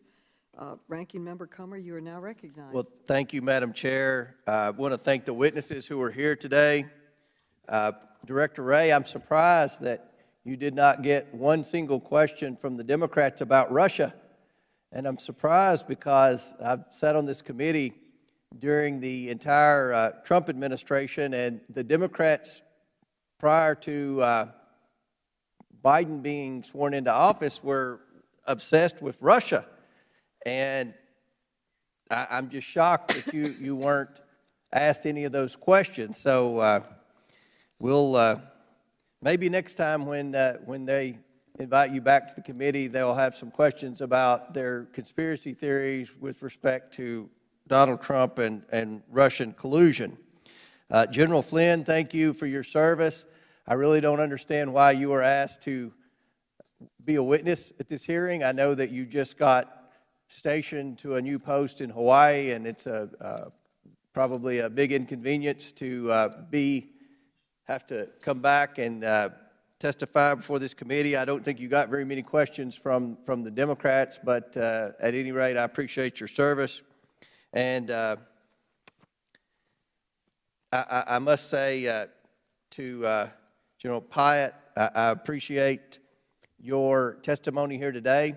I think that you answered a lot of questions that many of my friends on the other side of the aisle hadn't really understood yet about the role the National Guard played on January 6th and what your primary focus and primary orders were and from whom. So I appreciate your testimony.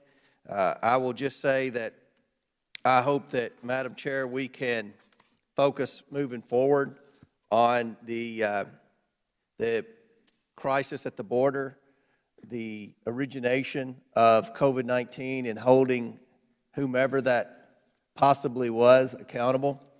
And I hope that we can look at big tech and some other areas where we have a lot of questions. So I appreciate the hearing, and I yield back. The gentleman yields back. Thank you, and I now recognize myself. I appreciate very much Director Wray and General Flynn and Lieutenant General Pyatt taking the time to appear before the committee on this important topic. I appreciate your service and your testimony today. The insurrection on January 6th was not a random event. It was President Trump's last-ditch effort to overturn the 2020 election and remain in power. President Trump picked the date weeks in advance. He riled up the rioters on the Mall that morning, and he pointed them towards the Capitol building, and he said, "Fight like hell," and, quote, "stop the steal," end quote. Today, the committee released documents showing that even as he was setting in motion the violent events of January 6th, Donald Trump was putting direct pressure on the Department of Justice to overturn the election. His pressure was as relentless as it was disturbing. He asked the Attorney General of the United States to throw out millions of votes based on ludicrous conspiracy theories, but only in the states he lost. Unfortunately, my colleagues on the other side of the aisle were silent today about these revelations, except to suggest that DOJ wasn't sufficiently loyal to President Trump during his pressure campaign. When Donald Trump failed to corrupt our nation's law enforcement, he resorted to organizing mob violence at the Capitol.